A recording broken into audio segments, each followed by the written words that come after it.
Well. Testing, testing. 1, 2, 3. Hello. Happy Monday. Is everything running smoothly? No, it's not. I forgot to do a few things. I was running around, fed my cats. Cats took me for a spin. One has calmed down, the other is still flipping around somewhere. Hello, everyone. The sunset is... Oh, okay, here we go. We got L in the chat. L says, the sunset here is crazy. Check Discord. Oh, man. I should start by opening up Discord. Guys, we have a lot of fun stuff to do today, but in typical fashion, let me remember how to stream. You know, you take a few days off, you take the weekend off, and you're like, yeah, things should be fine. And then you realize how much I don't rely on muscle memory, apparently. Where is my Discord? Go into the photos. Yo, that looks amazing. Okay, I'll have to pop this open. I'll have to pop it open onto my screen in a second once everything else is up and running. Hello, everyone. Welcome to day 116, the 116th day of the stream. I am your host, and I am unprepared more than anything. So watch me as I talk out loud while trying to figure out what to do and what to say, including copying this link so we can see this sunset where L is living.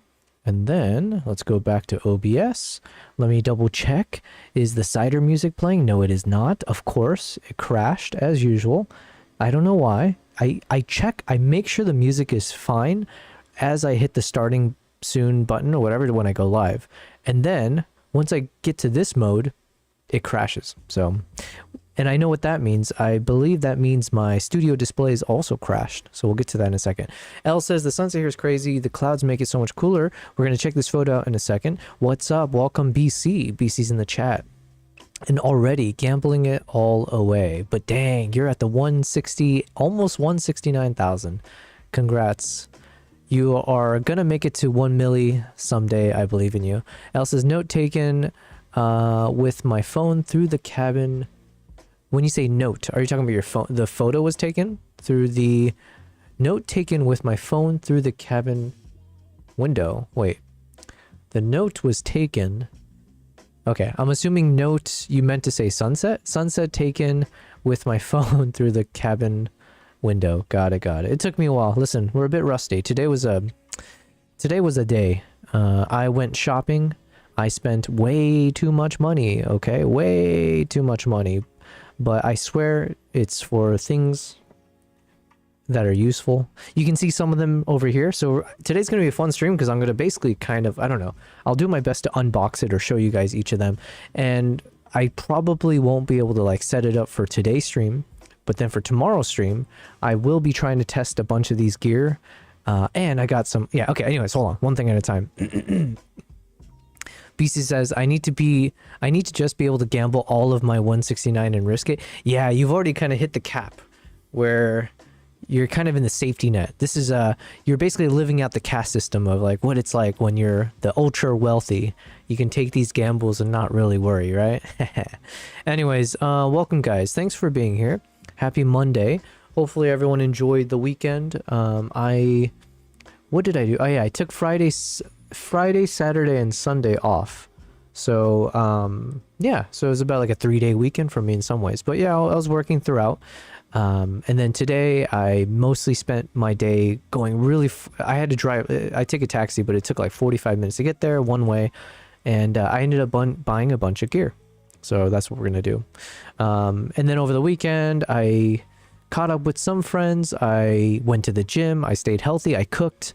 I got a little protein shake here, which I'm going to be drinking instead of water for now.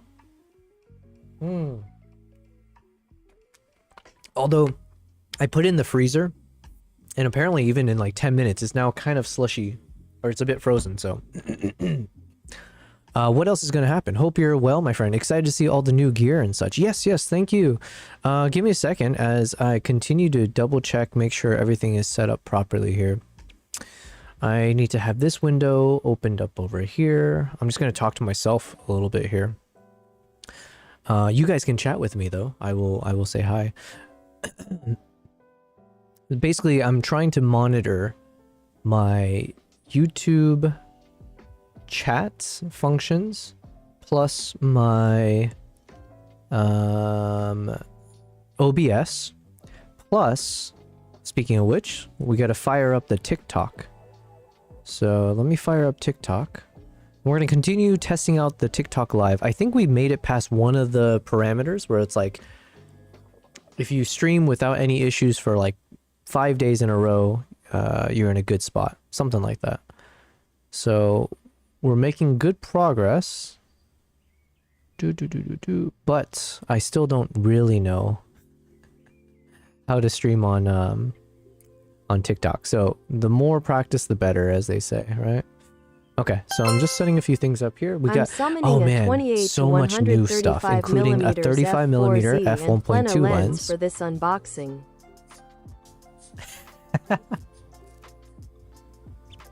Oh man, L, unfortunately I started saying what lens I had right before your summoning occurred, so I believe that's how it cancels out the summonings. I'm pretty sure that's the logic of it. So unfortunately it is not the 28-135 f4Z and the Plena lens. It is actually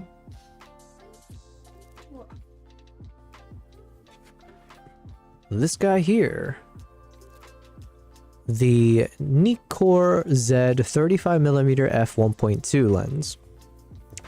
So not the one you were asking for, L, but I'm very excited because this is the lens that I kept talking. I've been talking about this lens for like how long now? We've been chatting about it. We've been bringing it up in like how I used it for those chimpanzee walking shots and everything. So yeah, I'm happy to finally have it in my hands.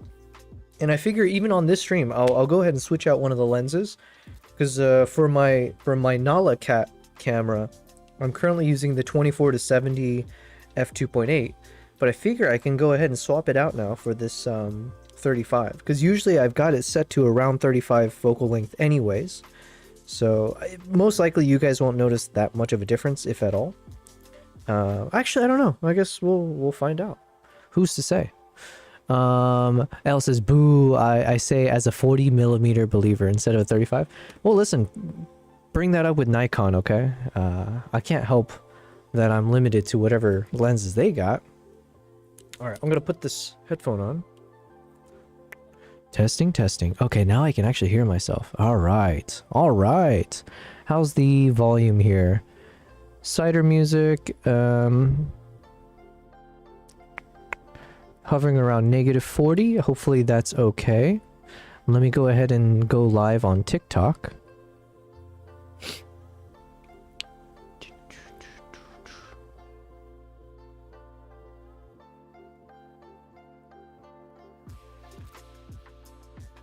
Okay, so that's set up. All right, are we missing anything? I think we got everything hooked up. Oh wait, no, and then, because we keep running it, I bet this is going to be broken. Yep, it's broken. Why do you do this to me? Each time I go to this screen, my monitor display is crashed, and I have to go to it manually and then click on the restart capture. There we go. So anyways, fun stuff. All right, so this is the photo that L had sent via the Discord. Man, so you're saying, hold on, I forgot what you said. You said something about this was the sunset you guys are experiencing right now, right? So let me just minimize this. L had said the sunset here is crazy. Check Discord. So we have. That is a crazy sunset. Man, I'm jealous. Look at the fire. It's like fire and ice. Of ice and fire. Am I thinking Game of Thrones? Is that the reference? I don't know. They have a great 40 f2 though. Sure. But we love our 1.2s, okay? We love the 1.2s, so that's why we got it. Thank you, L. This is fantastic. So you said you took it through a window with your phone. I am so jealous. I wish I could be out there in the snow like this. Oh. Yeah. Oh, but then we have a Kavai, our fellow Kavai in the community. He sent me some really cool information of like a potential trip I can do to Norway, where I could spend time with like doing some dog sledding, do some interviews, go into like the reindeer tribe, all the things that we talked about. It seems like he knows, he has some connection. So I have to do a bit of research, double check everything, but maybe I will be out in the snow soon. Branas Ski Resort in Sweden. Oh, nice. Enjoy. Wait, Elle, you're not you're from Finland, right? But I guess Finland and Sweden are close together. I forget. I know you said you work on a ferry that takes. Did you say the ferry takes you cross country or cross borders? BC says only if it were a Canon gear. Oh, we got some fun stuff coming up, guys. There's a bunch of filmmakers and like actors, screenwriters, etc. that I had met a few weeks ago, and they got together and they're like, oh, let's actually make some short films. Let's actually get some shit done, you know, as they say. So I've been tagged in at some point where they're going to be working on it, and I'll be like a camera guy, because I was like, yo, I've been a bit swamped with my family visiting, me being sick and all that. So I was like, yo, if you guys need a camera guy, I'm your man. So we'll see what that turns into, but my point is I should be getting a lot more film project work done under my belt. Like I'll know what it's like to be on a crew where it's like you're doing this task and it's like, you know, lights, camera, action, that kind of thing. And not necessarily in preparation for that, but kind of overlapping. I needed to buy gear anyways. So I was looking at some stuff. Uh-oh, BC got some. Do we though? Do we? Thank you. Thank you, Brandon. All right. Sorry, guys. I'm just setting up, or I'm just minimizing a few more windows here. All right. So I think I got the TikTok live up and running. Now, I did run into issues with TikTok, so fingers crossed, guys. Listen, worst case scenario. Actually, I don't know what the worst case scenario is. It's not like I've been using TikTok too much to begin with, but apparently something, and they're notorious for this, which is what's frustrating. I got like a notification the last time I was streaming that said like, hey, we are it was like kind of like they said they're shadow banning my stream because of some kind of community guidelines stuff. I forget what the words were. I should have taken a screenshot of it. So then basically they're like, hey, you did something naughty. 100 to 500 millimeters backup and the 24 to 105 2.8 in the bag. Oh my god, it actually switched over to Spanish there? Okay. I wasn't expecting that. Hold on, how dare I? I'm covering up Nala. Wait, hold on, where is she? There you go. Let me adjust the focus while we're... Oh, yeah, that's good. That's fine. Okay, there we go. So L said Canon R1 with R3 backup, 800mm f5.6 main work, 100 to 500mm backup, and the 24 to 105 2.8 in the bag. That sounds insane. But what is this for? Are you saying this is like what you want, or this is what you have? And what are you shooting where you need the 800? Are you joining me in the wildlife travels and crew? Yeah. Okay. Well. If so, I mean, that does sound great. I like everything you said there, El, but instead of Canon, let's switch it to Nikon, and now we're talking. BC says, I'd cry. I'm on DSLR, still hopefully upgrading after CP+. What is... Oh, that's a photo event, right? Okay. 800mm is a bit much, but meh. 800mm has its purposes, for sure. But yeah. By the way, I need to pick your brain it's going to be the thing, video making, editing, as I need to make a video to display BTS from my aviation stuff with clips I have.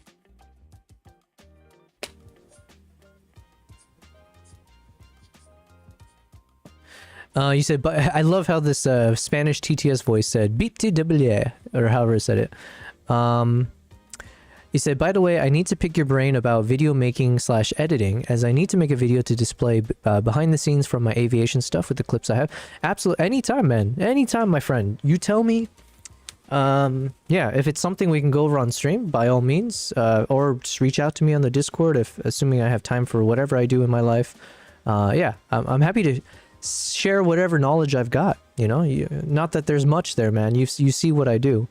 But if you need any guidance or like creative suggestions, I do enjoy doing that as well. Welcome people who are hopping in on the TikTok side, and of course cheers everyone on the Twitch and YouTube side. So TikTok, I will do my best to keep an eye on you guys. We are new to the TikTok live stream, but you can also find me on YouTube and Twitch. Okay, what do I got open here? Let's make sure everything's running. Yes, yes, yes. But yeah, feel free to send that over, BC. That message would be for you to switch to Canon instead of shooting on a potato. Yeah, you know, keep calling Nikon a potato and it just makes me that much more proud of that potato, right? Can you imagine? So imagine when I take some really good photo or video and you realize it's with my potato. What does that make you guys? Yeah, with your fancy gear. It's like, I shot that with the potato. So if anything, it's a compliment. So right, but like your stream intro video, I want something like that with the clips I have showcasing the work I do, how I capture the video. Oh yeah. Well, I'm glad you like the intro. I did spend a bit of time on it, but I think I had enough. Elle says goodbye Kick side. Kick? Oh, it's like the... Oh, yeah. No, I want to stream on Kick. It's just OBS keeps crashing on me every time I try to stream on Kick. So, you know, we put that on pause for now.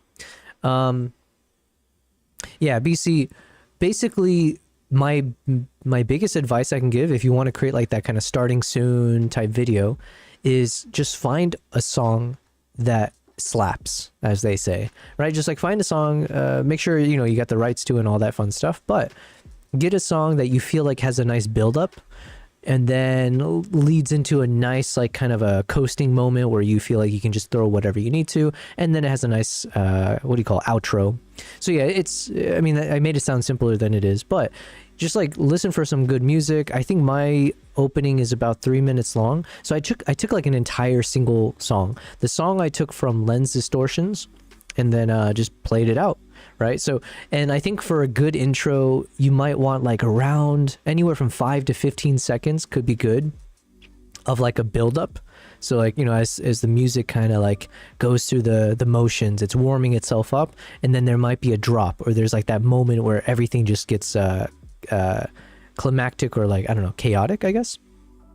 So find a song like that, and then that's how I work. I usually work based off of the song, and then I start to put the clips in based on the beats. So I don't know if other people work differently. Like, I guess each time is different, right? In my case, I had so many footage, like I had so many clips from my travels around the world. So that was my luxury, where it's like, okay, I know I have a ton of clips. I've got a few different thematic clips. Like I have clips of me like holding the camera in selfie mode. I have some footage where it's of like certain types of wildlife. I have some, you know, like I had a bunch of different mini themes to the footage, and I had plenty. So it was more important for me to like find the right song and then start finding the beats and try to think through like the story, the mood. Okay, so it starts off soft, so maybe I need something. In my case, I started with like shots of me, right? As like the quote unquote establishing shot. So you see me, it kind of grounds you into like, oh, he's the main character. Got it. He's holding a camera. I see. Oh, in the background, you see some wildlife. Oh, interesting. So he must be into like wildlife stuff. And the background keeps changing into different locations. So he's traveling the world.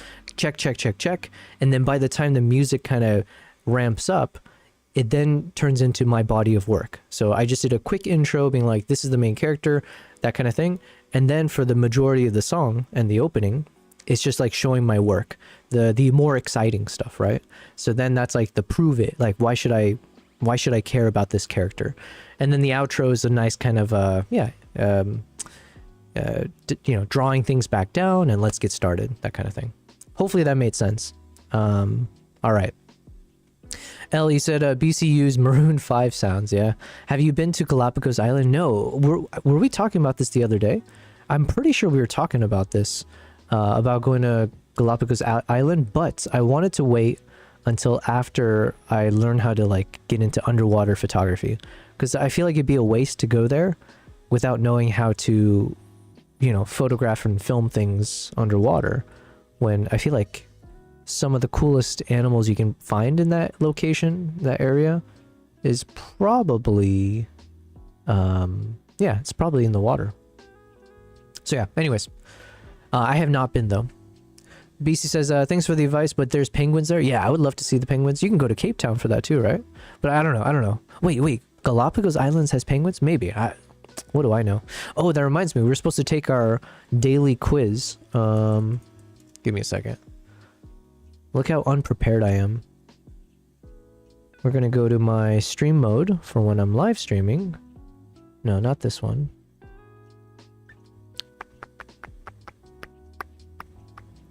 Where is the...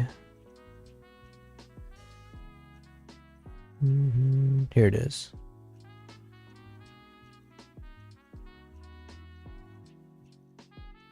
Okay. Let's switch over to this.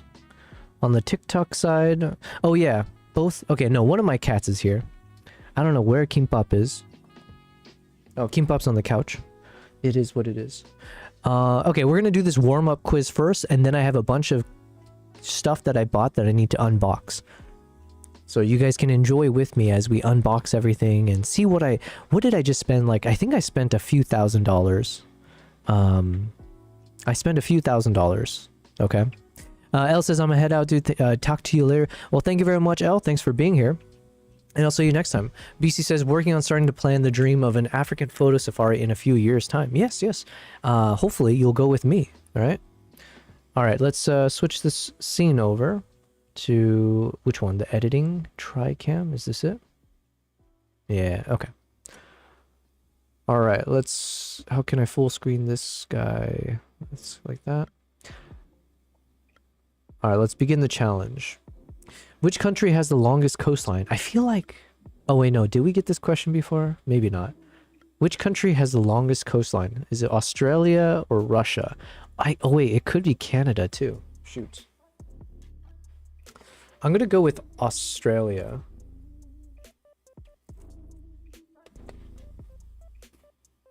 Just because... Isn't Australia entirely... There's no bordering land, right? So... Whereas with Russia, Canada, maybe in my mind, I'm thinking like there could be land borders. So when they say coastline, I'm assuming like bordering the water. So let's go with Australia. Let me hide whatever this is. What is this?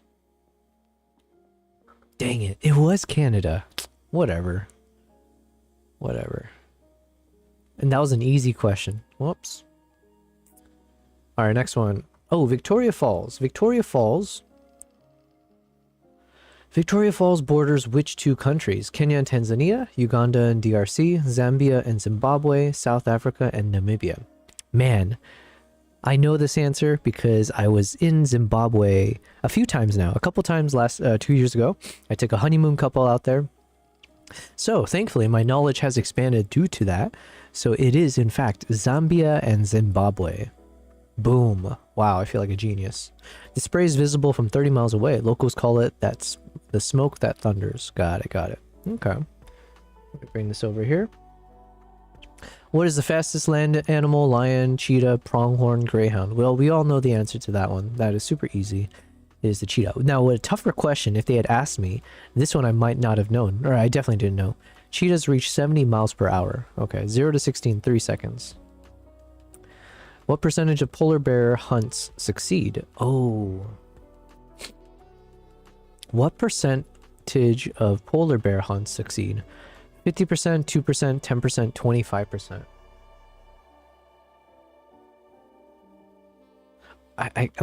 I'm trying to draw the logic to this. Like, polar bears, they're big ass animals, so you assume that they need to eat a lot. So part of me feels like that must mean that they're, that they must be good at hunting.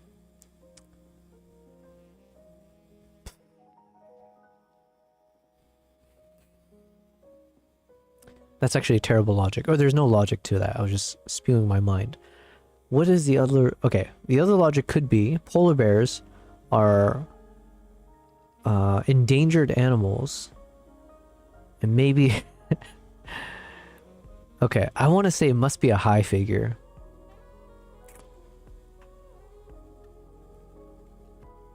But what animal? No, it can't be like 50%. Okay, if I remember correctly, some of the most successful animals when it comes to hunting are like the wild dogs.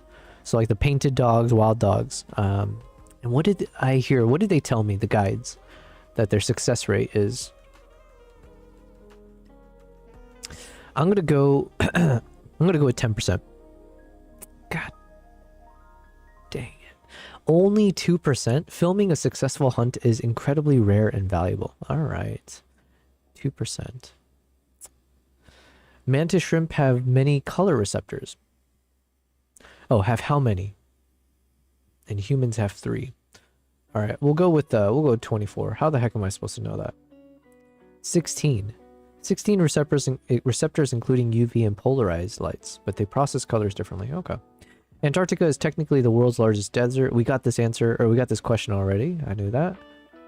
A motivated light is moving, natural only, color gels, appears to come from a visible source. A motivated light.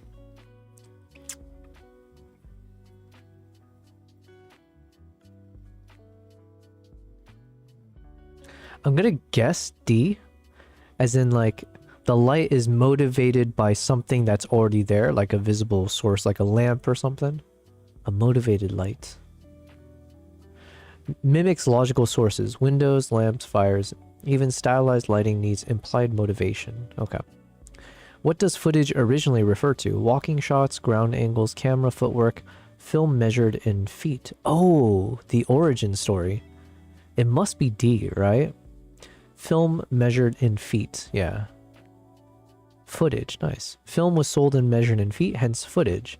35mm runs 90 feet per minute at 24 frames per second. 180-degree shutter rule, shutter speed should be 1/180th of a second, half frame rates equal to aperture, double the frame rate. The answer is double the frame rates. So if your shutter speed, if you're shooting a frame rate of 30 frames per second, then your shutter speed should be 1/30 times 2, or 1 over double the frame rate, which is 1/60. So yeah. What does raw? Where's my drink? Over here. What does raw format preserve that JPEG doesn't? Does it preserve smaller files, more editing flexibility, GPS only, or camera settings? Well, I mean, it is more editing flexibility, yeah. RAW has 12 to 14 bits per channel versus JPEG's 8.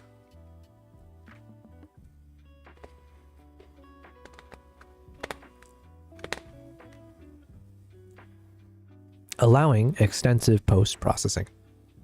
All right. Dang it. Okay, so I didn't do as good this time. Oh, but it is retaining my best streak of 8. Okay, that's cool. I think next time I'm going to ask Claude to update this so it's like a 20 question quiz. Oh wait, no, hold on. Can you update the database to include more questions for each category? And also, can you make it 15 questions instead of 10? Also, can we do certain questions around actual Hollywood film questions, e.g. directors, who directed X, etc. Okay, I think that's good enough for now. Alright, so that was our quick little warm-up. I just wanted to get a bit of knowledge per stream, you know? But the key thing I want to do now is, let me switch over to the main camera. Okay, I want to show some of the things that I purchased recently. Recently, as in today. I spent most of today not doing work, unfortunately. I was doing shopping. Not that there's anything wrong with shopping, but I went and bought quite a bit of new gear. So some of the gear I should be able to use on stream. Probably not right away, except for this guy I should be able to. So this is the 35mm f1.2 lens. It's a fantastic lens. It's what I used to film some of the coolest shots from our chimpanzee documentary. So let's see, if I go over, we can do this in lockstep.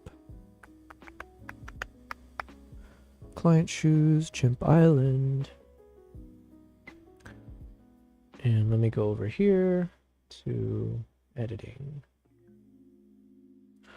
All right, so I've been doing a lot of edits over these chimpanzees, and when I went on this trip, I got to bring a lot of lenses. I borrowed a few, I had my own, but because this is shooting with the Nikon camera, they were also, you know, accommodating when it came to bringing some camera gears that they had.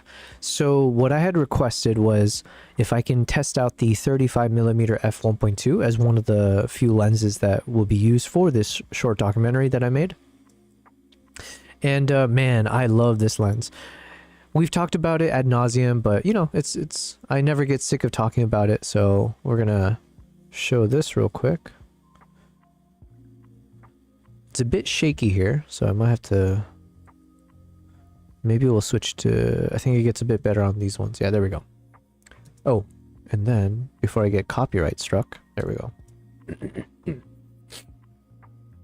So this one I shot with this lens basically. So the 35mm f1.2 handheld with the Nikon ZR. So super fantastic lens and camera combo.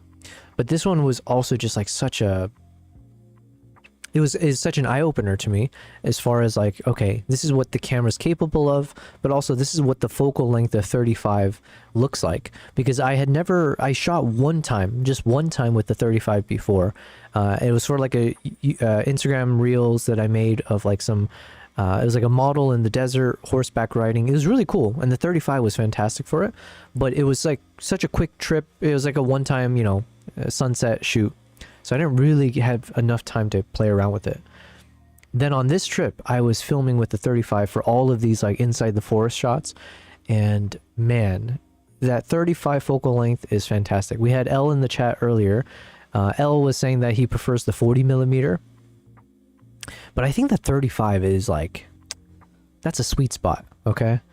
It just feels like it's not, because 40, you're now bordering on 50mm, right? You're edging closer to 50, and 50 to me is less exciting. It's a bit too punched in, so you don't get as much of the environment. It's a bit more of a cropped shot, like a portraiture.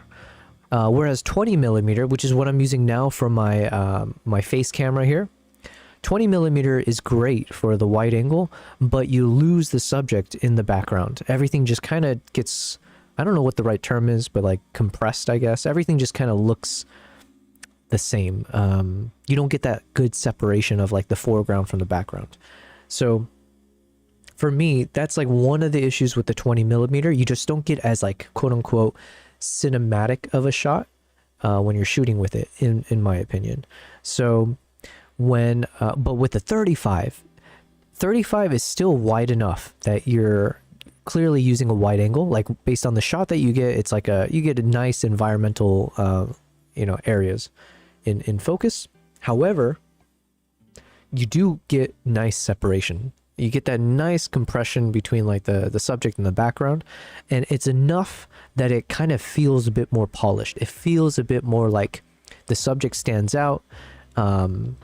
Slightly more bokeh effects. I don't know, a bit, especially with the 1.2 lens. But like even this shot here, when you see the chimp walking, I'm pretty close, right? I can't be super far back. However, even while I'm close, you're able to get almost the full body there. And now we have the full body, and you get enough of the trees and everything around it. So all right, so with all of that said, this is the 35mm lens.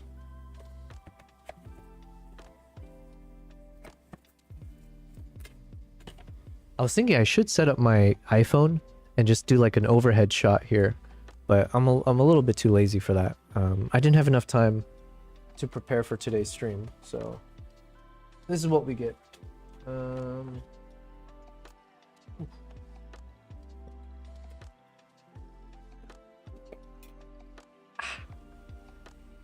Oh man. You know, like the sound of when you're like scraping a chalkboard or something and like, it gives you goosebumps? That's basically what just happened. But it was the sound of cardboard scratching cardboard. Oof, man. That one sent chills. Okay, let me figure out how to do this without hurting my ears.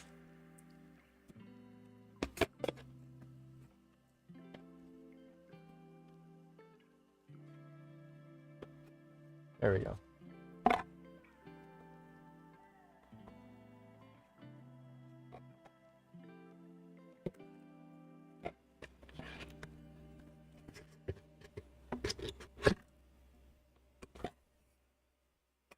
Yeah, it's like you spend all this money and all you're buying is cardboard.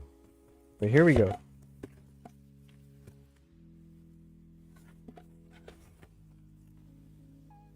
Ooh la la.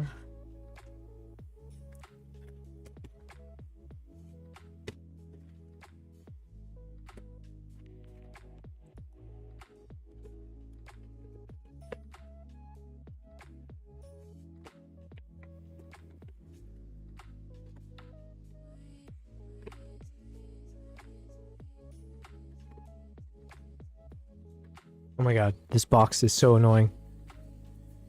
Oh, there we go.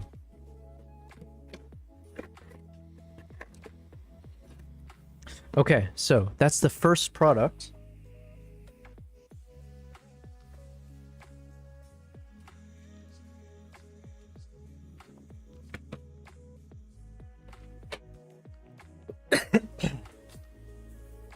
Let's check out this bad boy. So excited.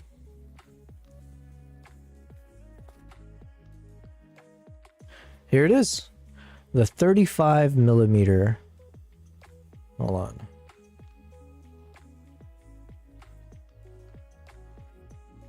It's a pretty bulky lens. Like when you hear a number like 35 in your head, in my head anyways, I was like, oh, that must mean it's like a tiny lens. That is not the case. This thing is a beast. In fact, I think this is bigger than my 24-70 f2.8 lens. So it is a beast. However, the quality is primo. So I'm gonna swap out the lens on my camera right now that's pointed at Nala. So if I switch over to Nala, where are you at? There you are.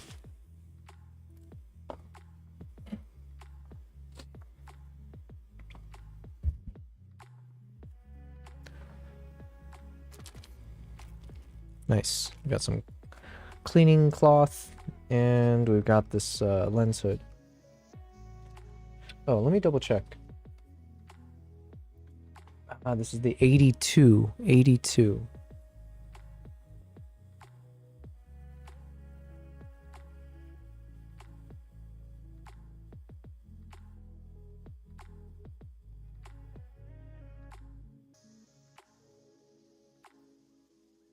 Okay, cat approved. So we're golden.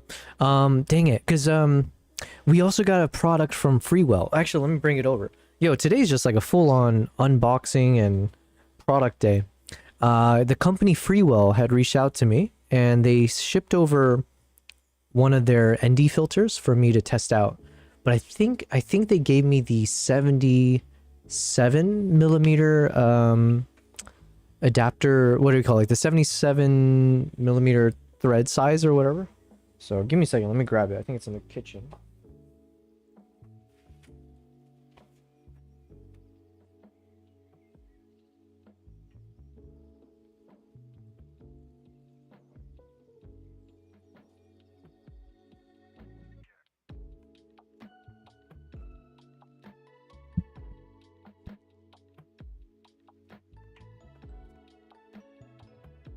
Yeah, it's a, they gave me the 77 millimeter base ring. Let's see.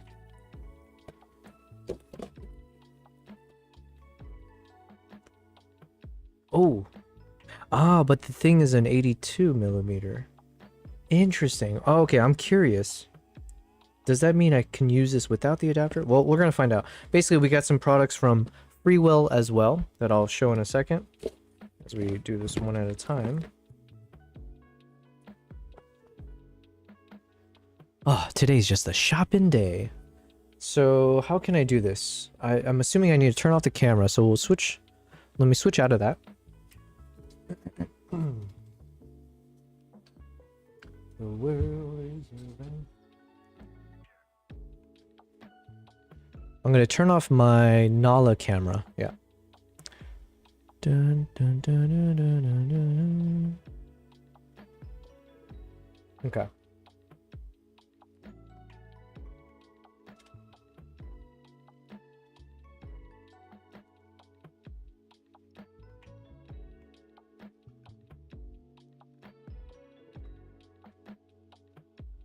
So this is the camera that or the lens that I'm using for Nala's point of view. It's a 24 to 70, and you can see you can actually see the 35 is much larger than the 24-70. Now, of course, we're talking about a prime of 1.2, so that's the trade-off.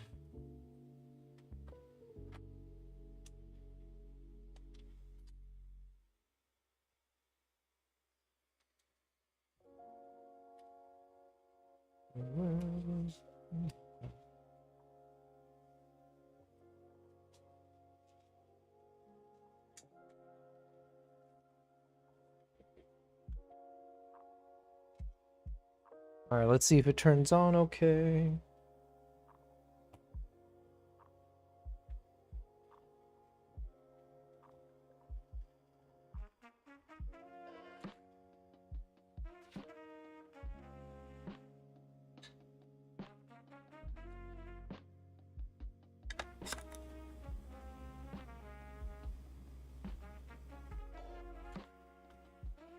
Not bad.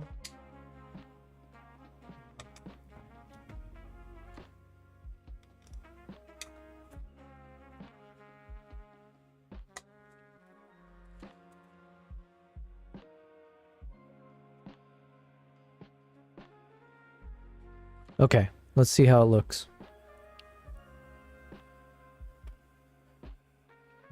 Now it's probably not going to look too different because I have this set to like f6 point something.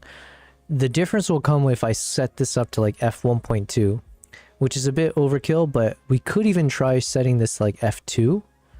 Let me think.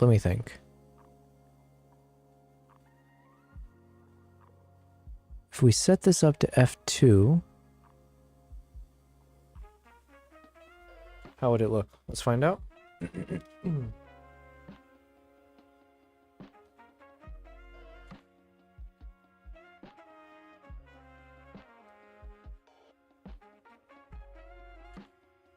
This is f2.5.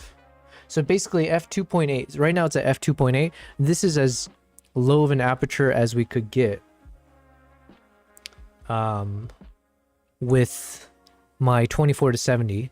But now with this one, we can pop it all the way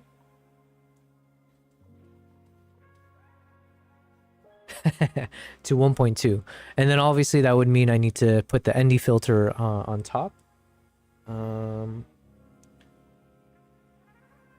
But the reason I don't like to do that is I kind of don't want this one to be too much of like a bokeh blurry effect, because I want Mr. Steampunk to be visible. I want the TV in the background to also be visible. So that's why I was having it set to, I think it was like f6.3 or 7.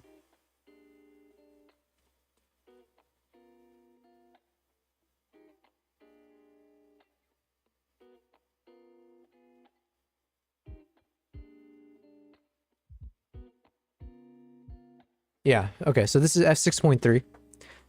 So it's a bit more moody now. But you can see Steampunk Guy, you can see Nala, you can see the TV in the background playing some stuff as well. So yeah, now we got to figure out where to place this lens in my bookshelf so it looks nice. I feel like there's space in between the two taller ones.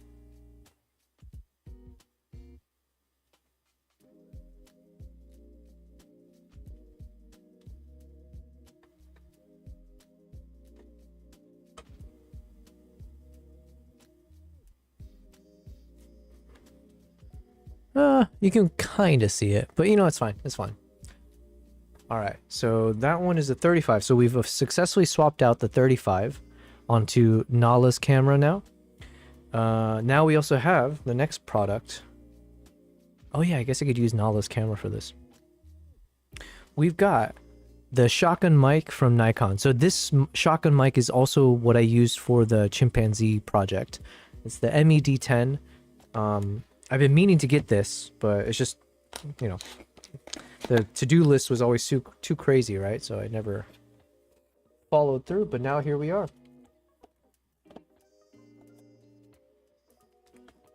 And this thing is so crazy because like it's such a compact size, right? So if I flip over to this guy, that's it. It's just this, and it gives you such good quality. So I'm just gonna put it on my camera, even though it won't do anything, but oh yeah, the other cool thing about this Nikon ZR is it's finally, it is a digital shoe mount. So no more cables needed, you just directly sync it up.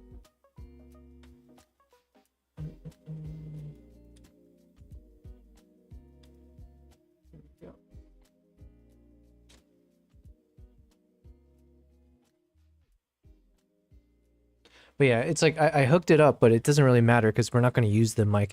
Oh wait, there might be a way to actually test it. But if there is, I don't actually know how.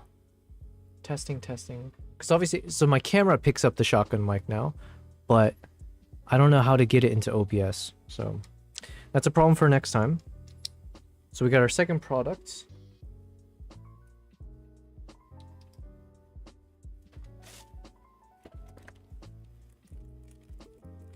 Oh, nice.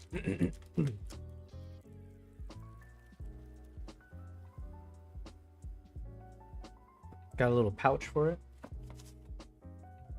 And we got the dead cat. This is what I needed. We got our little dead cat. Man, I did a whole shoot for the chimpanzee thing without this freaking thing. It would have been so useful, but whatever. Alright, let's put that in here for now.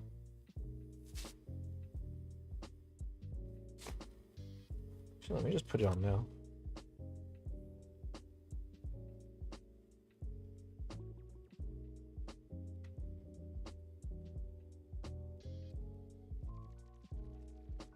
Do to know says hello. Hello, do to know. Sorry, I'm just a bit distracted. I bought a bunch of stuff today. There we go. I spent a few $1,000s today, for being honest. So how do I feel? I feel excited because I got a lot of cool stuff, but I feel sad, real sorrow, or at least my wallet does, at the prospect of a lot of thousands going off into the ether and not back to me. So hopefully you guys will take some pity on me and make sure to subscribe to my YouTube channel and my Twitch or TikTok or wherever you're watching me today. But yeah, no. Do to know says, for real, nice setup. Thank you very much. Yo, I spent a lot of time. The setup's gonna get even crazier, okay? So if you're watching on the YouTube side, here's what we got, okay? We've got camera number 1 over here. Well, actually, technically, camera 1 is me. And then we've got camera number 2, which is one of my cat cameras, which is currently empty because Kimpop decided not to show up today. I pay him, I feed him, he stays at my apartment for free, and he can't show up to work. It is what it is. But if Kimpop did show up, this is his bed, usually that he chills. And then we've got our cat camera number 2, which is Nala over here. So we got Princess, Nala, and Steampunk guy over there. We don't have a name for this one. But yeah, this is kind of like my little setup. We can point to either my cats if they're there. Oh wait, let me switch over on the TikTok side. So on TikTok, here we go. Boom. What am I covering? Oh, the mouse. So this is Nala. The other one, if he showed up, would be in the other bed, Kimbap. You can kind of see him in the background. He's where that couch is on the far left side there. And then we've got our editing cameras. So this is just where usually I'll do a lot of photo and video editing. So if you enjoy my stream, that's usually what I'll spend my time doing. So I use the streams. I mean, listen, if I could be good at video games, I would totally do that. Or if I was entertaining enough. But until I prove that, I mostly do photo and video editing. So I started off in like photography, mostly for travels. Then I went into wildlife photography. Then I started getting into like wildlife reels. And as of like about 2 to 3 years ago, I started a YouTube channel, and now I'm just on this mission of building out the YouTube channel, being more comfortable in front of a camera, creating more content this way. And then eventually, this year, the goal is to take you guys with me when I travel for wildlife. So imagine next time when I'm on a Jeep safari, chasing after leopards or lions or elephants, you would see me live. And this is why I bought a bunch of the gear that I'm unboxing right now.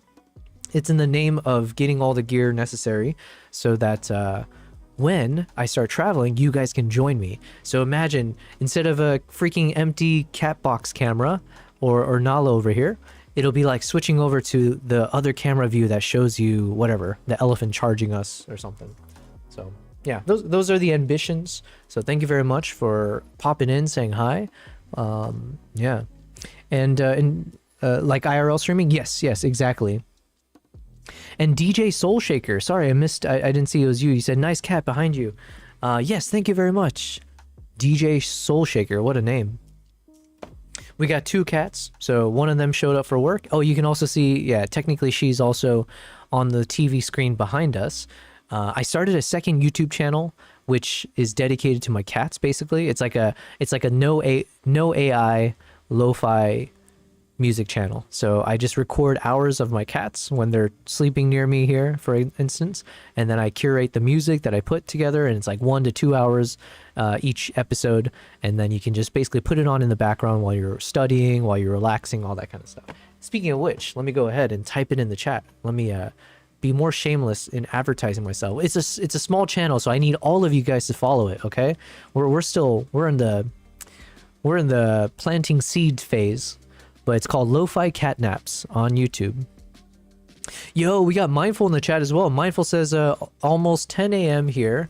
Hold on, I blocked Nala. How dare I? Almost 10 a.m. here. Time to do some internet research while checking out the Yobel fan. Hey man, keep it real. Yo, thank you very much. As always, happy Monday. Thanks for being here as always. And yeah, 10 a.m. Do some good research, I guess. I've been doing shopping all day. So we just unboxed. What did I unbox? I unboxed the 35mm f1.2 lens. So the lens that you're seeing right now for Nala, that is with the new lens now. So I've retired the 24 to 70 2.8 lens. It's back on the shelf over there. And instead we got this beautiful thing. What's up? But I'm not really using it to its maximum because I'm shooting at like f6.3 aperture. And then we just unboxed the MED10 shotgun mic, which I have on my ZR now, but you're not going to be able to hear it for now. It is what it is. Due to No's asking, oh wait, sorry, DJ Soul Shaker, you had said something earlier. I like saying that name. DJ Soul Shaker 33 said, and duplexing with the cameras on YouTube. Duplexing with cameras on YouTube. I don't know what the word duplexing means in this circumstance. Duplexing with camera, as in like I'm doubling up with multiple cameras, maybe? Sorry. My diction, I need to work on. But thank you, to know, saying that sounds so cool. Yes, hopefully it will be. I plan to do that in the coming months here. What do you use for streaming? Yo, Hannah Tilly, thank you very much for subbing on YouTube. And thank you, because every time someone subs, or does any of like the actions that supports the channel, we've got some new emotes, we got some new animations, so you should have seen my cat pop up there for a second. So shout out to Meben, M-H-E-B-E-N. Let me put it in the chat. He's the artist who created all of that for me. I found him on Fiverr, and fantastic work. Fed is in the chat. Yo, everyone's hopping in now. And DJ Soul Shaker said, Here it's 1700, so that's 5 p.m. in the Netherlands. Yo, we got someone from the Netherlands. Nice. I'm an American that lives in Dubai, and as a typical American, I know nothing about anything, okay? So I don't know anything about the Netherlands, or what countries something something in the Netherlands, or I don't know. But we do have a few people from Europe, the Scandinavian areas. That's what yeah, there's like Scandinavian, and then there's another word that always like confuses me about that part of Europe. Yeah, speaking of Norwegian, what's up, Fedorevsky? Fedorevsky in the chat. Howdy. Mindful says, yeah, I figured it's about an F5 to F7. Yeah. Excuse me. F6.3. Duduno is asking, what do you use for streaming? Do you use OBS? Yes. So right now I'm using OBS, and I've got 3 cameras hooked up via HDMI to like 3 separate Elgato 4K cam links, which is absurd, by the way. I don't recommend, you know, it's a little crazy. And now I have a new product, right? So we got this new camera, or we got some new gear, including the Rodecaster Video.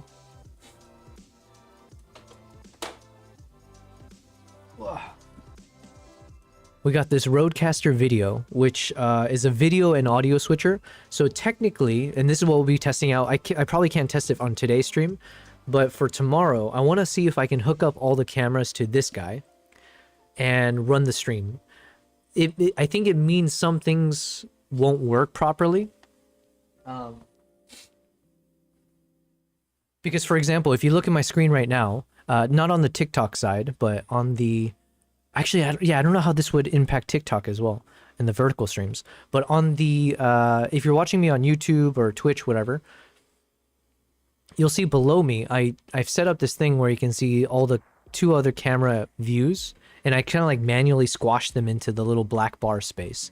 So I don't know if I can manually do that. I don't think it's going to be possible. So there might be some things to sacrifice if I end up using the Rodecaster for my home setup. But the Rodecaster is meant for my IRL and home, technically. So basically, we're going to test it out. So we'll see how it works. Fed says it's 1703 here also. Nice. The Netherlands and Norway. I'm not sick anymore, but I'm still got like a scratchy throat and all the kind of like the little annoying things that... And I think I need to blow my nose in a second. Jeez, it's all coming in. Do says I subbed. Oh wait, Do to know. Was that you? Was Hannah Tilly you? Either way, thank you very much. Thank you for subbing. And yeah, so we got Fedorevsky in the chat. Yo, the whole European community is here now. What's up, my guys? Do to know says I subscribe. Thank you very much. I appreciate it. And hopefully you will enjoy my stream content. Like I said, usually we'll spend time doing photo and video edits. So I was briefly showing these chimpanzee footage again because since I just put the 35mm lens on, most of this was captured with the 35. So that's what we were kind of briefly walking through here. Kavai is in the chat. Kavai says, I heard Scandinavia and Norway, I was summoned. Yes. Welcome. The summoning occurred. Scandinavia is only Sweden, Denmark, and Norway. Okay. Scandinavia is Sweden, Denmark, and Norway. I'm never going to remember this. Okay. I'll do my best. Nala's not in focus, though. I think the focus is a little back towards the lens. Oh, hold on. We can't have that. Nala must always...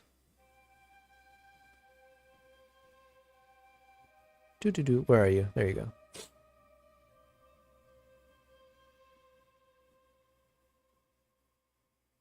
Okay, I think it's good now. It should be, right? We're on like 6.3 aperture, so... Nordics include more countries. Nala is not in focus. Oh, yeah. Gracios. Good. GT Ratios. Mindful says, oh yeah, that Rodecaster. Since you started talking about it, I've been researching it. Rode are top 1 for mics. The Rode equals red in Norwegian. Oh, do you mean like it's translated to mean red? Or are you saying like Rode as a product or as a brand is similar to how red is treated as a brand? It must be the first thing. Okay. So it means red. Dudeano says, I have to go, man. Nice stream, though. Thank you very much, Dudeano. Thank you. It sounds so funny saying your name a lot. Dudeano. DTK, thank you very much. You said, have a good rest of your day. And do I use DaVinci? Yes, I do. I have editing to do as well. Yo, we've got another editor in the stream. Nice. Well, thank you very much. Thanks for hopping in. But yes, we use DaVinci Resolve up in this business.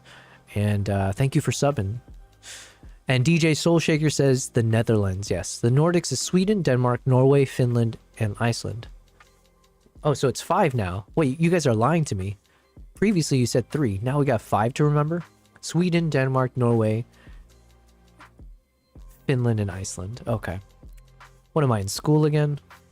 DJ says product mark. I love editing. Yes. DT no. But mostly color grading. I've been learning how to be better at color grading, so that's been a lot of the journey since I started streaming. So we started streaming 5 months ago, and it's been like using this time to learn how to make travel vlogs, how to make more cinematic content, work on my storytelling abilities, but then also learn how to properly color grade all of my footage.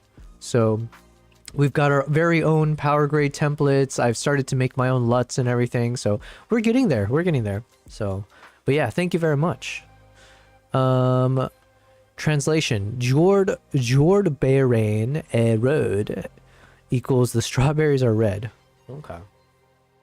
Thanks for forcing me to learn Norwegian. DT no says, I actually have to go now. Have a good day. Thank you very much. Thanks for being here. I'll see you on the next stream. We do stream almost every day now. So today's Monday, so I should be streaming for the next few days.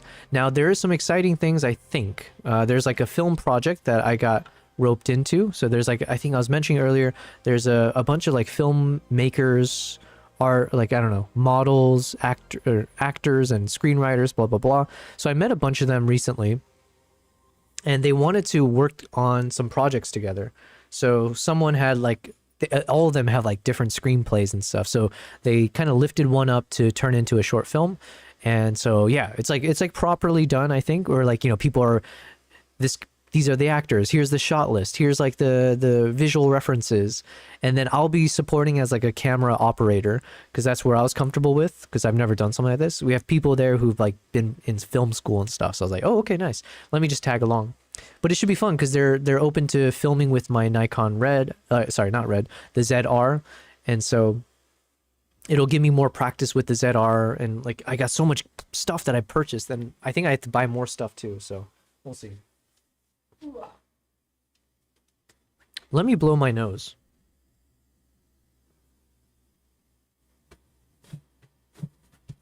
Oh, my friend who's staying with me, she gave me this face mask because she has.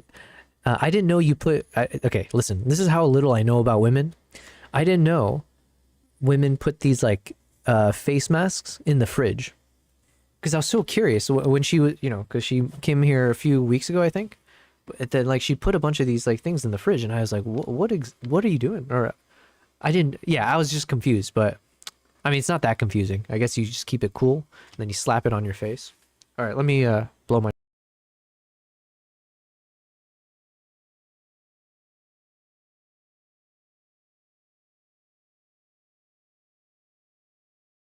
Okay, I feel so much better.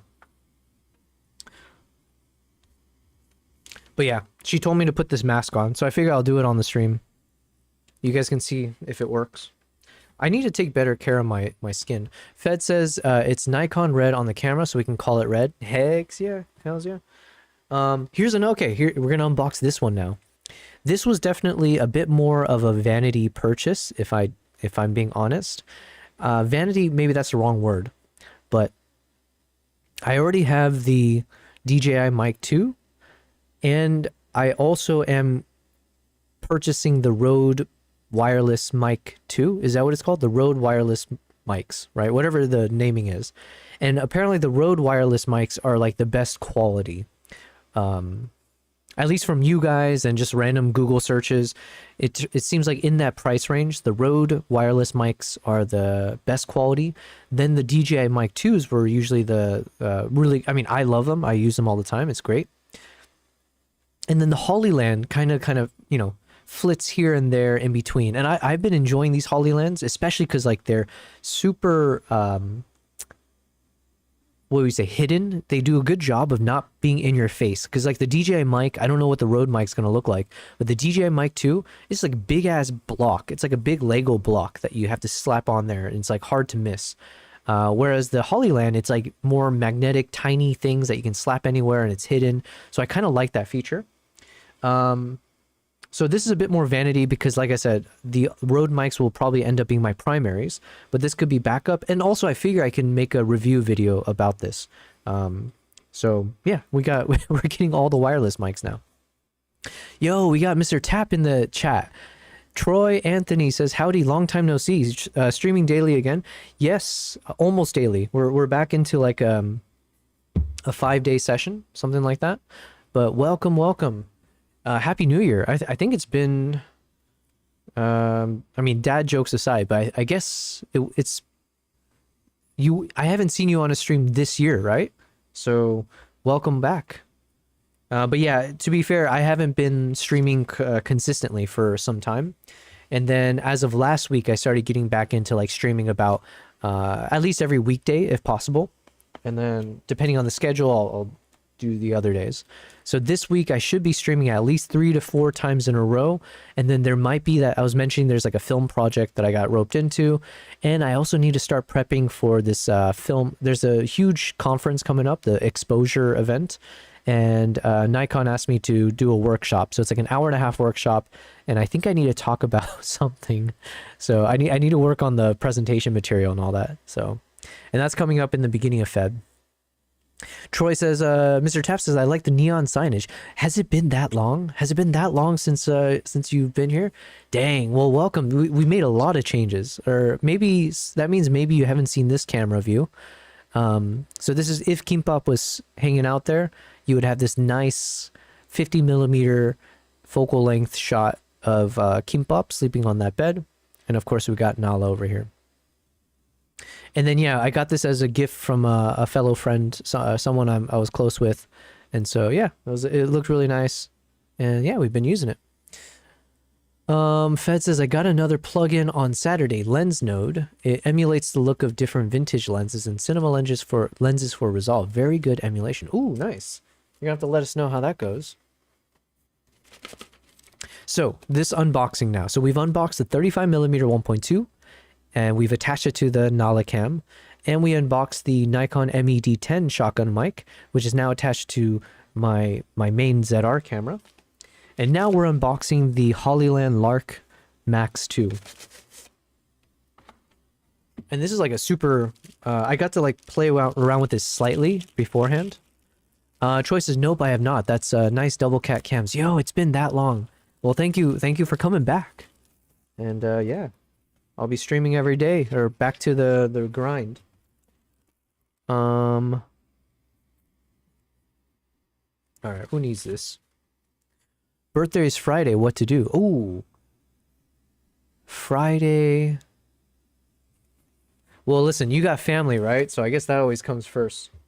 For me, on my birthday, I would literally just chill. I don't treat my birthday any differently than any other day. Yeah, I guess our family didn't really celebrate a lot of holidays. So yeah. Oh my god, we have so many cool things in here. Okay, I don't want to do like a proper unboxing because I think I want to film this one. This one I might do like an overhead filming. But it's like this tiny little thing. And I've seen the mics before. If I used it right now, you wouldn't even... It'd be hard for you to see the actual microphone attached to me. Because... yeah, it's like it's just nice design. It clips on, and then it's not bulky, but you can hide it on the underside, and then the mic is actually on the top of that clip, so it's not like it's being covered up by the shirt. It would just point straight at your throat basically. So it works out really nicely. Oh, and then the other cool thing, I bought this combo set for the Hollyland Lark. What do you call it? Hollyland Lark Max 2. And it comes with its own, what do you call it? Like its own headset receivers. So basically this thing, it's like, you know, I can wear these as it's like the earbuds, right?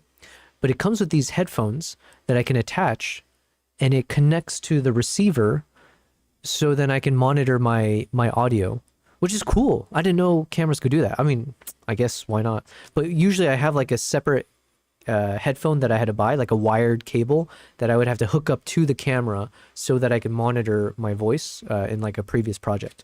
So the fact that it's wirelessly connected, that's fire. So anyways, we're gonna properly do this one later. BC says, I feel like I should do something fun photography related. Yeah. Listen, man, I'm the worst person to ask what to do on your birthday. Like I said, I forget my birthdays half the time. So I would just be doing, it would be no different from any other day for me.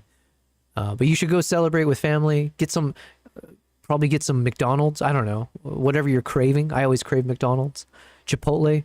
Kavai says, happy early birthday. For mine, I filmed, oh yeah, Kavai, it was your birthday recently.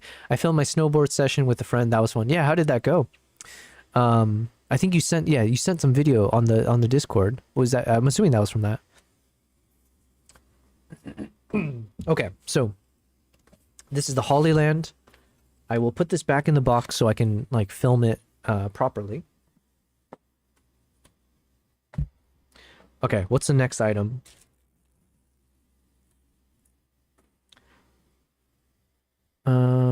Oh wait, hold on. Did the thing break again? Where's my...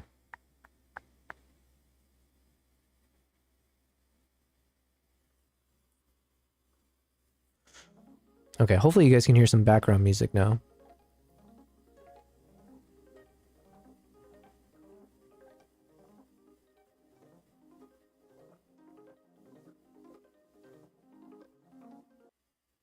We'll do a bit of the lo-fi beats.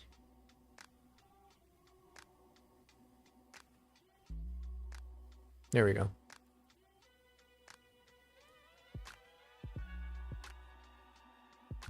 Dun, dun, dun,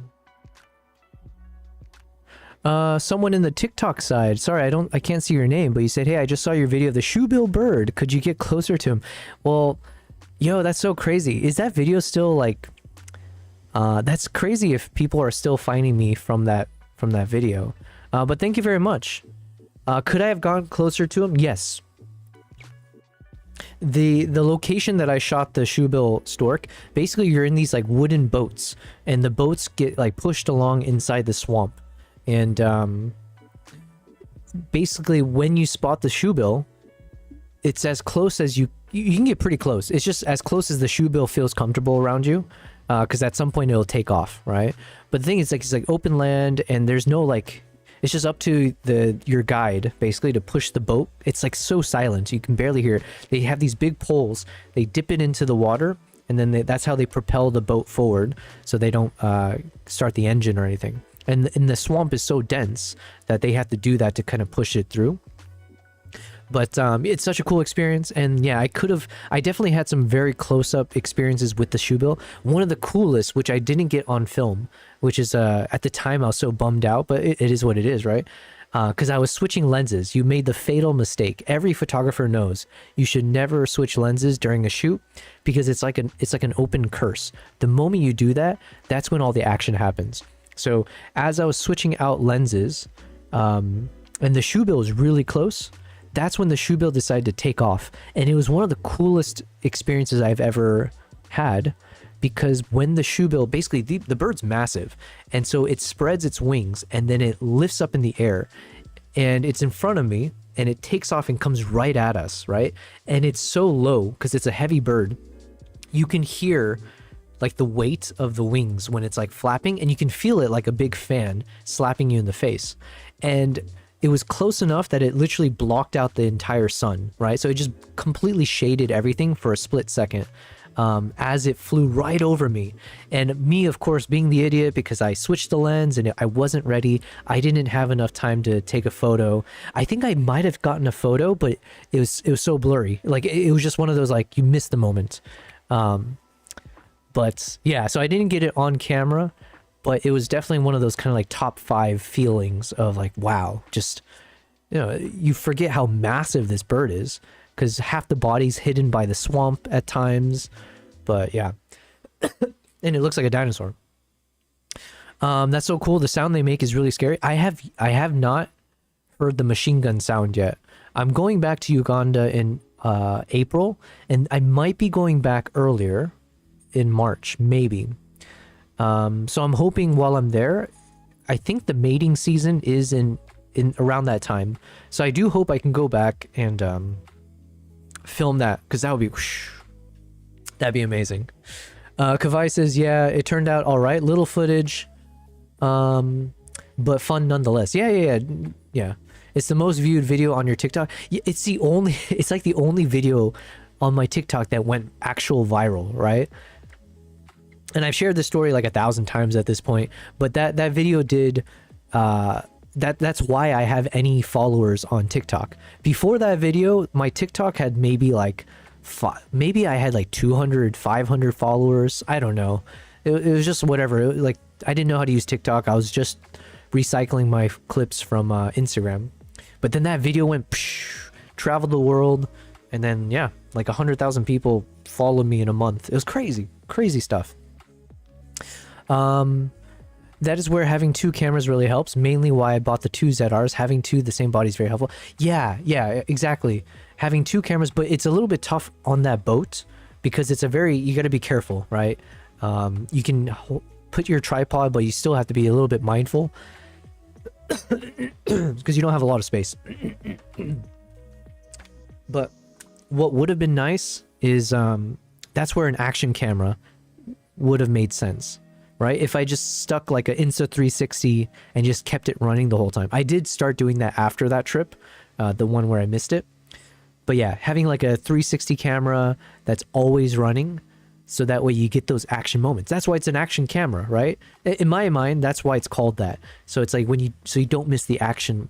Because like, as beautiful, as great as my Nikon ZR or any of the cameras, right? Sony, Canon, whatever. No matter what gear you're carrying with you, you're not going to be able to get some of those types of moments on camera. It's impossible. Like when I'm going to make a video on this for sure, but like one of the closest encounters I had with the chimpanzees. I've had a few encounters where the chimps like charge right at you, and at the last second they turn and like it's like a bluff, right? But you don't have time to film that unless you're ready for it. And even if you were ready for it, it gets so close to you that how can you focus on it, right? You can only choose like a certain focal length. It's so there's all these things that makes it technically difficult. So having an action camera works for that. Anyways. Mindful says, that brings up a good point. How do you feel about an Insta360 versus a DJI Action 5 or 6? There are pros and cons of both. Yeah, it's been a while since I've gone on a trip with anything like... Yeah, it's been a while. I enjoy using the Insta360 X4 here, but it's like such a hassle to edit. I need to get better at editing those clips. They have their own studio that you use, but because it's 360, you have to like, give me a second. Let's switch over to editing mode, because I do want to see what are the new action cameras that are out there. So for example, Insta360. I'll show you the ones that I really like that I want to keep using. Yo, that's so crazy. I would love to learn how to do like FPV drone stuff. Oh my god, there's a new Insta360 X4 Air and then the Insta360 X5.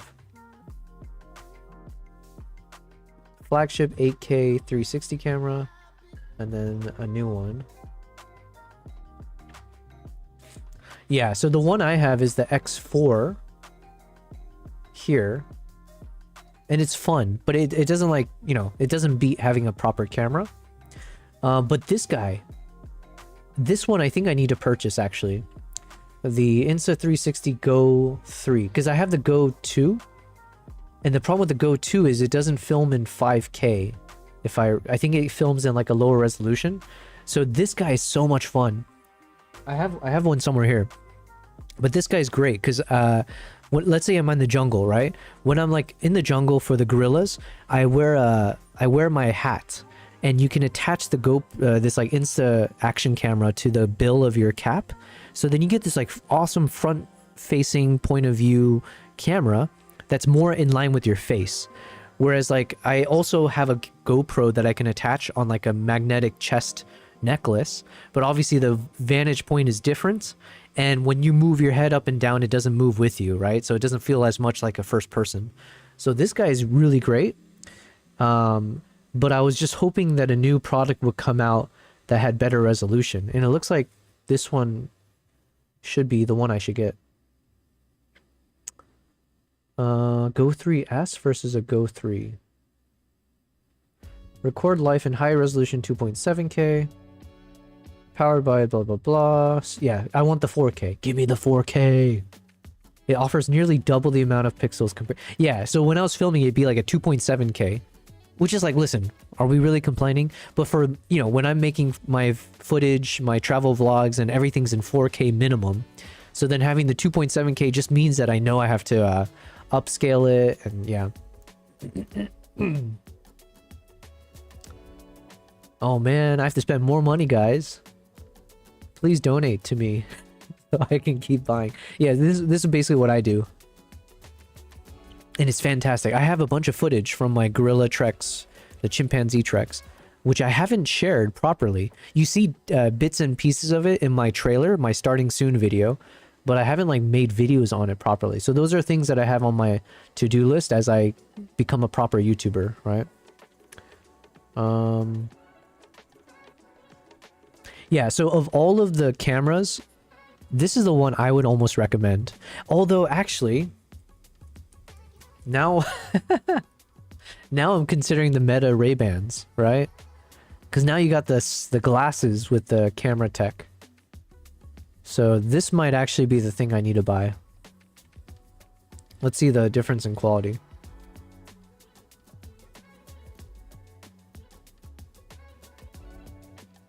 I'm assuming it's also 4K.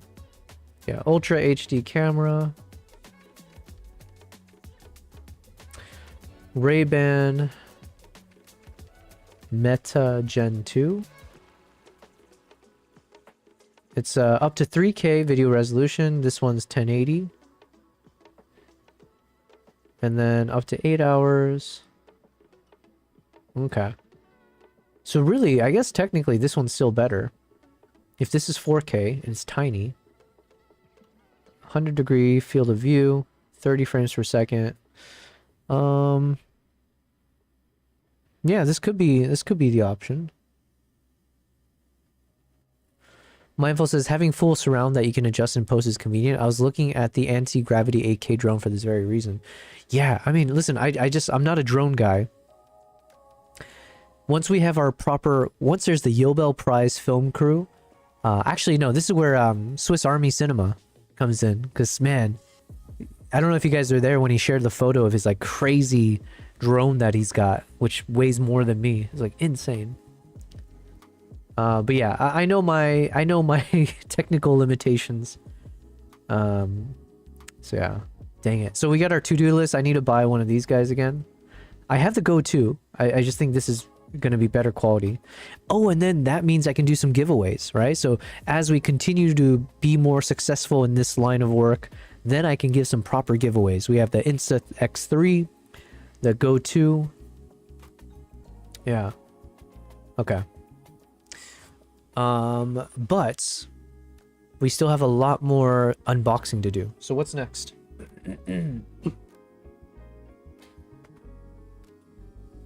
Okay, so we just unboxed the 35mm 1.2, the MED10 shotgun mic, and the Hollyland Lark Max 2. Lark Max 2. So the next thing here is from Tilta. Let's swap over here.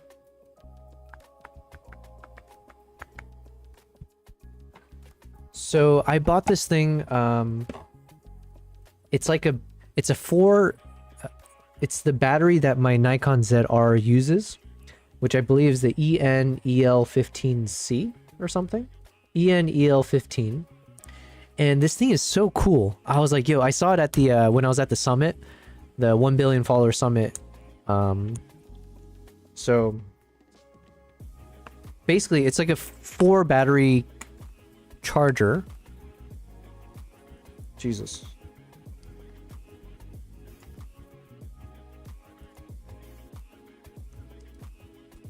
I got this. I got this. There we go.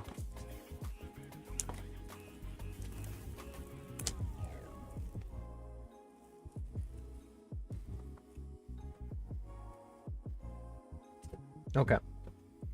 For Nikon. There we go. So it's the Tilta EN-EL15 portable charging station for Nikon. And yeah, like this is going to be what I use going forward for my ZR. Or even like my Z6 III and stuff. Because it's like it's a carry case for 4 of my batteries, plus it charges, plus the it came with 2 of the actual batteries from Tilta, and it's one of those like USB-C charging batteries, which I think is so badass. Hold on. So many things to throw away now.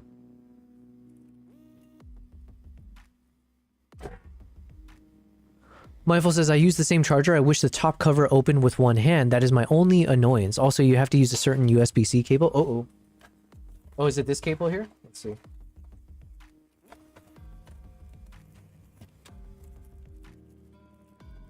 What do you mean, a certain type of USB-C cable?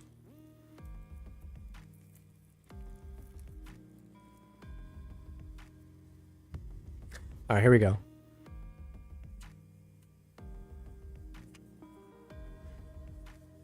Oh, I see what you're saying. You have to like, you either have to have like big enough hands to do it easily, but either way, you still need to use two hands to kind of take this off.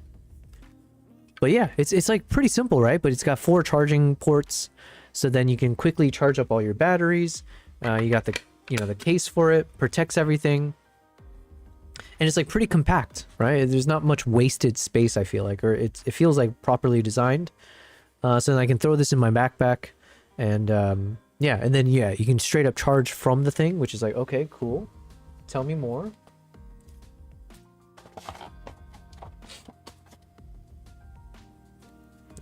Yep. All right, let's see. Yes, it comes with it. A heavier duty cable. I've tried tons of cables, and the only one that seems to work is the one it's shipped with. Really? Well, I got some heavy duty USB-C cables here. So like the ones that I have hooked up to my computer. So I'll test it with that and see.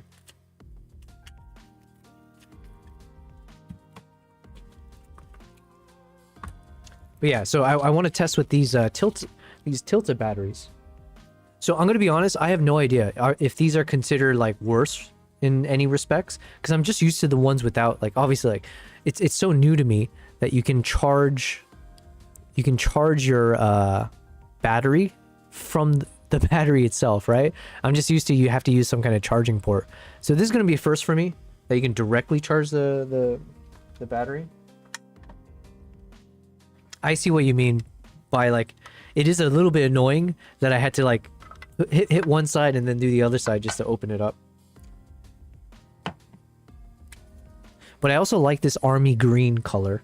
I don't know why, but I think like army green looks really badass. Especially for like what I do, like when I'm traveling for like wildlife stuff. I think it kind of works, right?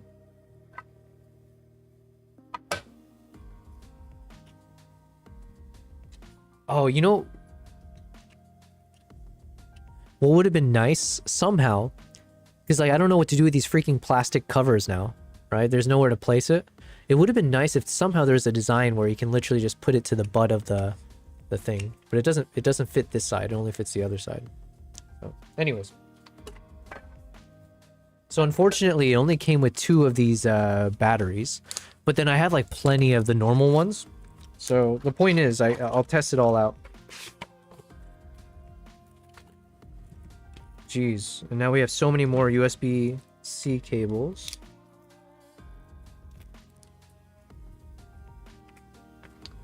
All right, let's see. 1, 2, 3, 4.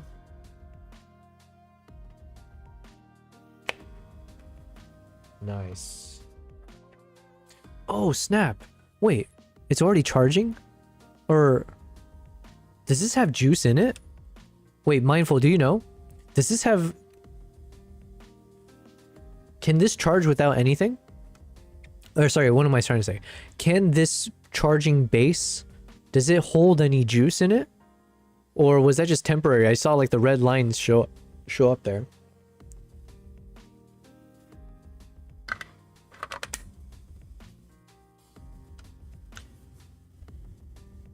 Although I kind of hope it doesn't have juice. Because I would like to throw this into my check-in bag, if necessary. Mindful says, I recommend marking that cable so you know in case you leave it home. Oh yeah, let me test with my... I have like a... I have one of these like OWC... This is like a Lightning Thunderbolt 4 cable or something, right? So hopefully that should do the trick. Yeah. Yo, I see the lights turned on again. So at least this Thunderbolt 4 one seems to work. No, it only shows a status indicator. Oh, the thing? Okay, good. I tossed my covers in storage and one charger works great to just swap. I numbered my batteries so that I could always circulate them. Gotcha. Yo, you know the backpack that I'm supposed to review? The Pidgeotech backpack, which by the way is with the editor now. So please pray for me, guys. Pray to all of the gods out there and the goddesses that this is the final time I need to try to look for an editor. It is such a nightmare, you know, the effort that goes into it and all that.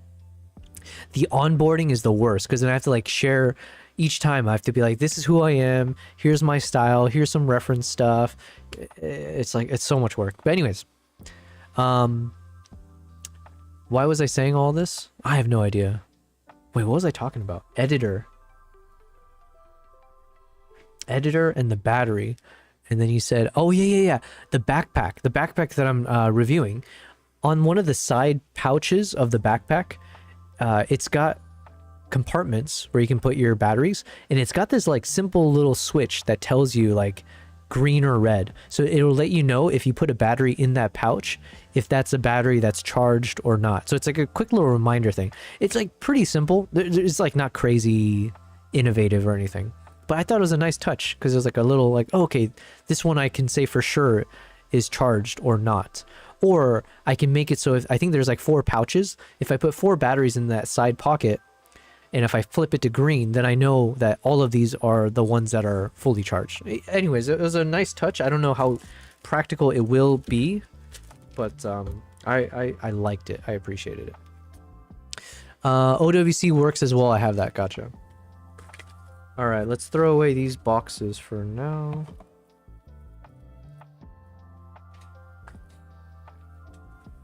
Yo, today is just the unboxing stream.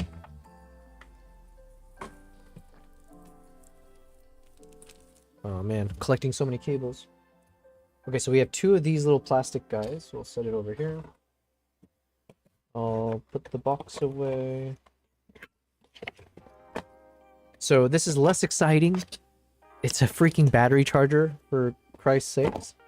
But I'm excited.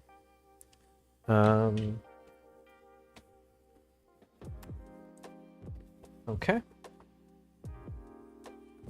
Next item. Oh, I am super excited for this one. This is the first time I'm using one of these guys.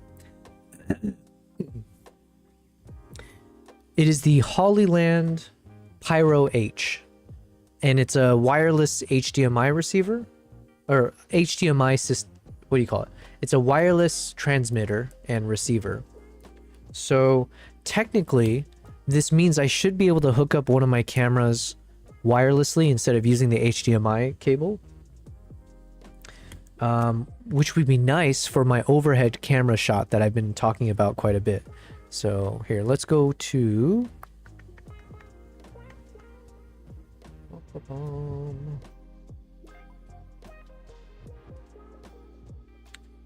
Let's go to that overhead shot.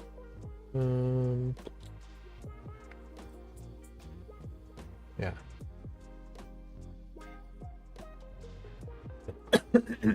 So when I was talking about this overhead shot, I think this should work nicely with this system here, with the Hollyland Pyro, because that way because I was worried about like, how am I gonna have a HDMI cable?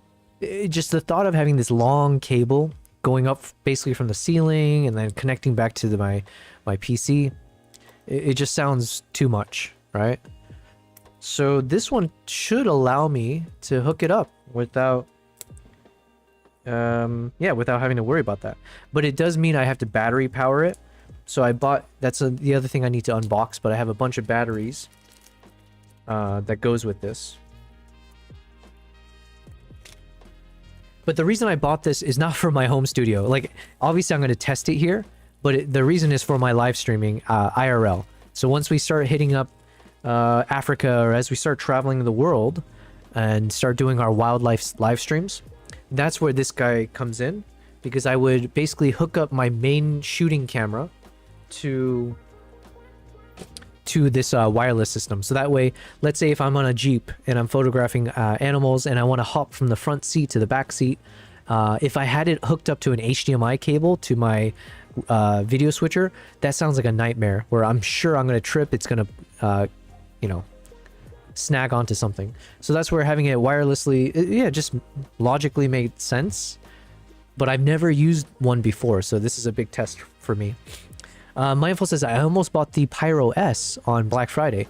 Oh man, I wish I'd bought all this. I wish I bought all this in Black Friday. Kavai says, that's sick. I've got the Raven Eye wireless video transmitter, but the software is outdated. Still works, but these Hollylands look rad. I think I've heard of Raven Eye. Yeah, I think this will be good, although it all depends. It's all about what's your it's all relative, right? Because we got BD in the chat. I don't know if he'll hop in sometime. I think BD's on a project now, but in Taiwan, right? But yeah, I remember he was laughing at this product because he's like, oh, this thing is, because BD works at the high end, right? With like tens of thousands of dollars worth of gear. Like everything costs at least $30,000, that kind of a thing.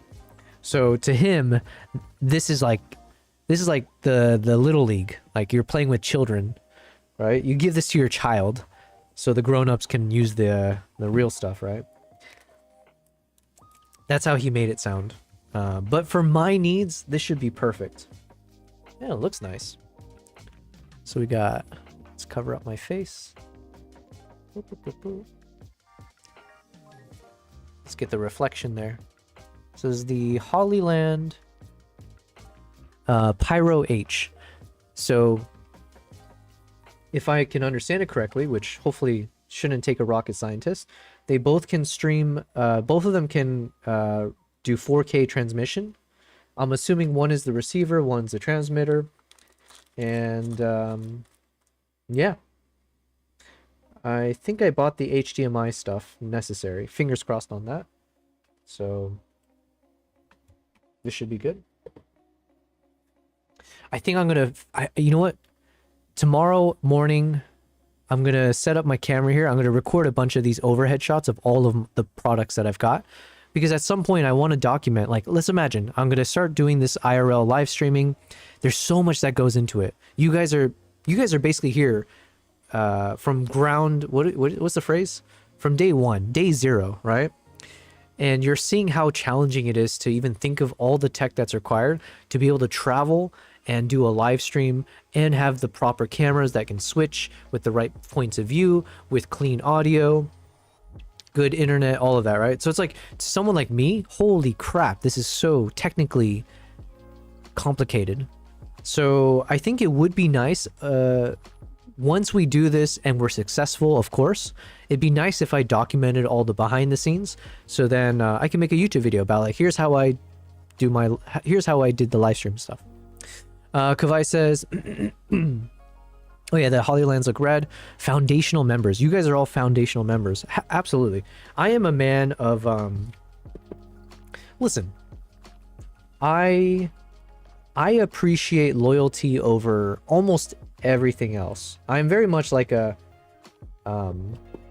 yeah, I'm very much a ride or die. Is that the phrase? So the crew that was with me throughout, you know, who supports me, and I would support them obviously, but it's like, it's just one of those, like, I appreciate that way more than someone who comes in once you're already successful and they just like, you know. So you guys who support me every day when I do these streams, yeah, all of you guys who make it so I don't just talk to a camera and just that, right? There's an actual person on the other end. Yeah, I appreciate that a lot. And then on the TikTok side, that goes for you guys as well. So I appreciate people who are watching on TikTok as we build up the TikTok stuff. It feels weird to keep saying TikTok, but that is there.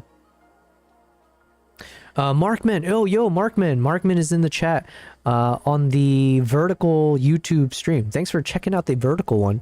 I'm curious, I am still doing both, right? So I am still streaming a vertical live stream onto YouTube, which is part of, I think it pops up on the YouTube short side, and then I have my typical landscape view on YouTube, and then we've got our Twitch normal, and then TikTok. So Markman says, I was looking at the Pyro or the Portkeys LS7P. He says, sorry, I meant the Pyro 5. Gotcha. I think I saw the Pyro 5 as well. Also, what's up, Markman? Good to see you here. I think it's been a while, so welcome back. The Pyro 5, I think I saw that as well, but it seemed like this one should do the trick, this Pyro H. I think does a Pyro 5 come with the monitor or something? I forget. But anyways, this Pyro H, it looks like it does what I need it to do. You had to switch, not a fan of vertical stream on my computer. No worries, man. I don't think anyone, listen, I also prefer the landscape, but I'm testing it out. I'm testing out this vertical in the hopes that it does find new viewers that might be more associated with like vertical stuff. So if YouTube will promote my live stream on the shorts page as well as like the others feed, that can't be a bad thing, right? But I was worried that it does cannibalize, it does confuse people, maybe like seeing two streams, and it might split up the views. So instead of like having one video that has more views on it, it might split it in half, or like, I don't know, mix it up. I don't know. You can't know until you test it, right? So, but thanks for being here, Mark. So we're just doing a bit of unboxing. So now that's done. What's next? Oh yeah, so this should go with the Jesus, this thing is so heavy. This is the Small Rig NP F970 4-channel camera battery charger and 4 battery kit. Basically, my understanding is these batteries work with the Pyro. So with the assumption that once I start doing my IRL live streaming and I'm out in the wild, I need to make sure that the transmitter is connected for long enough. So I needed the batteries that could sustain it. So yeah, I figure having this might be a bit overkill, but this way I can always know that there's an extra battery ready to go. So while I'm on a Jeep Safari, because the goal is I'll be streaming possibly about 8 hours per day. In the ideal state, if I can make this travel IRL live streaming possible, my hope was that I would be doing like a 2 to 3 hour morning game safari, and then a 2 to 3 hour afternoon sunset safari, and then like a 1 to 2 hour stream from the lodge at night after dinner or whatever, where I just kind of wind down, I'm charging things, and that's where I can chat with you guys, and like we can go through some of the photos and videos from the safaris, and yeah, prepare for the next day. So if I'm streaming for that kind of hours, I need to make sure that everything's powered long enough, especially the handheld camera. So I figured this could be useful for the receivers. But yeah. Oh, let me get a knife. Be right back.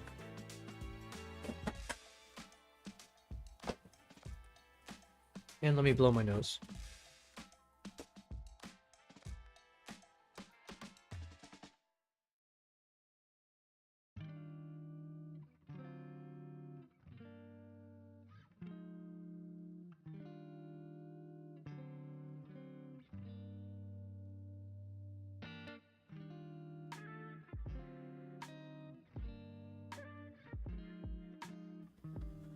Okay, here we go.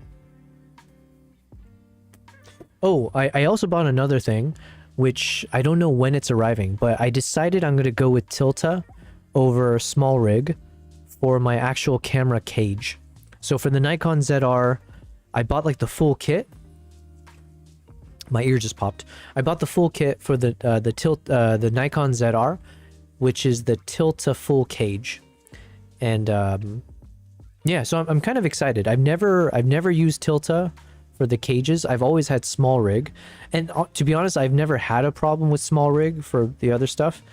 It's only with the Nikon ZR that I kind of had an issue with the full cage that that small rig provides, because it happens, the cage, when it goes over the top of the camera, it kind of like blocks some of the buttons. It makes it very difficult to access some of the buttons, which is frustrating. Whereas with the Tilta cage, it completely ignores the top side of that camera, so it kind of winds around it. So I just felt like they were more ergonomically built, at least for this particular camera. So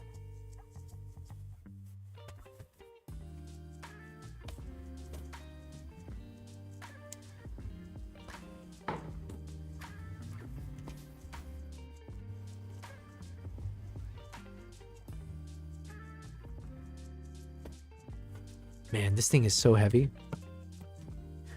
I think Nala could maybe fit in this.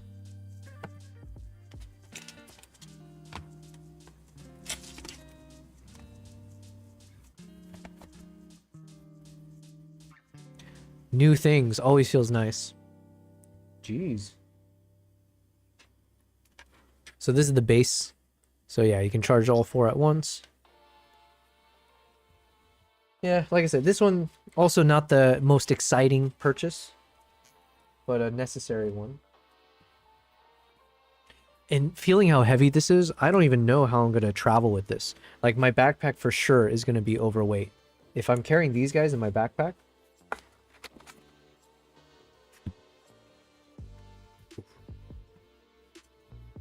it's like actually a workout just holding this.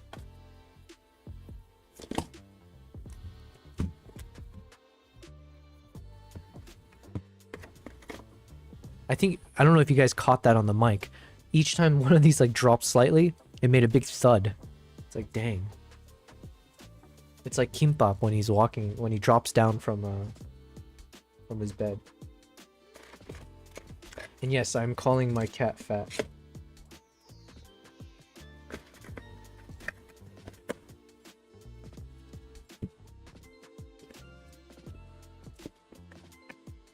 What?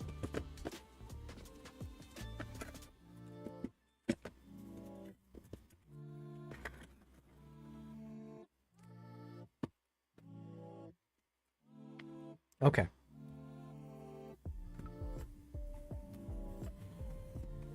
We're saving the best for last, by the way. Actually, I don't know. Is that true? Kind of true. But first, let me test this out. So I hope, I could be wrong, but these should be universal, where I should be able to use this on any of the, like, let's say if, with my Atomos, Ninja, or anything else. I think these should all just be compatible. Maybe, hopefully it can work with like my lights, like the speed lights and stuff, because it's expensive. Yo, Cyronius says Orange Pi 5 Plus, nice. No, is that what you thought I had? I did not. I haven't bought that yet. Yo, we've been doing an unboxing all stream. So this is the more boring stuff, but it's what is this? It's from Small Rig, and it's just to charge 4 of these thick batteries. And this is for my, I bought a Pyro H wireless transmitter and receiver. So then, like a wireless HDMI basically. And I believe I should be able to hook this up to the back of the receiver, and then have the receiver hooked up to the top of my camera, and then I can shoot. Man,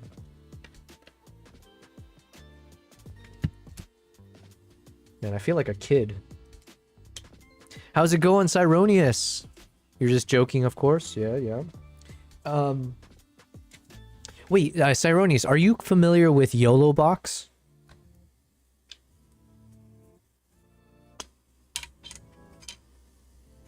Or are you familiar with GoSee? Because I was at the YOLO box. No. What about GoSee?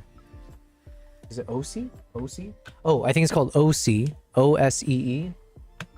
And then the thing itself is called like the Go Stream. One second. What is it called?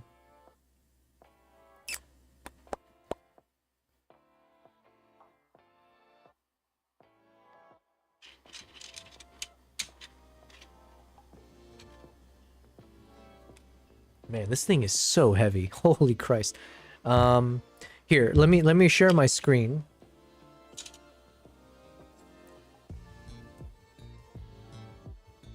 OSEE Go Stream. Yeah, this one.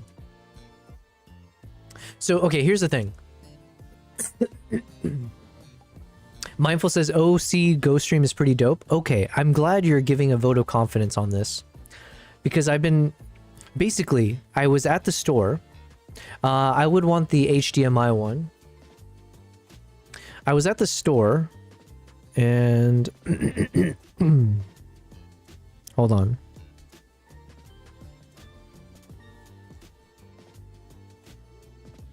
I'm gonna airdrop a few photos to myself.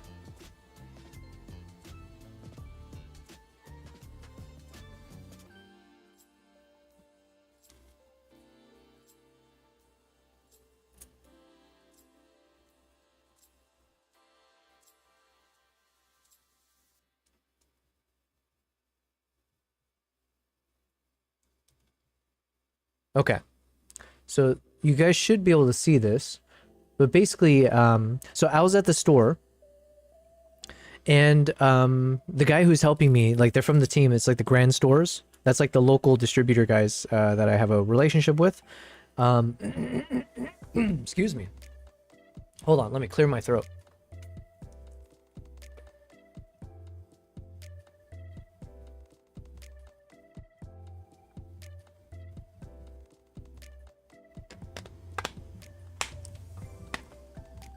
Oh man.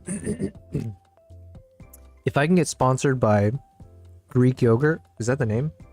If I can get sponsored by these protein Greek yogurt drinks.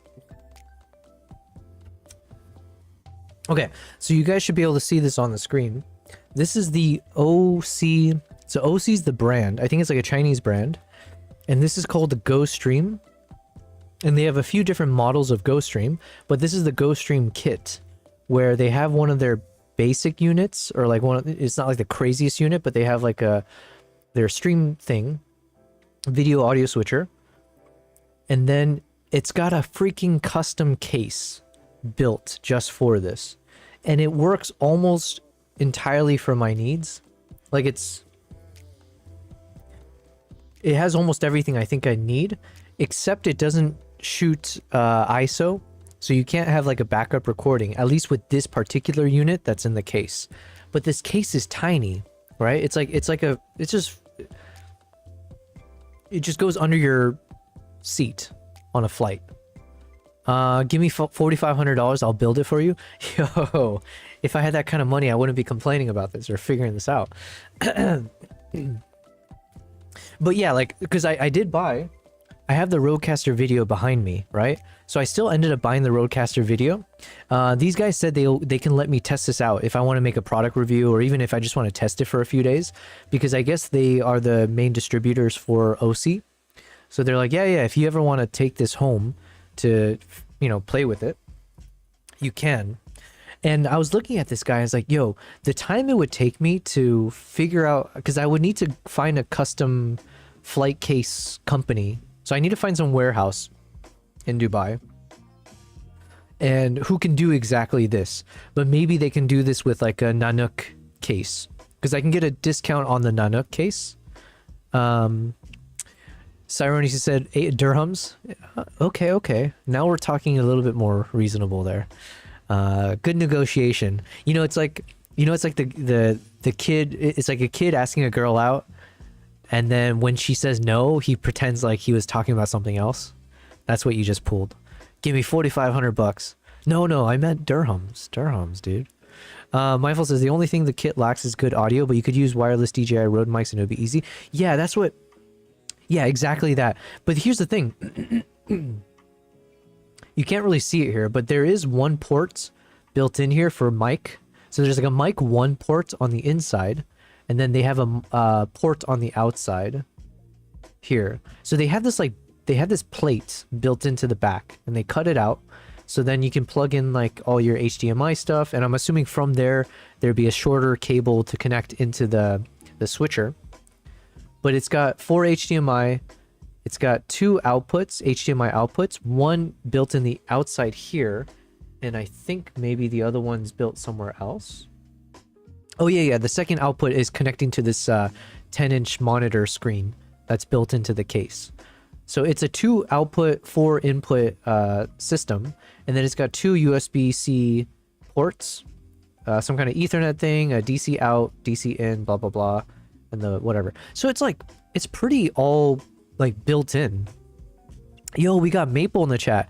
Maple says, yeah, this looks like the mobile stream case that Caleb from DSLR Video Shooter made a long time ago. Interesting. Yo, welcome to the stream, Maple. I've been doing a bit of an unboxing. I did end up spending way too much money today. What did we unbox so far? We got the 35mm f1.2 lens, the MED10 shotgun mic for my ZR. We got one of these like Tilta 4 battery charging thing. I don't know what you call it, charging port. I got this thick ass thing. I got the Pyro H, which is for like the wireless HDMI. And then I think these batteries are for that. It should be, otherwise I wasted money. And we got the Rodecaster Video. Oh, and then we got the Hollyland Lark Max 2, which I'm going to make a review video on. But I'm excited to try it myself. And we've got this lovely face mask from my friend who's staying with me.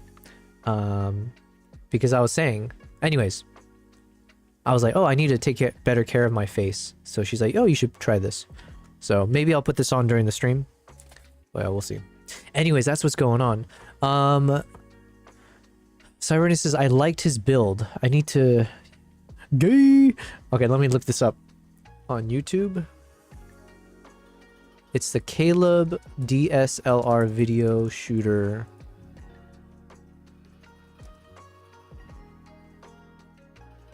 DSLR Video Shooter.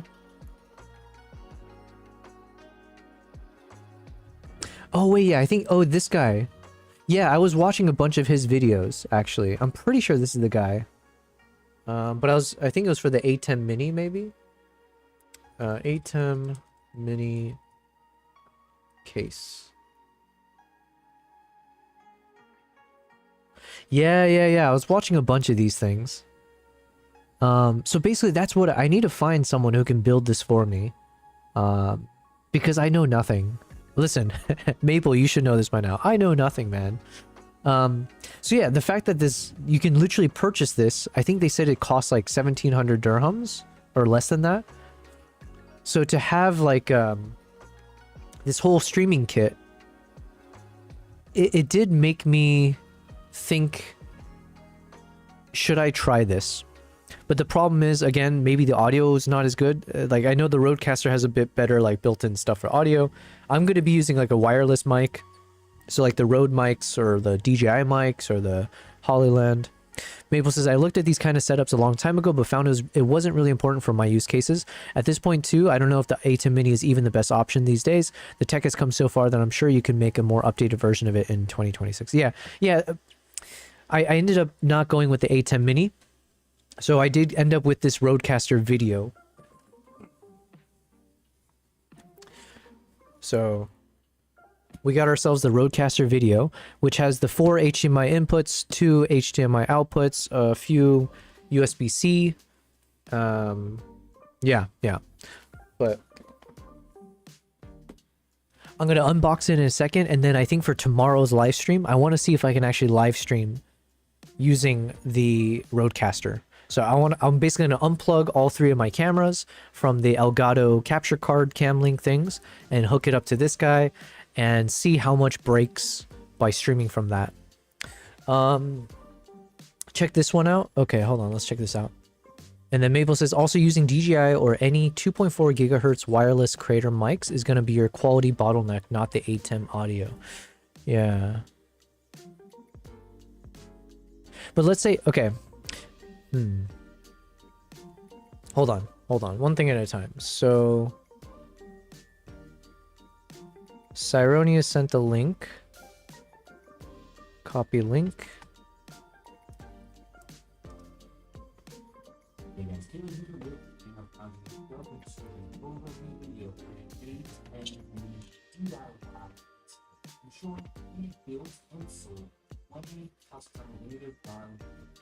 Camera Foundry. Okay, maybe I just need to... do I just need to DM this guy directly? Be like, yo, buddy, could you like build me a custom case?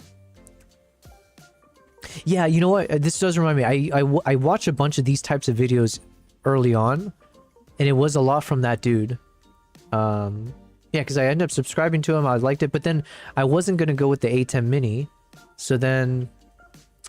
But yeah, how did he build this? He makes it look so easy. Ah, it's a small case. Yeah, so here's what I was thinking, by the way. Excuse me. Audio's broken for the stream again? Oh, thank you for letting me know. Freaking OBS, man. I have to restart capture for some of these like audio stuff for my monitor display. Okay, so you should be able to see this now. We can't hear the video. Don't worry about the preamp quality when you're giving it a wireless mic brand, not a legit wireless system. Sadly, they sold through, but I would create my own. Oh wait, can you help me understand that, Maple? Or Cyronis or anyone. So you're, because I kept hearing that where it's like, look, the Rodecaster, it is like pure audio gold, and then it does the video switching as well. Whereas A10 Mini is mostly for video, it doesn't do as good audio. My main thing was I needed a switcher that allows me to have, if I'm going to be live streaming from a Jeep where there's like it's going to be windy, it's going to be a lot of background noise. I wanted to make sure I get something that has like built-in, I don't know, I'm going to say all the buzzwords, right? Built-in EQ, compression. Actually, that's all the buzzwords I know. But yeah, it's got all those built-in filters, right?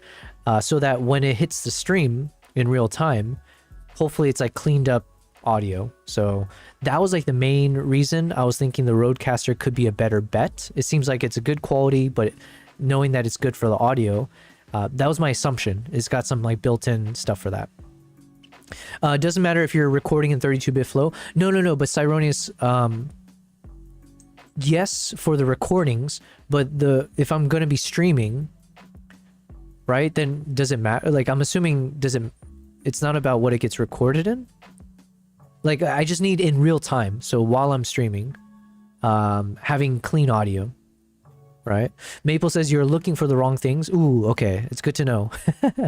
But then if you're going through OBS anyways, you can do processing there. Interesting.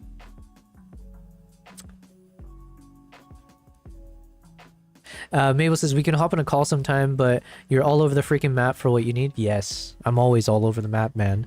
It is what it is. Here, because I think Cyronius was helping me before. Basically, oh yeah, hold on one second. Let me see if I can show the... Where is it?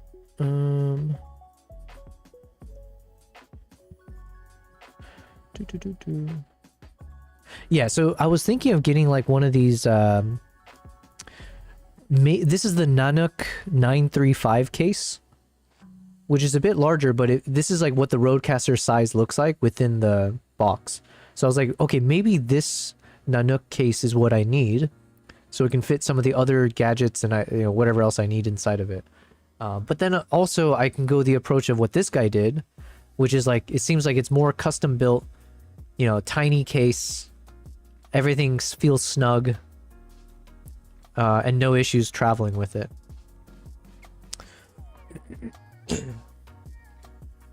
Mabel says, you're bouncing and things are not lining up logically. I get what you're going for, but you just kind of need this laid out for you, like with bullet points.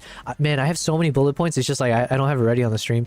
But okay, so help me, let me think this through. Tell me Tell me. For, let's say for when I'm, let's say I travel to Kenya, okay? Bullet points for someone who knows what to do. Yeah. That is true. I should probably do that. Okay, so here's what I was thinking. If I'm traveling to Kenya, I would, let's say I'm going to do some Jeep safaris. I've got my 3 cameras. Let's say it's all Nikon ZRs. 2 of them will have the HDMI connections. So it'll be a micro HDMI to HDMI because the ZR takes the mini, whatever it's called, micro HDMI. Everything is going to be Tilta cages, just as an FYI. Tilta cage, blah, blah, blah. We need your list of what you need and then put it into a list of things you need. Some things are for recording and production and less streaming. Yeah, and okay, so let's start with that. Priority is for streaming.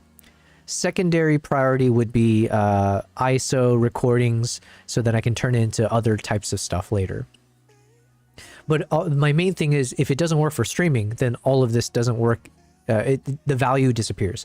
Whereas, yeah. So that's why I think it's priority number 1.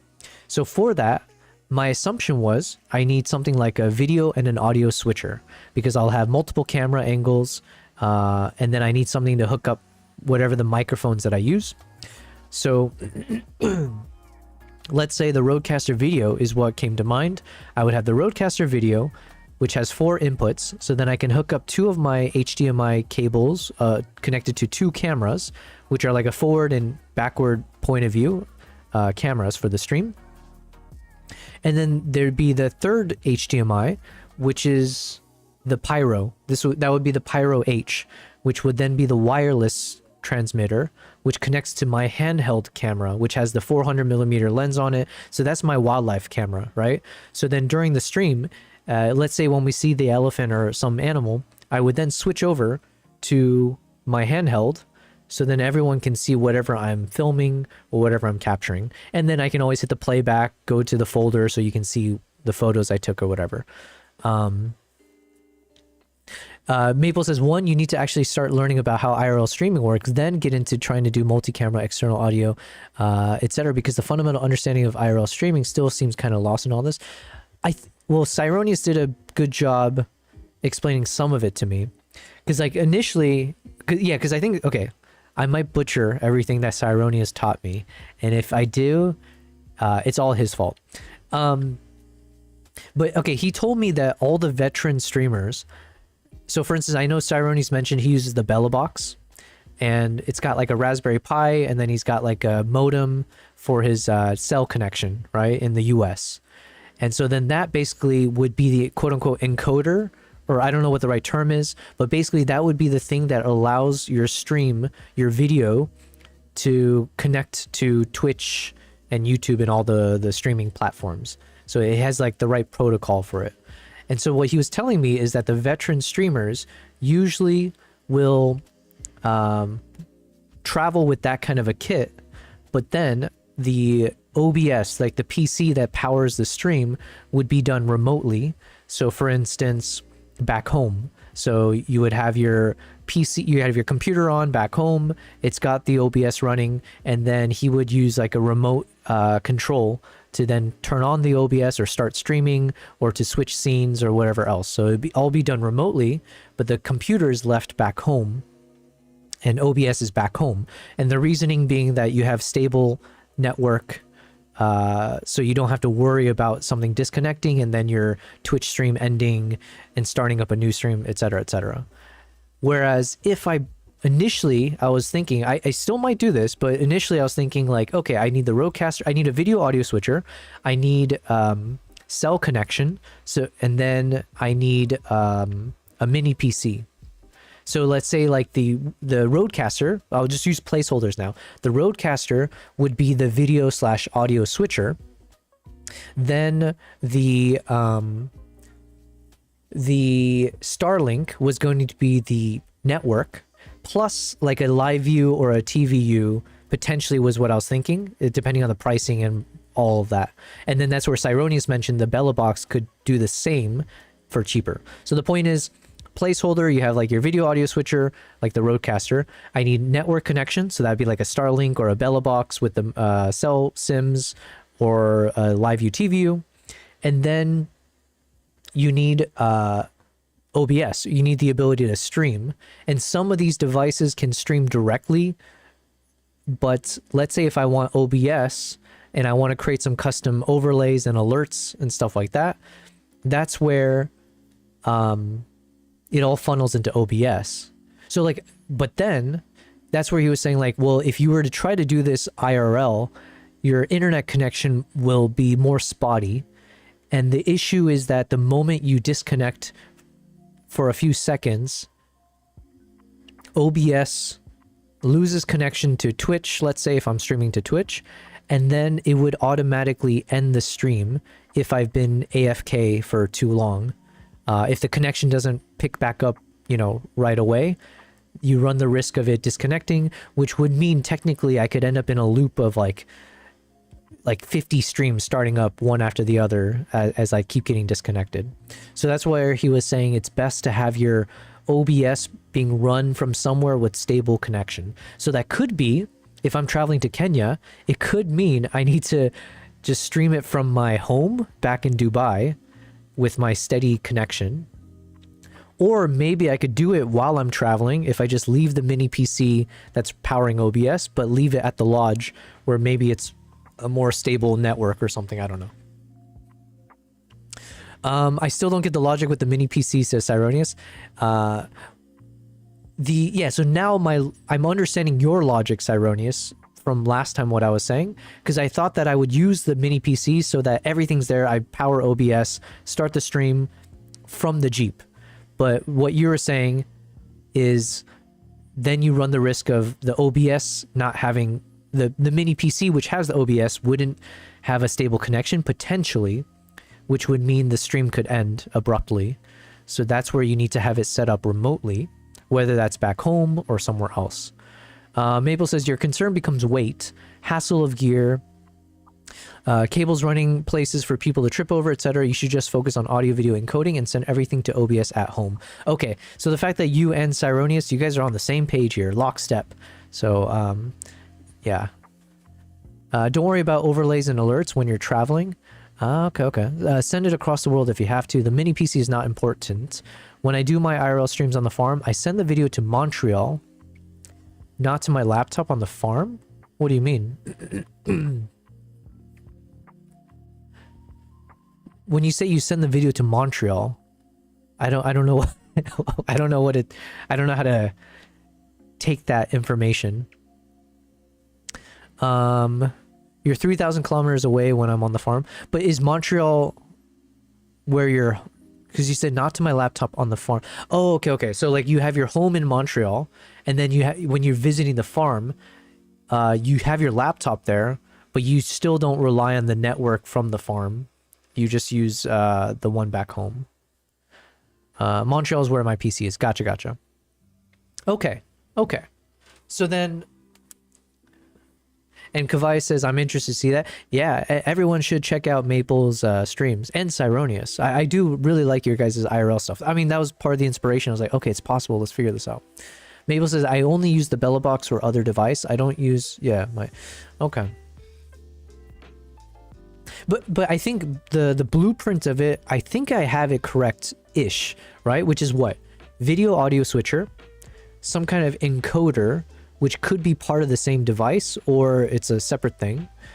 You need internet or like network connection. You need, and then like the typical cameras, microphones, that kind of stuff. Am I missing anything? Oh, and then like OBS. Or like how you stream. So now there's another option, right? So let's say if I do no overlays, technically I think the Rodecaster, all these guys, the GoStream, Rodecaster, all of them, YOLO Box, you could stream straight from the device itself, right? Or this is where, again, I might have lost all the logic that I gained, but I thought I read that you can directly live stream from the Rodecaster or the ATEMs or whatever. Like it has like the RTMP or whatever protocol to connect to Twitch and stuff. Mabel says, Bellabox will be your encoder device that will take the cell signal from your Starlink hotspots. The switcher will go into the Bellabox. Do not stream directly. Screw that entirely. Yeah, I didn't want to anyways, but I was like, oh, technically it could be possible, right? If I'm understanding how it works. But then, okay. And Cyronius was convincing me that the Bellabox might be a better option, especially price-wise and everything else. Because I think the two options I was running into was either the Bellabox, and then my understanding is the Bellabox, is that just like that Raspberry Pi thing you need to purchase? So you need this like Raspberry Pi thing. Then you need to buy some modem or whatever cell SIM cards for the country I'm traveling to. And then somehow those two things connect to each other. Magic. So the Bellabox, which is a Raspberry Pi thing, connects to the modem or like your cell thing. Jesus, what am I talking about? Okay, so this is the Bellabox. I should just watch the video. Also, abso-freaking-lutely, it is a better price choice. Yeah, Starlink is giving you the signal. You can do SIM card router, but that's if you don't have Starlink. Yeah, I mean, I think I will have to rely on the Starlink for sure. And then I was thinking the Sims would be like backups, just in case. But then the Live View Pro? Jesus. Okay, I didn't know it was like 2,000 bucks. Okay, so let me understand though. Technically, not saying I would do this, but technically, if money wasn't an issue, and if I purchased this Live View kit, this one can do everything that the Bellabox can do. Technically, right? Is my understanding. Like it serves the same functionality of encoding your video and your audio so that it can be broadcast to the big platforms. And then I think Cyroni's mentioned whether it's Bellabox or these guys, I think Bellabox has like a server. I think we saw that there's a server in South Africa that if I pay the money, the stream would go through that server. The Bellabox Cloud.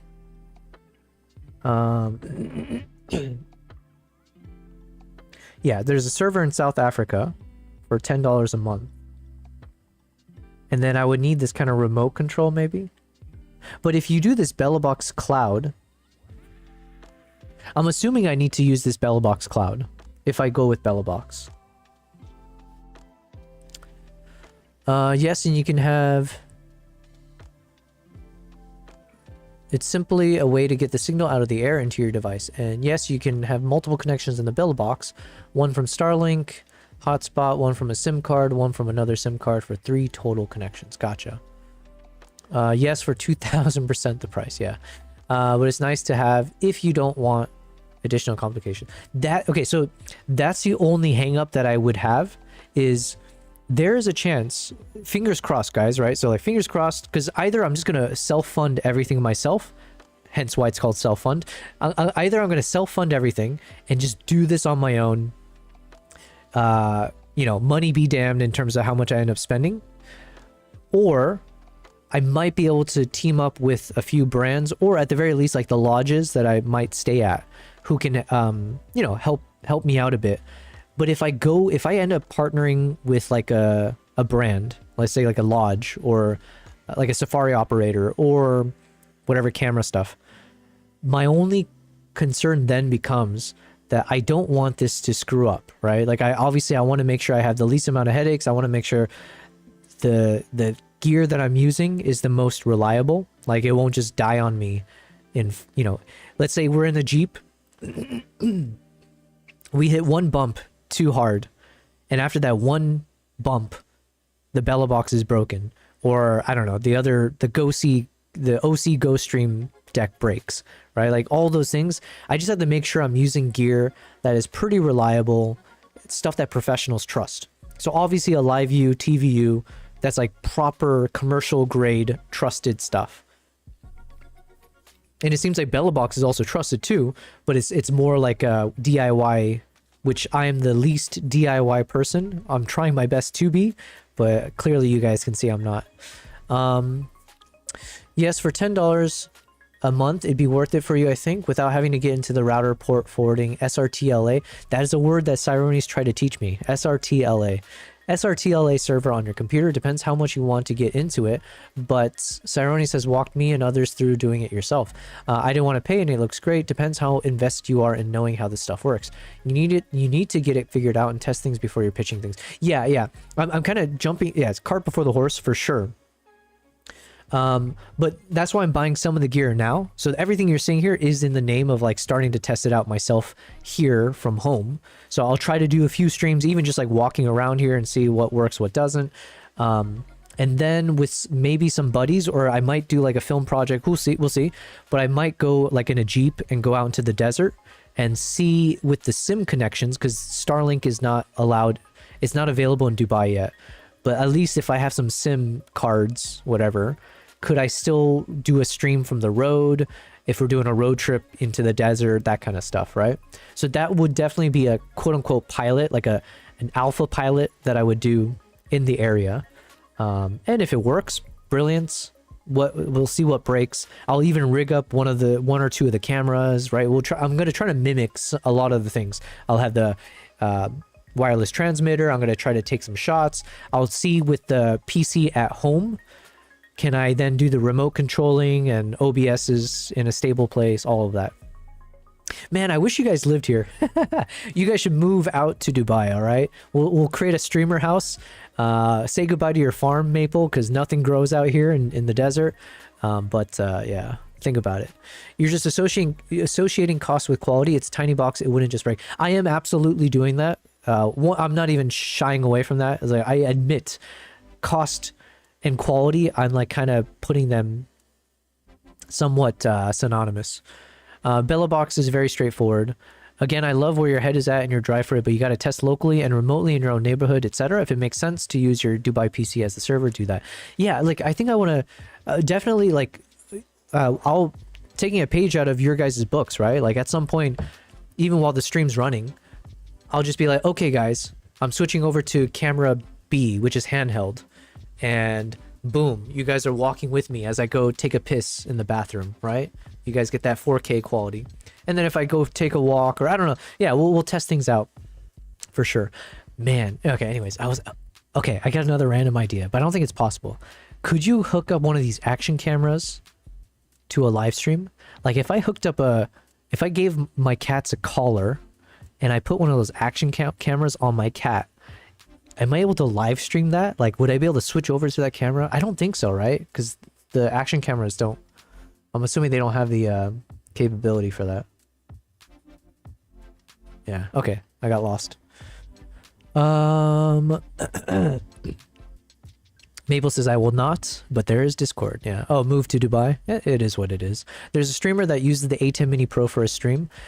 Listen, I'm done with A10 Mini. We're here. We got the Rodecaster. We're either going the Rodecaster. We're going Rodecaster. Okay, Rodecaster is our solution. But I think I am gonna try. Like I said, I'm gonna test it here from my home setup as well. So it means some of my stream stuff will look different. But yeah, my family is hopping on to the 5-year plan to move to China or Asia somewhere and teach English. Oh, nice. A 5-year plan. They can move to Dubai too. There's a lot of English teachers out here. I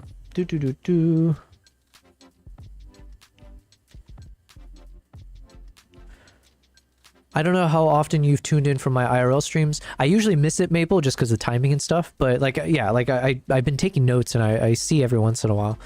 You've tuned in for my IRL streams, but the switching scenes, cameras, streams, etc. is super smooth. Yeah, like I noticed, for instance, you use like earbuds or like, yeah, so I'm assuming you have some kind of, do you call it TTS? No, but that's for the other way. Or is it like same concept? It sounds like when people type in your chat, it gets converted into like a voice message, or you can hear it. And then I think you had your phone or something set up, right? Or like you had some way to monitor everything at the same time. Switching scenes cameras is super smooth when you plan it out ahead of time. Yeah, I think Cyronius mentioned that only if I use the streamer bot, so I might need to use my so there might be a use for my mini PC that I purchased, right? So if I use the mini PC, because it's Windows product, and if I do the OBS from there, but from my home setup here with proper internet, then if I recreate all the OBS scenes there, I should be able to download some plugin, or he mentioned there's some way that I could remote control OBS via streamer bot. I think that was one option. Kavai says you can use the Insta360 if you use a cable for live. Oh, okay. Can you imagine just hooking up one to my cat here? Although they're kind of boring here, right? But Maple says, yep, Dr.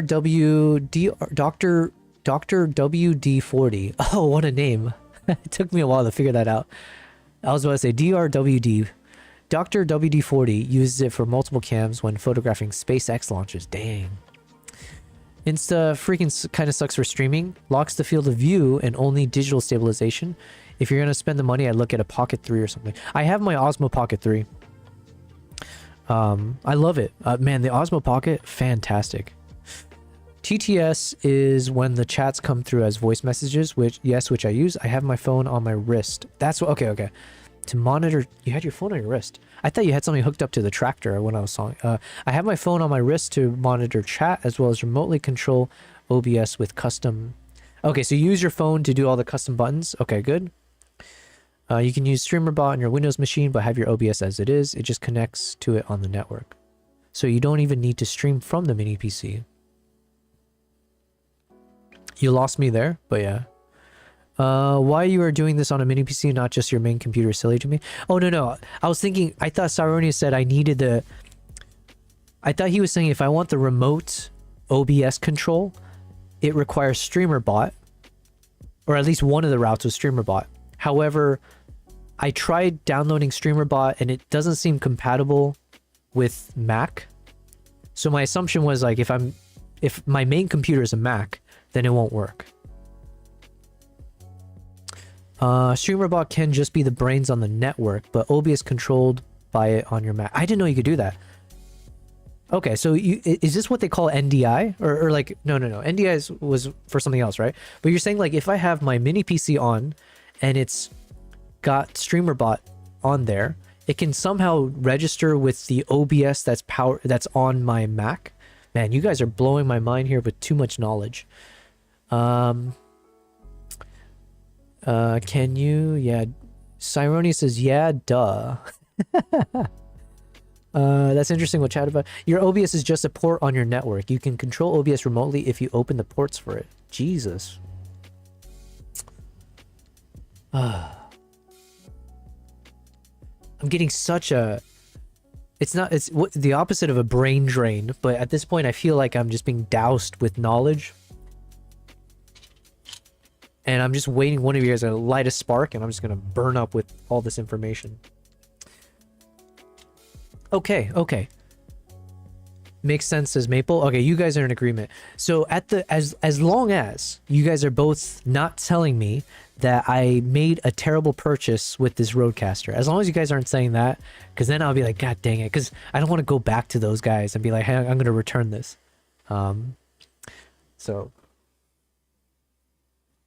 But here's the thing. I still need to figure out how to build a custom case. So I might need to watch some of those Caleb videos again, or see if there's a company. There are some companies. Yeah, I was trying to see if I can find one locally though. And like, all things considered, it's not the most complicated build, right? You're just talking as if I know what I'm talking about. But when I was looking at all the pictures, right? So if we swap over to the visuals,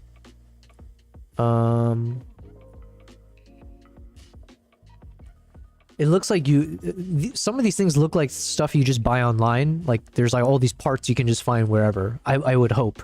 So it looks like they carve out a hole in the back. Then they got this like little connecting plate for all the inputs. And then, yeah, it's just like a bunch of cutting out some holes and then putting these kind of like plates with all the connectors in it, as if I know what I'm talking about. And then here it's a lot of like, it's like this base plate that you attach to the top. And then you need to have the right cutout so that the Rodecaster can fit inside and like be embedded, or what's the word? Flush with the plates, and then some space for like the battery or the wireless microphone, stuff like that. And then I need to build exhaust. I think I would need need 2 holes on the sides of the case, because I think I would need like a hole here, like a ventilation system, because most likely I think I want the case to be closed while I'm on the Jeep, because you can imagine there's going to be a lot of dust and everything like that. So there'd be one ventilation in, and then on the other side would be the ventilation out, I guess. So there needs to be space inside where you can build one of those fans that kind of blow out the air, and then all the cables and stuff should be able to fit snugly. Yeah. So yeah, I need AI. I need AI for physical building stuff. Cyronius and Maple, you said, both of you guys said the Rodecaster is fine. There are so many ways to go about it. That is a challenge, says Mindful. Yeah, exactly. And like, yeah. Like I say, every time things get overly complicated or there's too many options, I always compare it to either India, like trying to plan a trip to India, or trying to find what to eat in Cheesecake Factory. It's all one and the same. My mind gets overwhelmed. They went the easy route, in my opinion, square cutouts. Yeah, the only thing is, I need to figure out, do I want something larger? Like, do I want a check-in bag using one of these Pelican Nanook cases? Or do I go the opposite approach in like a tiny, it just fits the Rodecaster and like just about it, like whatever other bits and pieces. Also, you got to think about battery life, etc. If you're swapping batteries or have a big enough battery. Yeah, I was thinking of getting those Anker portable batteries of like 99, less than 100 watts or whatever it is. Or when I travel to the country, I might need to rent a bigger battery for the Jeep. But yeah. But then yeah, I figure I can fit the battery in like a little inlay. What do you call these things? A little, yeah, the embedded space. Siren says, good luck with ventilation. Kavai's asking, could you send a picture of the phone wrist holder on Discord? Yeah. When is this trip again? No, TBD on the trip, Cyronius. Most likely it won't be until next quarter. So for the next few months, I'm a bit swamped with a few other things. April, I'm traveling to Uganda for a photography group tour that I'm organizing. March, there might be a project that I've been reached out, like someone reached out to me, so I might be doing a travel project as like a camera operator, that kind of stuff. So March is a little bit TBD. Kavai, shout out to Kavai in the chat, had also sent some information about a trip to Norway to do like the dog sledding. I want to make like a short film, and I want to like interview understand the culture of dog sledding, interview some people. And then he mentioned I should be able to go to the reindeer tribe. So I want to spend as many days as possible interviewing, filming the day in the life of like these the tribes people with the reindeer. So that one maybe would be like in February, March. So in terms of like doing like this proper trip, realistically it's not going to be until maybe like May, most likely May, somewhere around there. We'll see. So it does give me a few months to test everything, try it out, pilot it from Dubai, do a few road trips, you know, kind of like take it around, get a bit more of a veteran status, get more to like, you know, eventually get to the Maple and Cyronius level. And then I'll be that much more comfortable to pitch this to a bunch of companies to like be like, hey, I'm ready to go. I got everything. Just fly me out there and we're going to start streaming. Maple says wrist, not arm holder. Yo, what's up? Guten Abend, Daytor. Daytor's in the chat. Thank you for being here. Fed says you need rubber plugs for the holes for when you bring the case. Yeah. Yeah, exactly. That's one thing that's missing here. I need like proper protective. Yeah, I need something to protect all the cutouts basically. So, and I'm just hoping I need to find some warehouse company that can do this for me. Rodecaster plus battery for the Rodecaster needs to fit in the case. I doubt you'll do every camera wireless HDMI, but think about cables. Yeah, so from this image, that's why I was thinking the Nanook case, this one should be big enough, right? You can see this is the Rodecaster, and you know, even if I put it in the center or off to the side, there's enough space elsewhere to put other attachments or things. And so this is the Nanook 935 case. So this should work size-wise. If anything, it's slightly larger than necessary, right? But then if you look at the on the back side, where is it? Yeah, here. So on the back side here, it's got these like ports for the HDMI cables. So let's imagine HDMI 1 and HDMI 2 would be yeah, the physical long cables connected to the two cameras that I would have attached to the Jeep. And then HDMI 3 would be the receiver, the wireless receiver. Yeah, the wireless HDMI receiver. I'm assuming would have to be hooked up there. Yeah, that's my assumption for now. And then Cyronius sent a link to his wrist holder. Man, you guys are wrist holders? I was thinking I was going to hook it up to like the car itself. You know, like the AC vent, and you just put your phone there. That's what I was thinking. Although I guess it makes more sense on your hand. Ah, yeah. Okay. Same as me, you want to go small as you can for portability and also crowded places. But yeah, Maple, the other thing is as of now, I'm not planning to do IRL stream. I'm not like going iShow speed route, right? As amazing as that route would be, that's like, yo, that's when we've got a crew and, you know, we've got a name for ourselves. My style is like either a one-man or a two-man crew, and it's going to be mostly out in the remote areas. It could be at hides, it could be on safaris, it could be on boats, it could be villages, things like that. So I do need to think about, yeah. And I guess that's where like a TV, oh no, the Bella box could work for that. Yeah, I would need to figure out where to house the Bella box. I know Cyronius, you had sent the photo a long time ago where the Bella box was connected inside your backpack. So I don't know if that's like the typical route. If I need a, or if I can put the Bella box inside this, inside the case. Mabel says you will take the foam out also of the lid. Yeah, exactly. So there'll be no foam because I imagine the foam would be a no-go in terms of overheating anyways. So it's just going to be the aluminum base plate, a lot of empty space and holders for like the fan, some of the cables, yeah, the battery stuff. You can put it there too, but when you're doing IRL with a backpack, you need your hands free. Yeah, okay, the arm holder makes sense, wrist holder. Does the Rodecaster allow an HDMI out that has the camera inputs put into quadrants? I have no idea. This is what we're going to test tomorrow. I'm super excited for tomorrow. We got our boy here. Yeah, I haven't even unboxed this guy.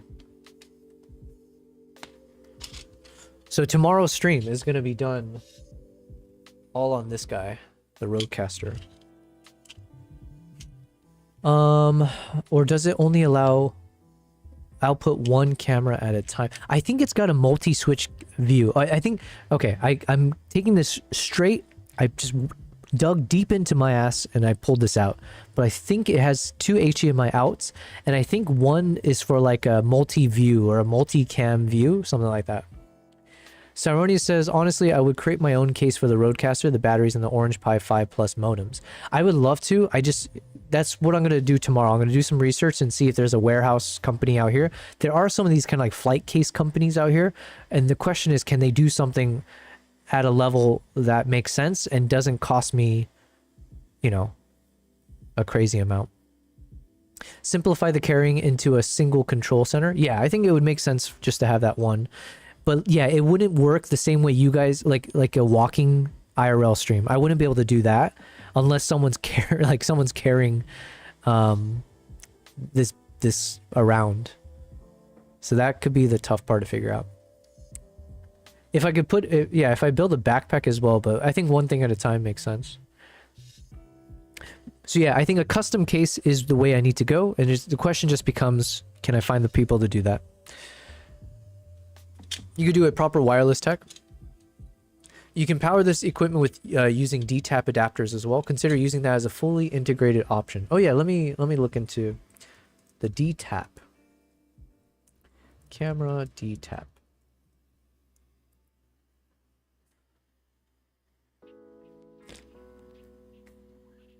Oh, and then this is the Tilta I just bought. Tilta Nikon ZR. So I think I was mentioning Maple. I don't know if you were here at the time, but there's a bunch of filmmakers that I met, and I think they said they wanted to plan the shoot. They have like a short story or like a short film that they had the screenplay for and everything. And so I think they wanted to rent a warehouse and then like just film it. So I'll be like a camera guy.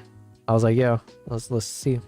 Oh, and I forget, I don't know how many of you guys were here. I know Fedorevsky was in the chat. Maybe Kavai was in the chat, but I had mentioned in the stream a few streams ago, that I had my own short film idea, and I fully fleshed it out. I even like trademarked it or copyrighted it and stuff. So yeah. Anywho, high quality wireless mic tech and HDMI receiver. You could definitely do that. It also would be nice not to have access to the back, because it would be nice to have better waterproofing and dust. Yeah, like ideally I don't like, obviously I would rather not drill into this beautiful, you know, like protective case. Like this thing was built to not be drilled into. But I think for my needs, it just makes sense to have a custom case where everything slots in, nothing bounces around. And then to whatever degree is possible, try my best to minimize the amount of dust or anything else that can get in. Water is obviously a big thing, like waterproofing it.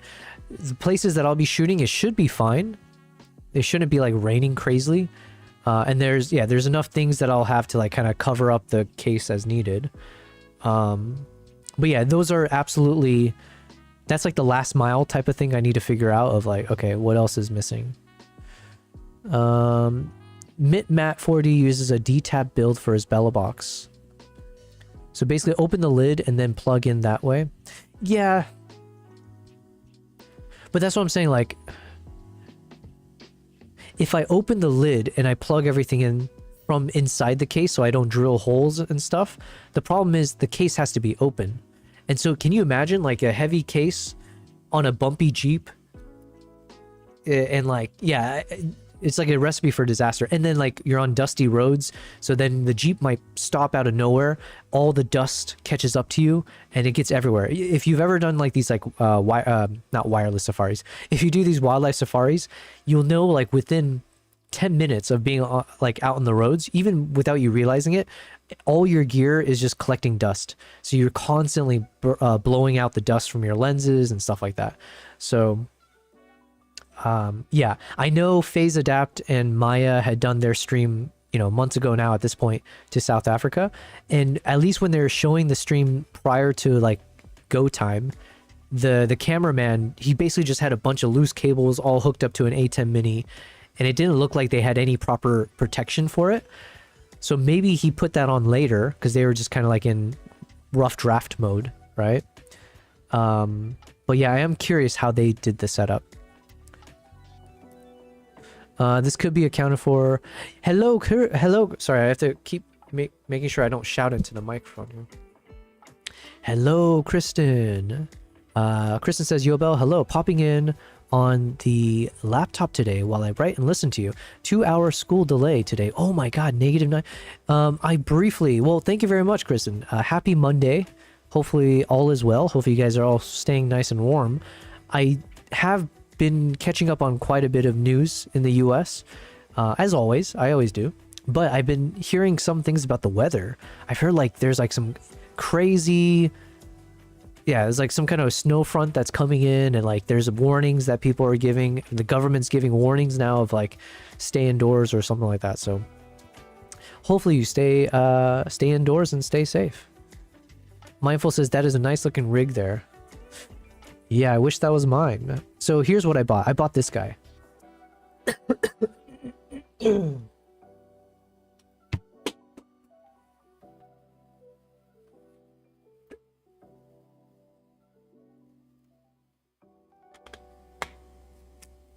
Man, this is delicious. Okay. So I'm not sick anymore, but you can hear in my throat. I still have to clear my throat and feel congested. Serenity says, just a bit of snow, freezing rain, not a bad setup for 200 bucks. This thing's fantastic, right? Or I hope so. A lot of this is unnecessary for my IRL stream. But like I said, as I'm now starting to get into like film projects, I figure I should just buy the whole kit. So that I can feel like a professional, you know, with whatever they're asking for. So yeah, this is the whole thing. It's going to be the first time I ever use something like this with these like bars and stuff. This is how little I know. So my guess is that these rods is so that you can hook up the V mount, V mount, the battery stuff, whatever the battery stuff is called, is you hook that up to that. Kristen says, don't come back to the US, sir. Things are crazy here. Oh man, I hear so much. Listen. Crazy. Okay, just you guys all stay safe out there. I don't think I'd be welcome back anyways. I'm sure they would deport my ass right away. But yeah, stay safe. That's all. Yeah. But anyway, so then this camera here, this lens looks fantastic as well. What is this lens? It says 36 on the side, but it looks so beautiful. It's like, and I'm assuming it's for, it says it looks like it can adapt to the Nikon ZR, right? Because they're showing it here. How do I get this lens with my purchase? So here, okay, here, since I don't know anything about this, my understanding is basically you've got the side handle, top handle, then I believe all of this is to do like the, since it's like manual lenses, so these are the focus pullers, or the focus pulling system. And it looks like this focus pulling system is connected to the two rods on the bottom. Oh yeah, by the way, so this is why I went with the Tilta cage. Mindful says -9 today. It was -32 Fahrenheit. Wind chill on Friday and Saturday. Oh my god. My family in Massachusetts has cars covered in snow. I'm okay with the sub-zero temps. I am kind of jealous, honestly. If I was... Oh, I love filming. I love photographing in the snow. Everything just looks so cool. Okay, so the reason I like the Tilta cage is they designed it much smarter than the small rig for the ZR. Because the ZR was covering too many of the buttons on the top. Whereas this one literally curves down to avoid any of the top buttons on the right here. So fantastic job. And it's also got that wooden touch to it, which looks super cool, you know, vintage. See, oh yeah, they say here, does not obstruct control buttons or the built-in microphones. I wonder if, I'm assuming Tilta came out with this after Small Rig did. So maybe Tilta saw the reviews about the Small Rig and they're like, oh, we're going to do it better. Which is good on them.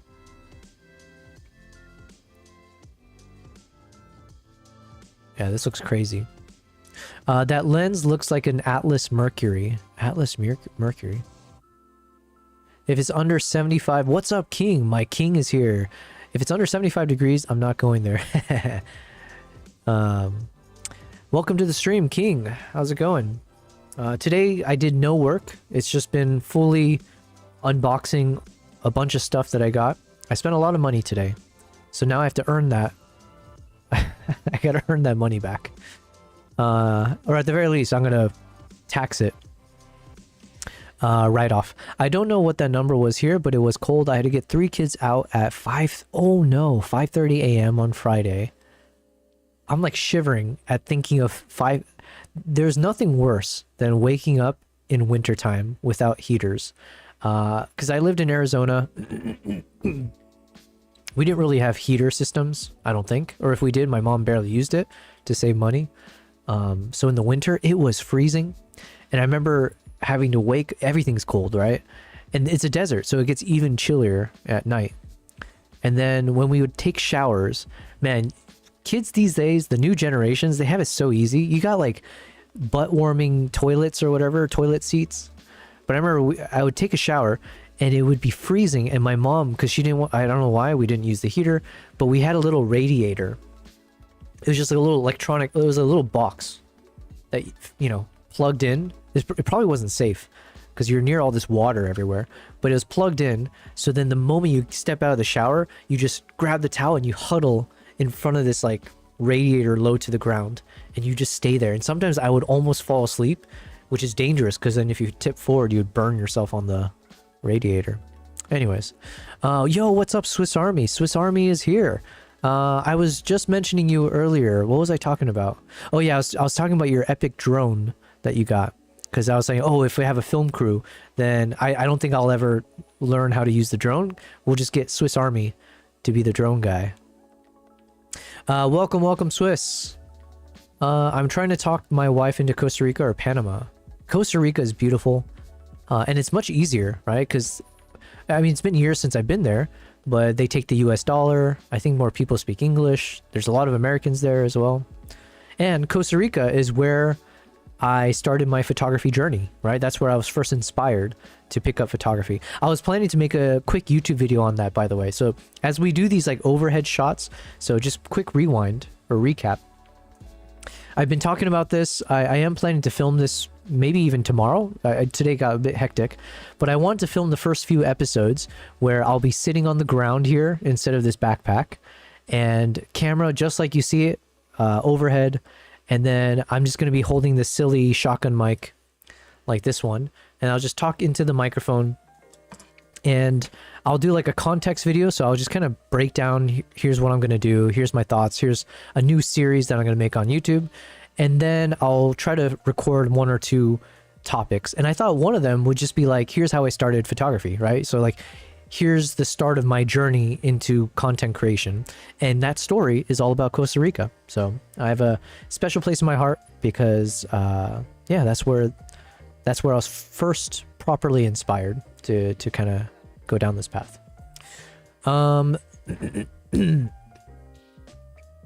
Fed says that anamorphic lens is only that anamorphic lens is only $8,000. You probably get a discount if you get the whole set. Man, I don't know how much money I spent today, but I think I spent a couple thousand at least. Our furnace was not working for 2 weeks. My husband fixed it, but it was a process. We used wood burning fireplace and 3 space heaters. Space heaters. Is that what it was that I used? I think. But this is like, I had an old school. It's like a rickety box. It would make all the creaking noises. Vintage space heater. Yeah. Oh, it wasn't this, but like. Yeah, it was something like this. No shot. Wait, was this the one? Yo. I think this is literally I think this is what we had. This looks so familiar. This is like bringing back memories, a bit of trauma, if you will, but it's like good memories because there's nothing that feels better than when you're cold. You're freezing your ass off. You step out of the shower, everything's frigid, and then you with the towel, and you're literally just crouched in front of this thing, very, very close. And this is why it only works with Asians, because we obviously it's kind of like in our DNA, but we've perfected the Asian squat. So you could squat low with the towel and get the heat coming right to you, and it felt cozy. Like I said, dangerously cozy, because you could fall asleep and fall forward. I think this is literally what I had.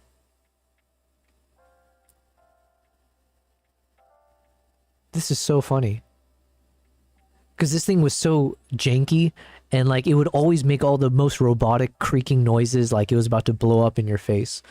And then you would see the red bars on the inside. Sometimes it would cool down, and then it gets super red. Yeah, okay, anyways. Memory lane. Kristen says, my friend went to Costa Rica and had pics with monkeys, and I wanted to go there so bad. Yeah, Costa Rica is amazing. I need to go back. I only got to explore the southwestern part of Costa Rica. I think the eastern side had like, you have those like sea turtles or something. There's like a beach where you can release them or see them. I will enjoy a nice cold Arnold Palmer. Arnie Palmy, is that what people call it? To cool down from this warmish weather. King says, Jobel, it ain't tricking if you got it. Kavai says, watch most of your last IRL VOD Maple. Awesome stuff. Yes, always. Yeah, Maple is an OG. Excuse me. Kristen says, I love that still with the cats in your visual perspective. Oh yeah, thank you. Okay, we're enough of this, enough of this. But I can't believe this is what we had. Vintage 415 Lakewood space heater, 10 by 19. Wow. Yeah, so I think, Kristen, it's been a while, but I was mentioning this like overhead shot. This is going to be my next product review video, which I've handed over to an editor. So please pray for me that it's going to be really good, because I'm really hoping. I've sent everything to the editor. I've given my thoughts. I've given like kind of the directions, kind of the beats to the video. But I really want to see if this editor can do everything. Like, just I want to see the creativity. I like less direction from me, the better, kind of a thing. But yeah, fingers crossed. How are you? Oh, and then yeah, we'll use this view for the live stream. So I'm going to set up one of the cameras with the wireless HDMI, and so maybe for tomorrow's stream even, or we'll test when we can use it. I will definitely try to do a stream this way. I use the small grip only. I haven't tried the cage yet. The grip is great for the small rig. Gotcha. I had one of these in a camper that got super cold at night. Yeah, the popping sounds that thing made. Yes, the popping sounds. It was just like oh. I might never use that cage, but it was free. Gotcha. I watched a doc about people that live past 100, and the Asians featured definitely had that squat down, even at 100 years old. You're basically born with it. I'm pretty sure if you do an ultrasound of any Asian baby, I mean, they're basically in that position already. If I got the cage for free, I'd probably use it and just cover the logo. I can't let Yobel in using a small rig. For your editor, give intent, not direction. That's a good way to say it. Yeah, you know what? That's a good way to say it. I'm wondering if I did that or not. Because at the very least, I would try to convey, hey, this is a video that's meant to promote the Pidgeotech 1 Pro ST backpack. And then I would give like the mood, like I want it to be a bit lighthearted. It's just casual. It's going to be a lot of me talking straight to the camera, and then just, it's not a proper review. It's just meant to be like, hey, I got this new thing. And let's just briefly do a sniff test. So, but I like how he said that. Give intent, not direction. My great grandpa lived to 104. I was in my 20s when he passed. Dang. OG. That's a boss. Direction comes only on the final pass. I still don't have a title for this video, by the way, because I've seen a few YouTube videos where they give advice, and a lot of the good advice, it always seems to say you should start with the YouTube title. So I've honestly, none of my videos that I've published to date have I started with the title. The title is actually the very last thing that I end up coming up with. Fed says, I do use the small rig grip, or L-shaped cage, or whatever they call it. It's very light. That's incredible. I work at a nursing home and we don't have anyone over 100, but a few over 90. I don't want to live that long. To each their own, you know? But yes, so I don't know when this will arrive, but I did buy the full cage, and then I bought this guy. The Tilta Mini Power Delivery V-mount battery plates with adjustable Arca receiver. So I don't know if I bought the right thing or not, because this one is not the one where it fits onto the rods. But I thought maybe this one's nice, because it looks like I can just hook it to the bottom of the camera, right? And it said Arca, so I'm assuming everything's like that Arca Swiss plate or Arca something. So I was hoping this is all compatible. But yeah, it looks like maybe I should be able to hook it up to the bottom here, have the battery, just use like a top handle, and we're good. And the question is, do I buy one of these matte boxes?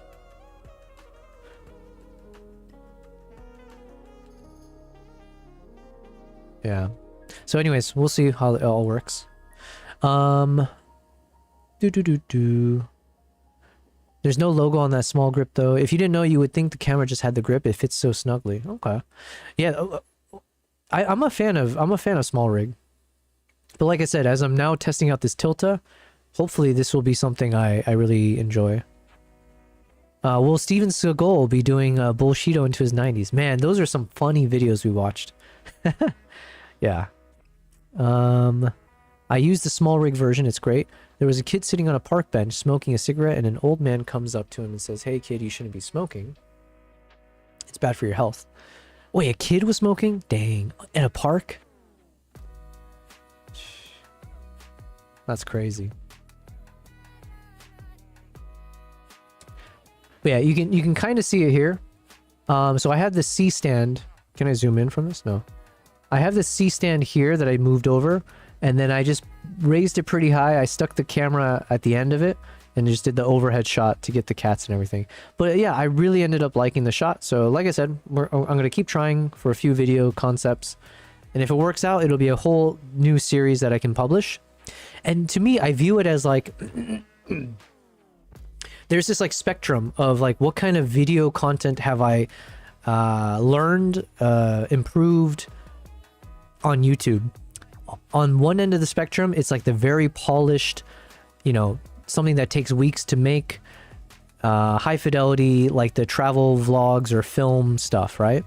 And then on the other end of the spectrum is the live stream, where it's easy to create. I can do it every day because, and nothing's scripted. So it's just like you turn it on and you just go off the cuff, which is great. But the issue with the live stream is that this is like 3 to 5 hours or longer. So not everyone wants to spend that much time to watch something more casual and unscripted. So I was hoping this new series that I want to make, where again, we're going to start off by, I'm going to test this out where I'm going to lie on the ground here and see how it looks.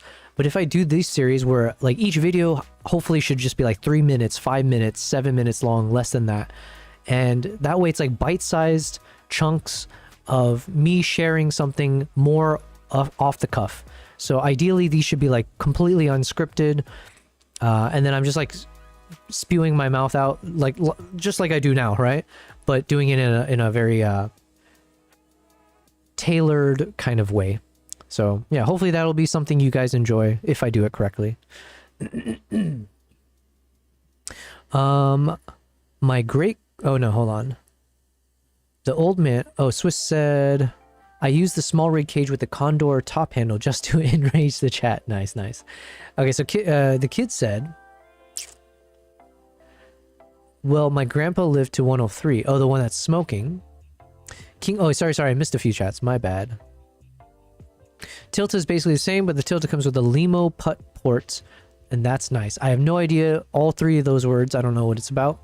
King says, I'm always wary of the V-mount, gold mount, and now B-mount plates on mirrorless bodies. I just use the USB-C. Okay, that's a good point. I have the small rig cage and the top handle came free with the ZR. So Kristen says the kid that was smoking says to him, oh yeah, well, my grandpa lived to 103. The old man asked, did he smoke cigarettes? And the kid says no, but he knew how to mind his own effing business. Nice. Yo, the kids these days. What's in their drinks? Or I guess what's in their cigarettes? The mouth on them. They're getting unruly, man. But that is a good zinger.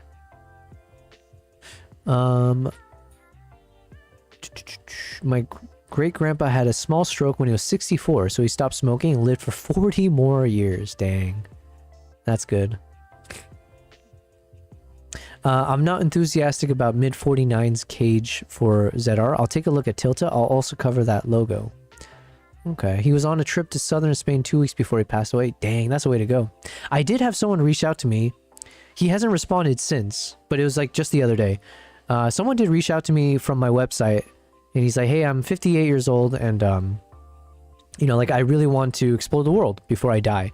It was like, dang, maybe it's like a language barrier. I'm not sure, but, like, he was just, like, straight up direct about it. It's like, hey, well, before I die, I want to, like, travel the world and stuff. So then he was asking me if I could maybe organize a trip for him. I haven't heard back, but I did send out the message the other day, so we'll see. But that would be cool. Man, I would love to travel with people like that who are just like, yo, I'm just here to see the world before it's too late. Make your own logo for the cage, yeah. Cyrone says it was a cool stream. Insane to go out in the cold, yeah. Oh, geez. Oh, geez. Is that how people sound in the cold? People are really mad at those blue condors. Yeah, Beatty. Shout out to Beatty in the chat. I don't know. I think Beatty is currently in Taiwan for a project, but I know BD was one of the ones that mentioned how I guess in his world, or like in that kind of film world that he's a part of, the condor, blue condor is frowned upon, or it's like a not taboo. What's the word I'm looking for? But it's basically like a no-go. Like if you use a blue condor, ooh, how dare you? So I think he was explaining a bit of like they were stealing from other brands. My last IRL stream was at the convention center in my neighborhood at a local anime convention. Gotcha. Oh, okay. Yo, how can you do an anime? Oh yeah, I guess it's indoors. But imagining all the cosplayers and the skimpy outfits in negative 20 degrees. I guess people want to beat me up now because I use Wait, what's wrong with Viltrox? Is there something wrong with... Man, there's so many brands. Thank God I don't know anything about anything. Swiss says, I have his X-Tool F1 Ultra to engrave my custom 3D prints and camera gear. Yo, Swiss, my man. Do you know how to make custom flight cases?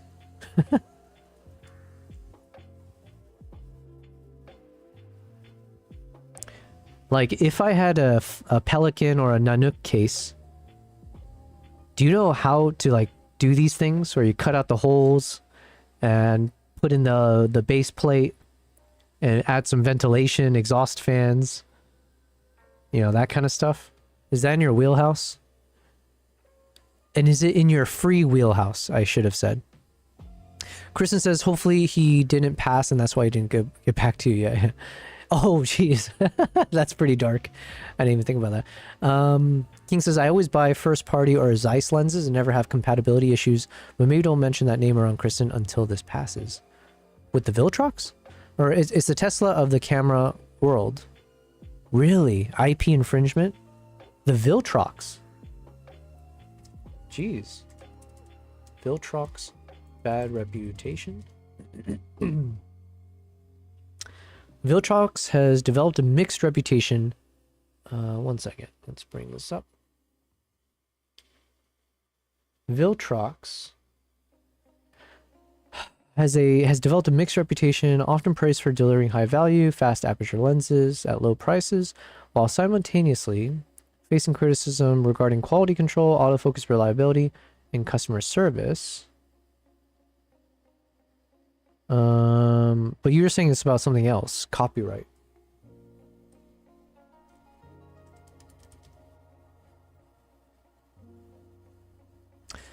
As of 2026, Viltrox is facing significantly... Oh, wait, that's the thing someone was mentioning in the chat.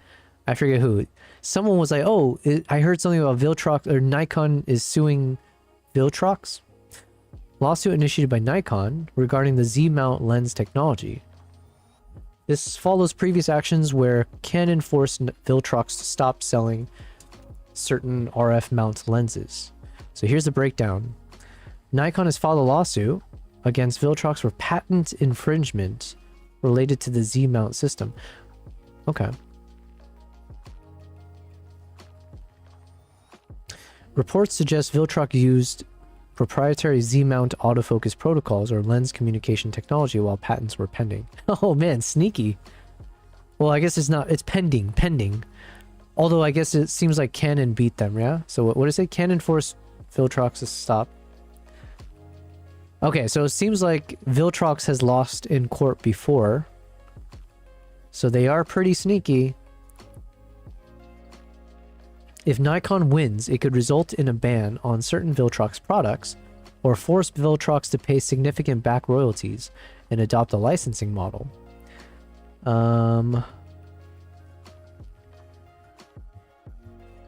Previous issues with Canon. 2022, Viltrox was forced to stop selling their RF mount autofocus lenses for Canon cameras following pressure from Canon regarding patent infringement.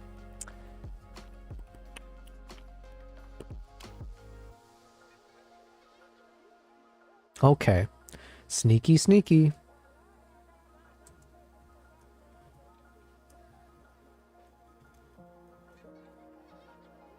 What was I gonna look at though? There we go.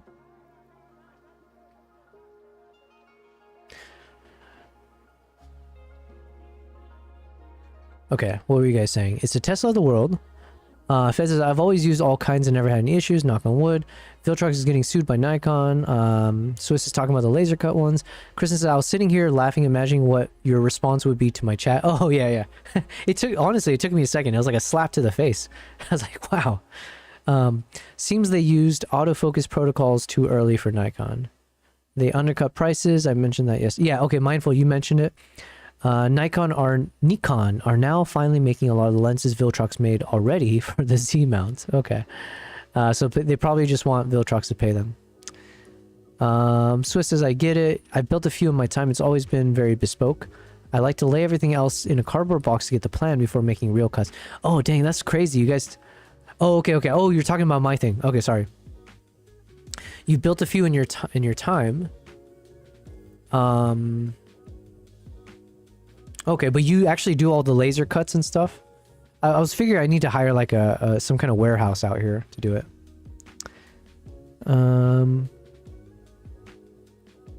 Okay. All right, point being is we've got ourselves a 35mm lens now. And I'm excited to create stuff with it. So right now, this is the 35 lens attached to my my Z9, and of course we're using it for Nala right now. But if I end up doing this kind of film project, I'm assuming the 35mm should come in handy for the filming. So, and like I said, tomorrow's stream I will be unboxing this properly.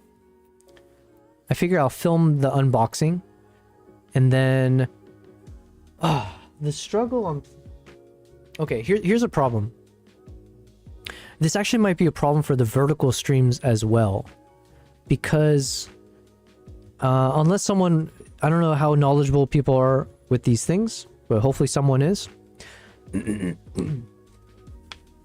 My understanding is with the Roadcasters, all of these video switchers, usually it all broadcasts a single video source, right? So you could have a single video source with multiple cameras, like a picture-in-picture, or like a split layout or whatever. But the point is, if it connects to a PC, your PC or like OBS or whatever will just view one video source with whatever mix of camera views that you've attached. It could be a full camera of one camera, or it could be a mix of them. Which is like, okay, that's fine. But then when I do these custom overlays, so like I spent some time to create this overlay. So right now you see me not on the TikTok side, but or the vertical stream, but for the landscape stream, you see me here full screen, and then just below me I have the two cameras set up, the cat cameras. My assumption is I wouldn't be able to do that. So that's going to be some things I need to test out to see like what breaks when I try to do a stream with the Roadcaster instead of using the 3 individual Elgato cam links. Yeah. So that's going to be something to test. Oh, but then with the Roadcaster... Okay, no. I have some ideas. Wait. Man, I'm a genius. How did I not think of this? A lot of people using the DX cameras have been happy with those Viltrox lenses for DX since Nikon has been slow making them. Zeiss is a holy name. What is the other name? Viltrox? King says, I started sneezing as soon as I wrote allergies. Nice. I'm not catching what you're saying. I must have missed the chat. Okay, here's what I'm thinking now. Technically, I could connect the Roadcaster to my Mac Studio, but I don't need to connect all of the cameras to the Roadcaster, right? So let's say if I connect both of my cat cameras to the Roadcaster, because then I can just do a split, half and half, top or sideways, whatever, and then that just gets broadcast as a separate video source onto OBS. So then I can dedicate like the space in the bottom as I have it now, or something similar. I could still kind of do something similar there. And then this camera here, my selfie camera, is on the Elgato, so then it can just run separately. It's 2 video sources. And then this is even better because the Roadcaster, given it's just one HDMI input, it can save me some HDMI ports, or like the USB ports, I mean, because I'm using up so much of the USB ports because of the Elgato capture cards connecting with my cameras. And so I can save a few of those USB ports, which I was, yeah, it's getting a bit too much anyways. Okay, we're gonna have some fun. We have so many things to test out, man. I got a new Il Gato Nov code. Fed, are you using like voice chat or like voice to chat? What do you call those? Text to voice, voice to text? What did you just say there? Il Gato Nove Code. Yeah. So I think it should work. Tomorrow's going to be fun is what I'm trying to say. Or at least it's going to be a fun day of testing what works and what doesn't. And I'll do the overhead shot. Yeah. Oh, yeah, where is it? Yeah, so I'll test the Pyro H wireless transmitter and I'll hook it up to a camera. I'll suspend it all the way up in the sky for the overhead shot, and then when I'm streaming, hopefully it should work, right? Where as I'm streaming, I'll hit the button and boom, you guys will get to see the overhead. Yeah, this is gonna be crazy. It'll be like, yeah, you guys will see this view, but imagine I'm sitting here talking to you guys and hopefully both my cats are hanging out and you'll see that overhead view. Oh, it's gonna be so great. Yeah, I'm sure there are other streamers who do this already, but the goal is we're going to keep trying some crazy stuff, you know? Fed says, you know Gatto is cat in Italian? I knew Gatto with one T, because they say El Gato. I thought it was in Spanish, it was cat. But I never connected the dots that El Gato, the company, is the cat.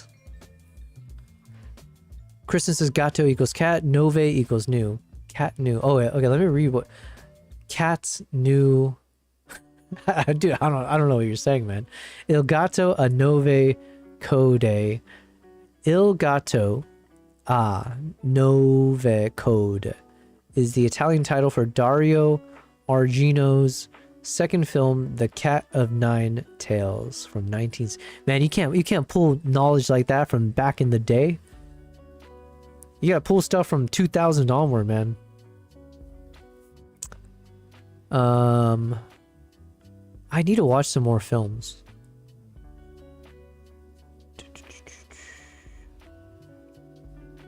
Yeah, oh yeah, we want to do some film talk as well. Oh yeah, what was it? Oh yeah, guys. What was the thing? Here. I can test this guy out. So... I mentioned this on stream already. I like to repeat things on my stream. But man, these guys are so fast, by the way. So Freewell, they email me. And they're like, hey, we got this new thing. We found your account. Would you like to test out our polarizer / variable ND filter? And then I'm going to be honest, I didn't really know much about them. So I was doing a bit of research as well. Some of you guys in the chat also mentioned that Freewell is, you guys like them as a brand. It seems like pretty decent reputation. So then I responded to them. I was like, oh yeah, I'd be interested. Sent them my shipping details. And man, these guys like FedExed it. I feel like they FedExed it and spent the special money, you know? They greased the wheels a little bit to get it sent super quickly. So, Freewell, thank you very much. I appreciate that you are willing to let me try this out and all that. I don't know if I was worth expedited delivery, but here we go. So I'm going to film this as well. I need to make a proper video with it. So this is the Freewell hybrid variable ND filter, and it's a color polarizer, and it's a 3 to 7 stop. So I'm quite curious because I've only used the 2 to 5 stop. So I'm curious how I'm going to like the 3 to 7. So, but yeah, I believe it's like I think it's like a magnetic system, I hope. because I prefer the magnetic systems. So, and oh yeah, and they threw this in too. I wasn't expecting this. Diffusion snow mist quarter filter. So yeah, maybe I can test this during the short, like the film projects that I'll be part of. And then I was gonna go out into the desert. A buddy of mine, he has like his bicycle, like a motorbike, and his Jeep. And we were thinking just like heading out to the desert to just do some fun like shooting. So I could test the filter out there. I wish we could do a side-by-side with the Nissi Jet Mags. I would love to see how they compare because Freewell does an excellent job with their filters.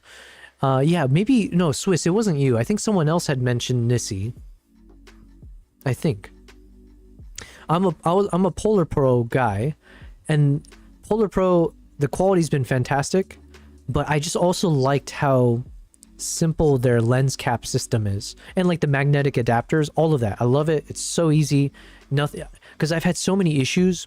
I've had an issue with their older Polar Pros where you screw it on and then it gets stuck with the thread, and then it gets locked in, and you have to buy those stupid things to like unlock the filter. It's so annoying.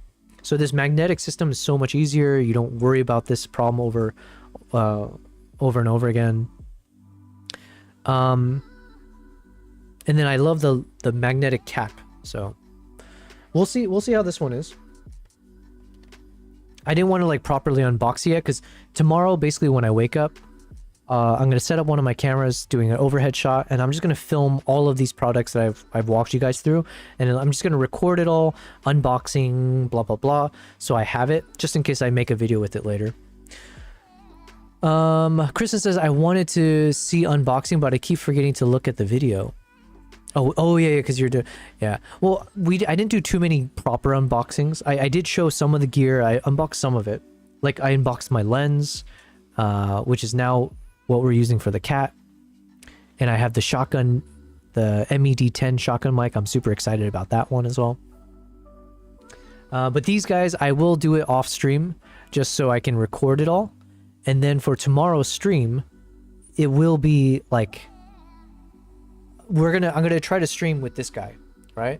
So I will try to do the stream with this Rodecaster video as the actual video audio switcher. Which, by the way, I think that means I have my Scarlett Focusrite as my audio interface. But if I understand correctly, I don't need to use the Scarlett anymore. I should be able to use the Rodecaster, I think. Swiss says, maybe if I come out on a shoot with you, then we can do it then. Yeah, Swiss, for sure, man. Listen, yeah, maybe I might have to message you later. But yeah, I have a random project that I got. Oh man, there's some really exciting things that have happened, which I can't go into per se. Like literally like NDA related stuff, right? How crazy is that? Are you even allowed to say that? Could you get in trouble for just saying I signed an NDA for something? You can't, right? Because like you're not giving anything away. I don't think so. Kristen says, misleading title today. Yeah, no, it's not. Wait, what is my title? Did I say something about unboxing? Not misleading. I did unbox a few things. You just missed it, that's all. I unboxed. I have so many boxes that I unboxed. Don't worry, I would never mislead you guys. Yeah, and the rest of the stuff I need to unbox, it's like, yeah, it's stuff like this, which we'll do later. The free wells. What was I saying? You said lots. I did. No, I thought I said tons or lots. I had lots of box. Oh, are you kidding me? Look. Do you see this big box or a big bag? This is full of just boxes and boxes and boxes. These are all boxes that we unboxed. So listen, I'm not one for misleading. What do you call those? The thumbnails that are like, oh, what's the word? When you make your thumbnail super, clickbaity. How did I forget that?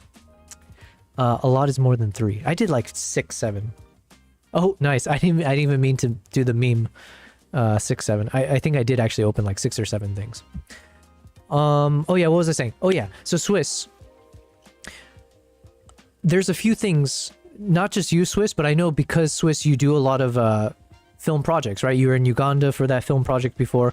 So that is like absolutely one of the things I'm trying to do now, is see if I can pitch film projects and like figure out how to get money for it, stuff like that.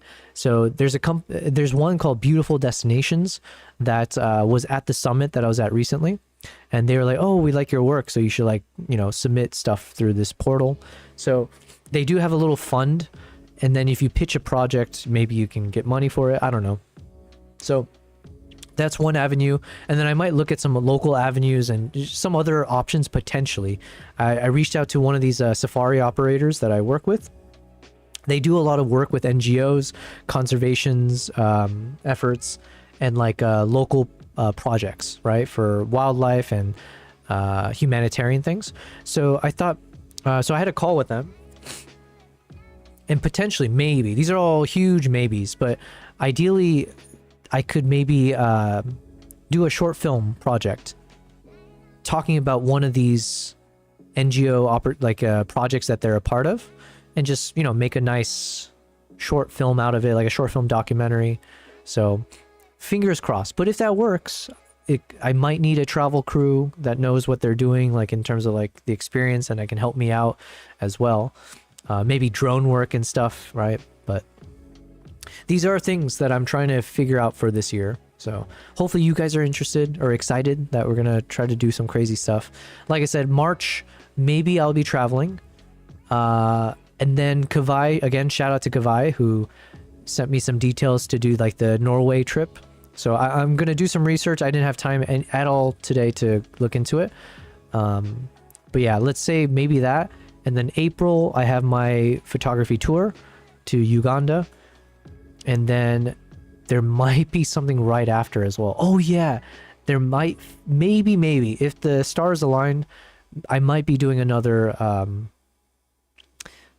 photography workshop in Africa, maybe like Tanzania or something, in April. So yeah, we got some like fun trips lined up. So now I'll be able to start filming again. First time traveling again with the ZR, proper ZR, right? So yeah. Kristen said, I'll probably be working during your live tomorrow. Well, the thing is, I'm hoping to go live a bit sooner tomorrow. So if all goes well, I'll try to go live at around like 5 p.m. my time, something like that. Whereas today, I think I went live at like 7 p.m. or so. And then I'll stream till midnight if possible. Yeah. Oh man, my ear just popped. I must have been shouting at you guys this whole time. Holy Christ. I'm just realizing how loud I've been. Whoops. Nala, what are you doing? No, Nala. Oh, and then I also need to charge this bad boy. It's 12:35 p.m. here now. Gotcha. Right now it is 10:35 p.m. So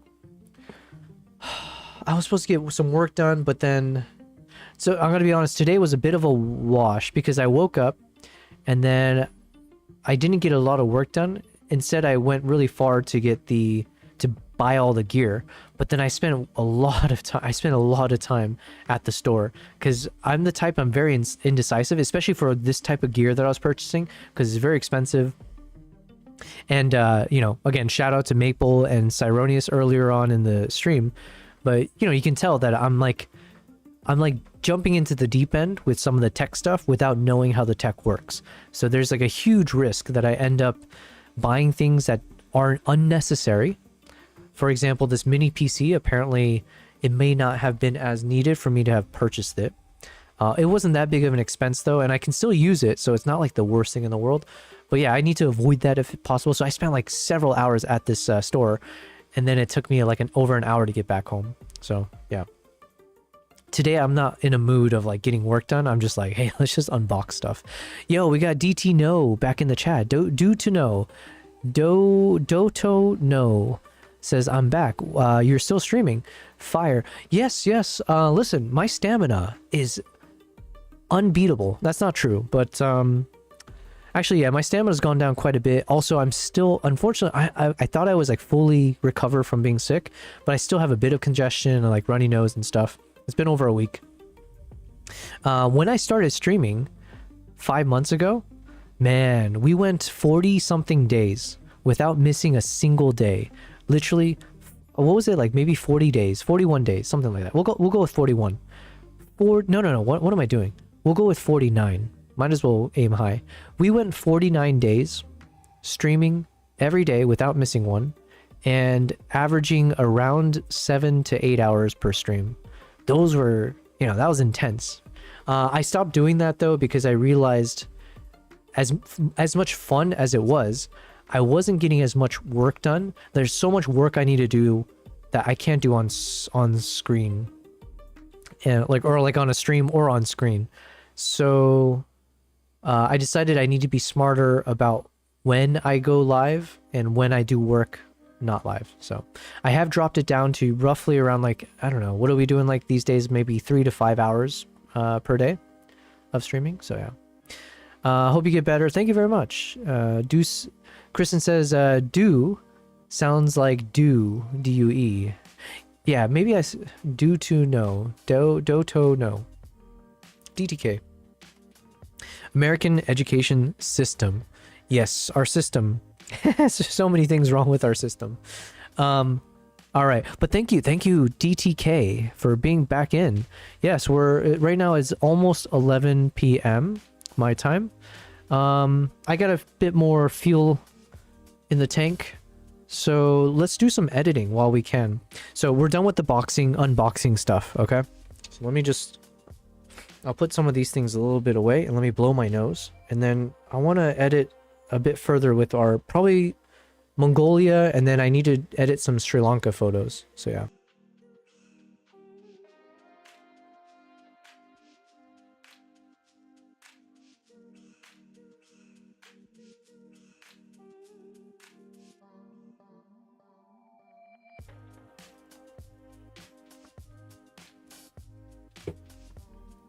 All right. So here we are. Also been in the American education system. Yeah. DTK says, I like the same things as you. Okay. It'll be way past let me make sure everything's still working. Perfect. Okay. DTK says, can you rate my color grading skills from 1 to 10 on my channel? Can you send your channel over? But you shouldn't take whatever grading I give to your grading, haha, with a grain of salt, because I'm still fairly new to. I'm still learning all of the kind of like the proper ways to do color grading.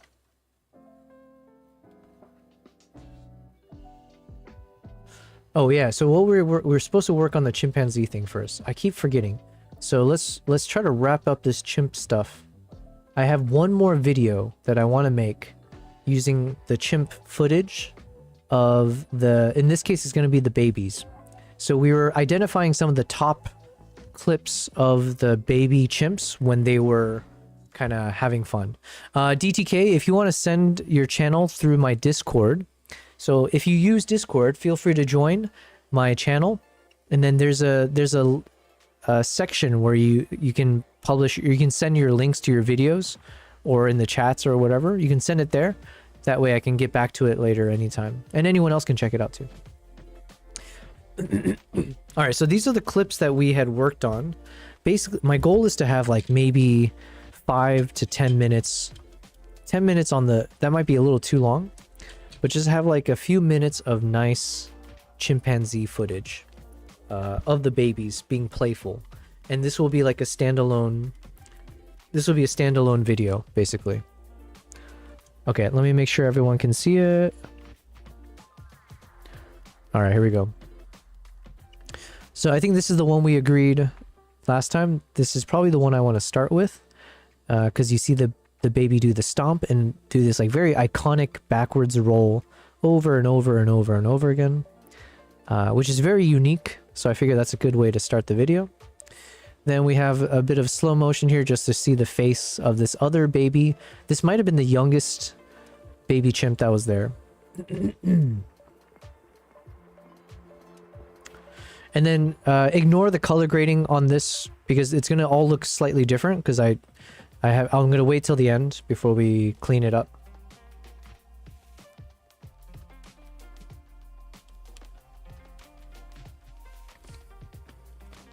So we have a few more of this kind of interesting barrel roll style, but a different baby. So basically imagine as we play these, I'm just going to put some casual music on in the background. Not what you're listening to now. Actually, hold on. I should probably test that.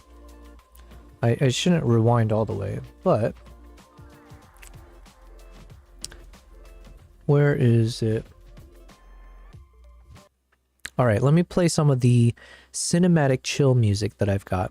It doesn't necessarily fit this, per se, but we can kind of like, you know, it's at least it's a bit more of a non-lo-fi beats style. Let's see if we can find a good one. DTK says, I joined it. Oh, nice. Yes, send it over. And then I'll check it out in a second. Fed says, oh yeah, we're back to the editing we were on last time. Yeah, look how slow I work, man. Meanwhile, Fed, in that time it takes, you're already like publishing your next video on YouTube. Here I am, still editing. We're not even in the color grading side. Okay, so I'm just putting on some casual music. It's not going to be... You know, I like to spend some time to make sure I have something proper. But yeah, whatever fits the mood. Something a bit more lighthearted, of course. But yeah, as you see the kids... What do you call baby chimps? Do you say kids? As you see these like young juveniles having fun, being playful... and that's it. This is like a simple YouTube video. It's not meant to be like life-changing or anything. It's just like, hey, here's a few nice moments that I captured from a recent trip. Enjoy. Kristen says, you can see the curiosity in the eyes of that one you said was the youngest. Yeah, especially when it runs up to you. There's a number of really cool footage to go through. I sent it. Let's just call them chimplets. Oh, that's a good name. Chimichanga is what I was thinking of. I'm hungry. DTK says I sent it in the videos. Okay, I'll check it out later. Remind me if I forget in like 5 minutes. I want to go through these clips first. And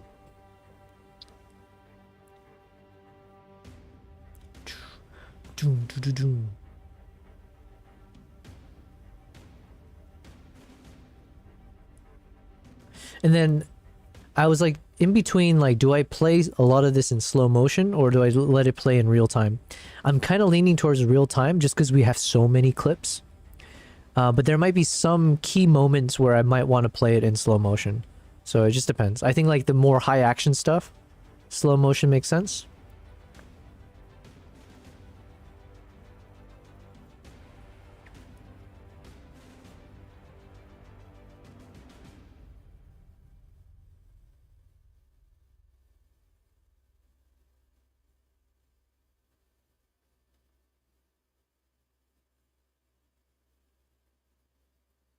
So here you can see like the older sibling trying to get the baby to come back, probably away from the electric fence and away from me like the humans. But the baby's too curious, it comes up closer. And then eventually the older sibling scolds him. But look how adorable this little chimplet is. They look really nice, says DTK. What is your main camera for? Yeah, see here, you see the juvenile. he like punishes him. What is your main camera? For this shoot, it was the Nikon ZR. It was a shoot that, so basically this is a project where Nikon reached out to me to see if I would test out their camera before the launch. So that was like a first time for me to do something like that. It was a huge honor for sure. And then I spent a few days on this island filming these rescue chimps. Prior to that, my main camera was the Nikon Z9. So I have the Z9 here, which is currently being used as a cat camera. And then I have the Z6 III, which is my secondary camera. But now that I have the ZR, I'm a bit torn in terms of like when I travel. How the heck do I figure this out? But I think the ZR is now my main camera because I've shifted more towards learning filmmaking, cinematography, video stuff. So shooting in that red color science and the ZR is just fantastic for video. So yeah, photography would be like secondary for me. My oldest daughter got a Chipotle discount for her half birthday today. Yeah, dude, Chipotle's. I discovered that Chipotle is now in Dubai recently. I think it was a few months ago. After I discovered that, I ordered Chipotle, I think about 7 days in a row. And no regrets. No regrets. DDK says they look really nice, the colors. Thank you. Yeah, I did a bit of color grading, but I had color graded each one separately at a different time. And now that we're like filtering and finding the clips that we want to use, I do need to spend some time to see how can I unify the color, the look and feel.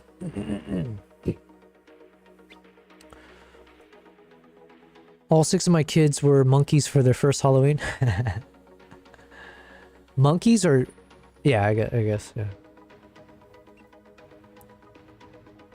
Maybe I'll make Chipotle bowls for dinner tonight. Man, actually no, I only had one meal today, so I think I deserve one more meal. Today was a bit hectic. So you can see here the colors are a bit more toned down here, so it's like a little bit more desaturated on the face and on the grass, which I don't mind per se. It's a bit warmer, but it looks very different from some of the other shots beforehand, so...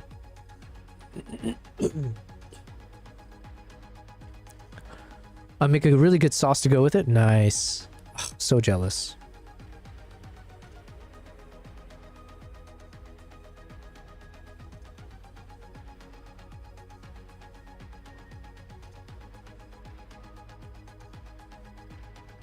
So we get some close-ups again.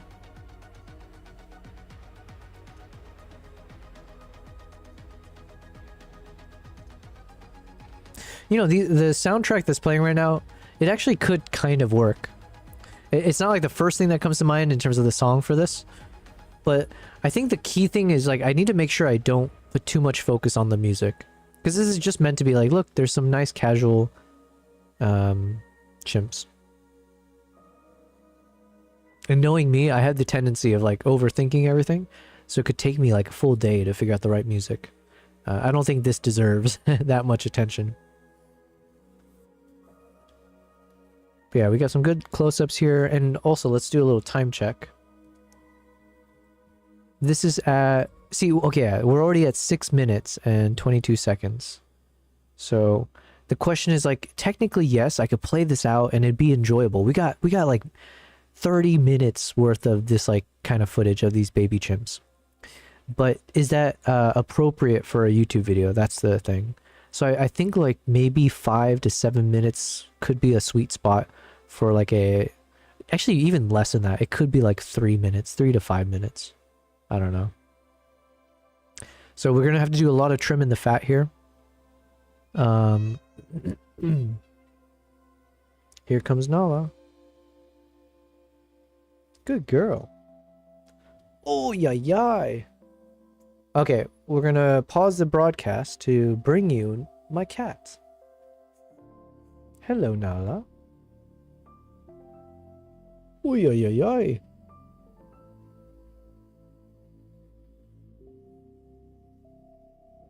DTK says, wow, you have so many timelines. Oh, yeah, I have way too many. Hold on. How many do I have? Yeah, I have a problem. I've been told I'm a hoarder.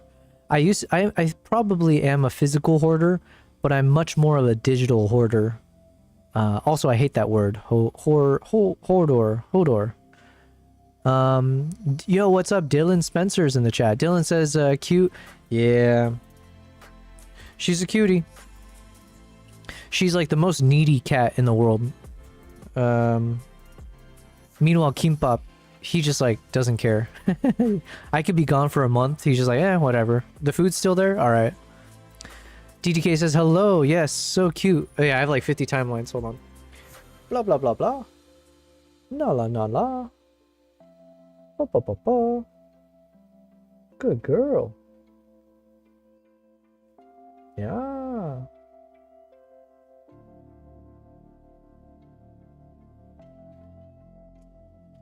All right.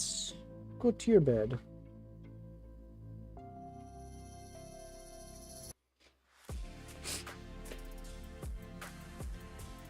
Back to edits. Kavai, nice. Put her up to the mic. Oh yeah. Wait, Kristen, it's been a while. Were you here when I was testing? I was doing the ASMR testing. You know what? Let's do it again. Because I finally have the dead cat. It is funny that they call this the dead cat, right? But I do have this little dead cat thing on this now. So I should be able to do a proper test. See how much this makes a difference when it's on. It might like mute the mic quite a bit. I'm not sure. Okay, let's do a quick test. I think everything's turned off. Just my mic here. And then again, I apologize to TikTok. I still haven't figured out how to switch primary mic. Oh, I see. Primary microphone, general settings, microphone device. Oh, okay, here we go.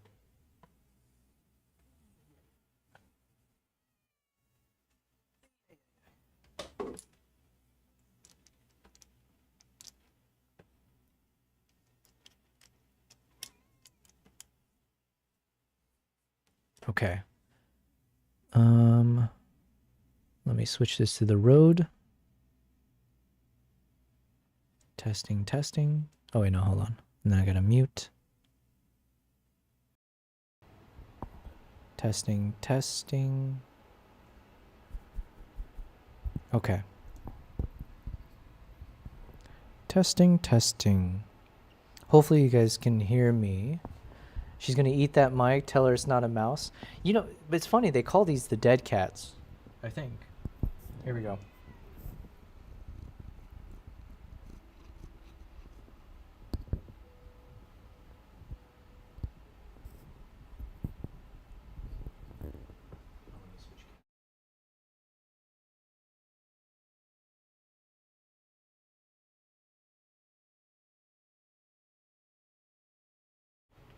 Hold on, I forgot I have to add that as a mic source on the other camera. Give me a second.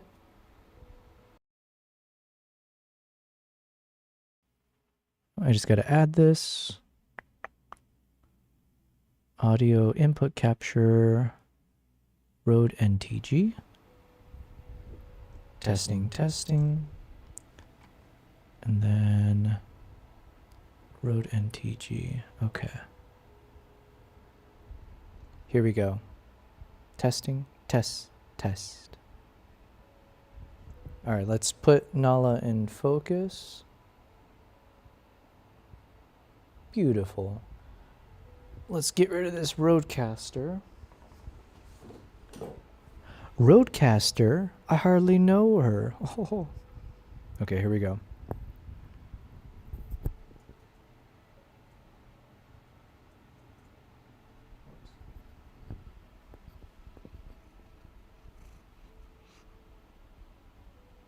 Good girl. Yeah.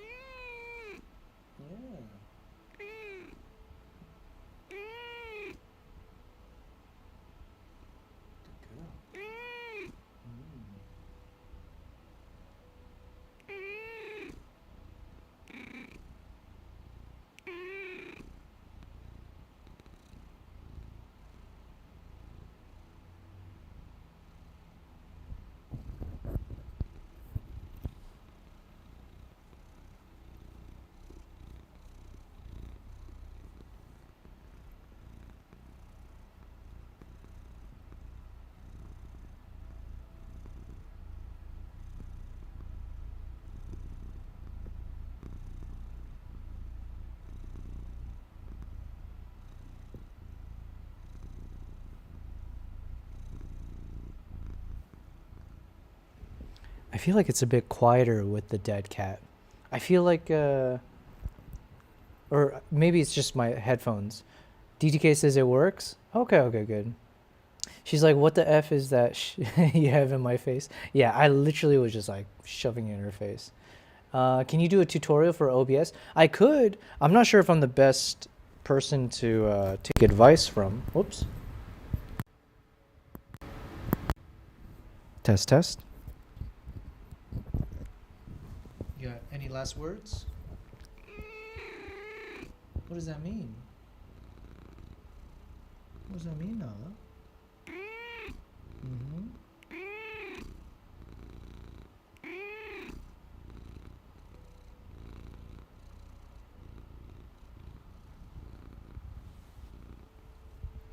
Okay, test is good.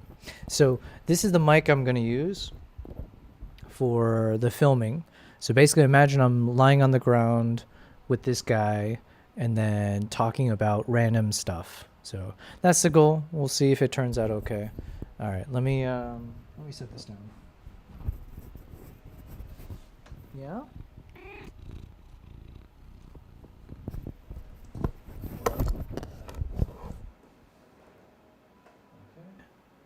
Are we back? Back to this one. Let's mute that. Boom. Oh, wait, hold on. Let's switch the other one out. Okay, I think we're back.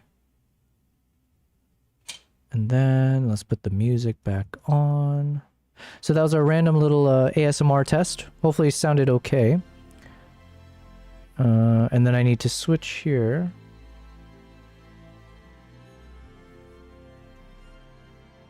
Okay. I think we're back on everything. Hopefully you enjoyed. That was the ASMR, the cat ASMR test.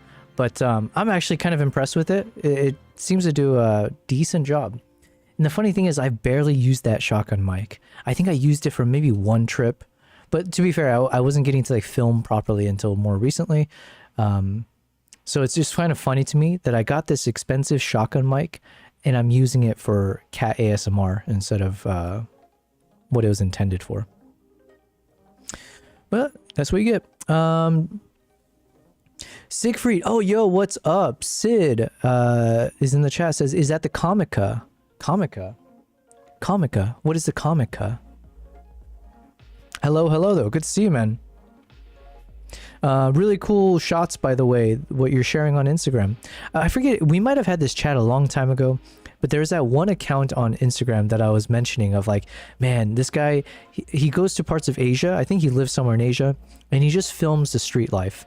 Vertical, casual, chill moments, traffic going by, person walking, street vendor, and just put some nice music to it, and it just looks so good. It's just like very aesthetically pleasing.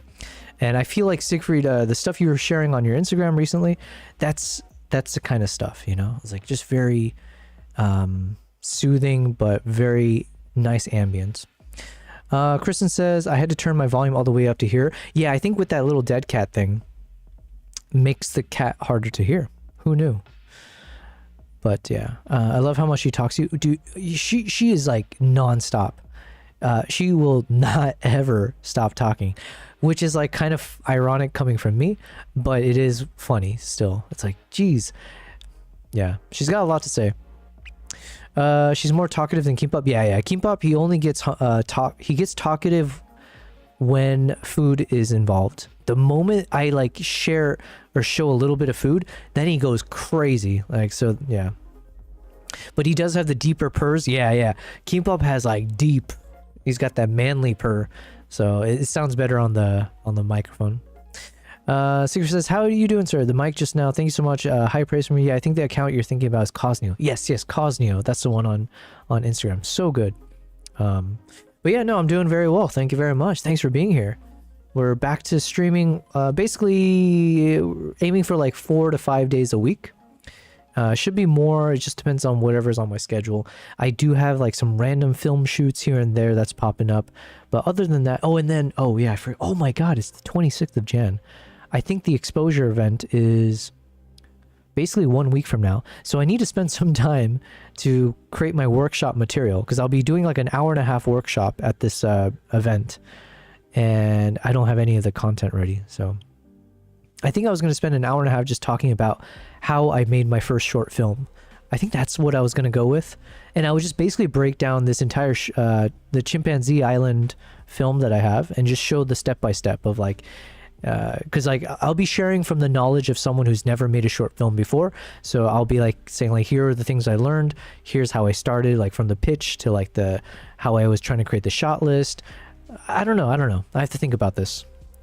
So yeah.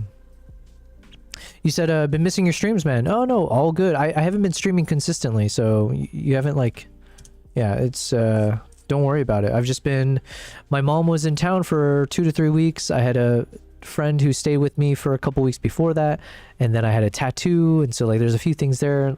And then, yeah, now I have a new friend that's staying with me for the past like, I don't know, 2 to 3 weeks.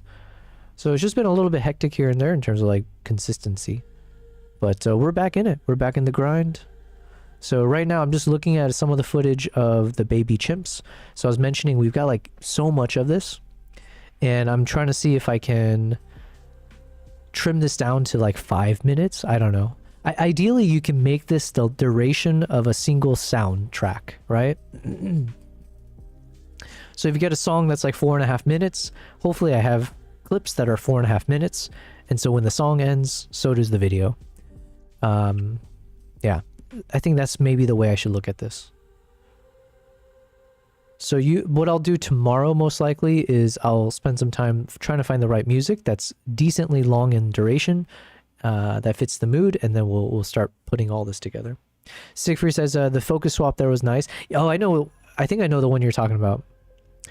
When it shifts from the baby, yeah, when it shifts from the baby to the adult. So baby's doing the pose and the adult's doing the pose. I was trying. Listen, it wasn't the best, but you know, it's A for effort maybe. So now we're at 8.5 minutes.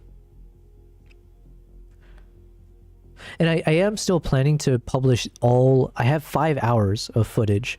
So I took all of my 6K resolution footage, and there's just a handful of 4K ones.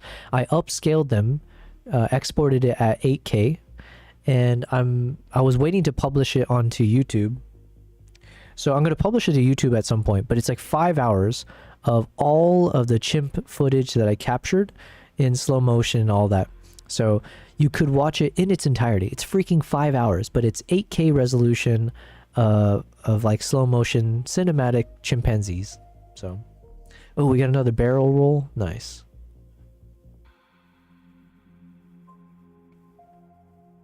See, we got some nice moments here, and it's gonna be hard to figure out what to trim out.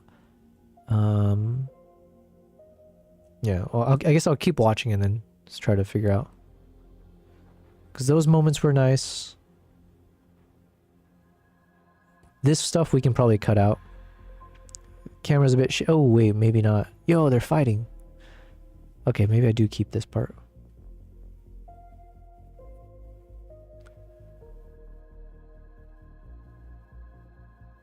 Okay, this part's a bit shaky. I wonder... Is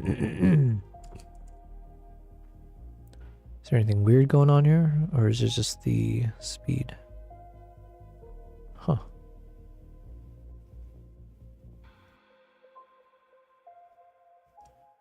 Okay, so this one's a bit glitchy, but it should be fine. I think it's just the rendering.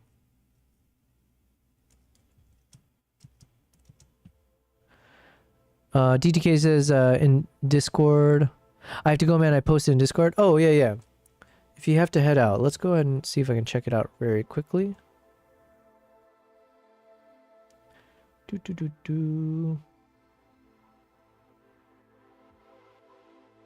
Alright guys, so today I'm going to be putting together the M4 MacBook Pro. Yo, this is you, DTK, due to know.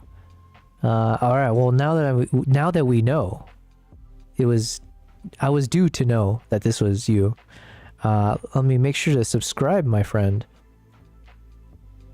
Ever wondered, sorry, I'm speaking so loud. Ever wondered why your BenQ, oh, I have a BenQ monitor.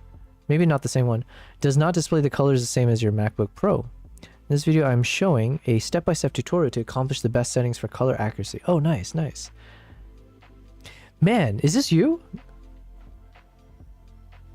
I'm so jealous. If this is you, I'm assuming it's you, but you're starting YouTube at such a young age, and like already we're only 4 seconds in, but this looks so much more polished than the stuff that I make. Good stuff, man. Hold on.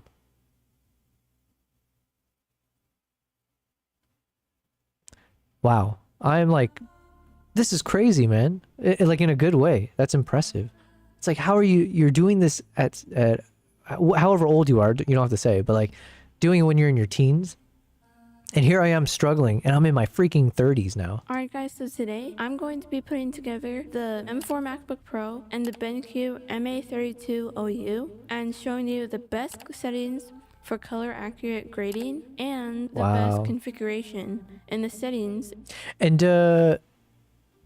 DTK, do to know, did you edit all of this yourself, or because either way, this looks very good, man. This is like good stuff. In the new version of Display Pilot 2, their new software. Without further ado, let's get into it.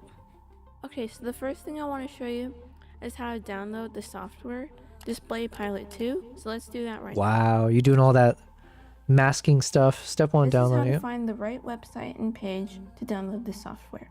First, you go to whatever browser you're using. Right now, I'm using Chrome. Let's click on that. Then type in BenQ, and the first website should come up. So let's press this.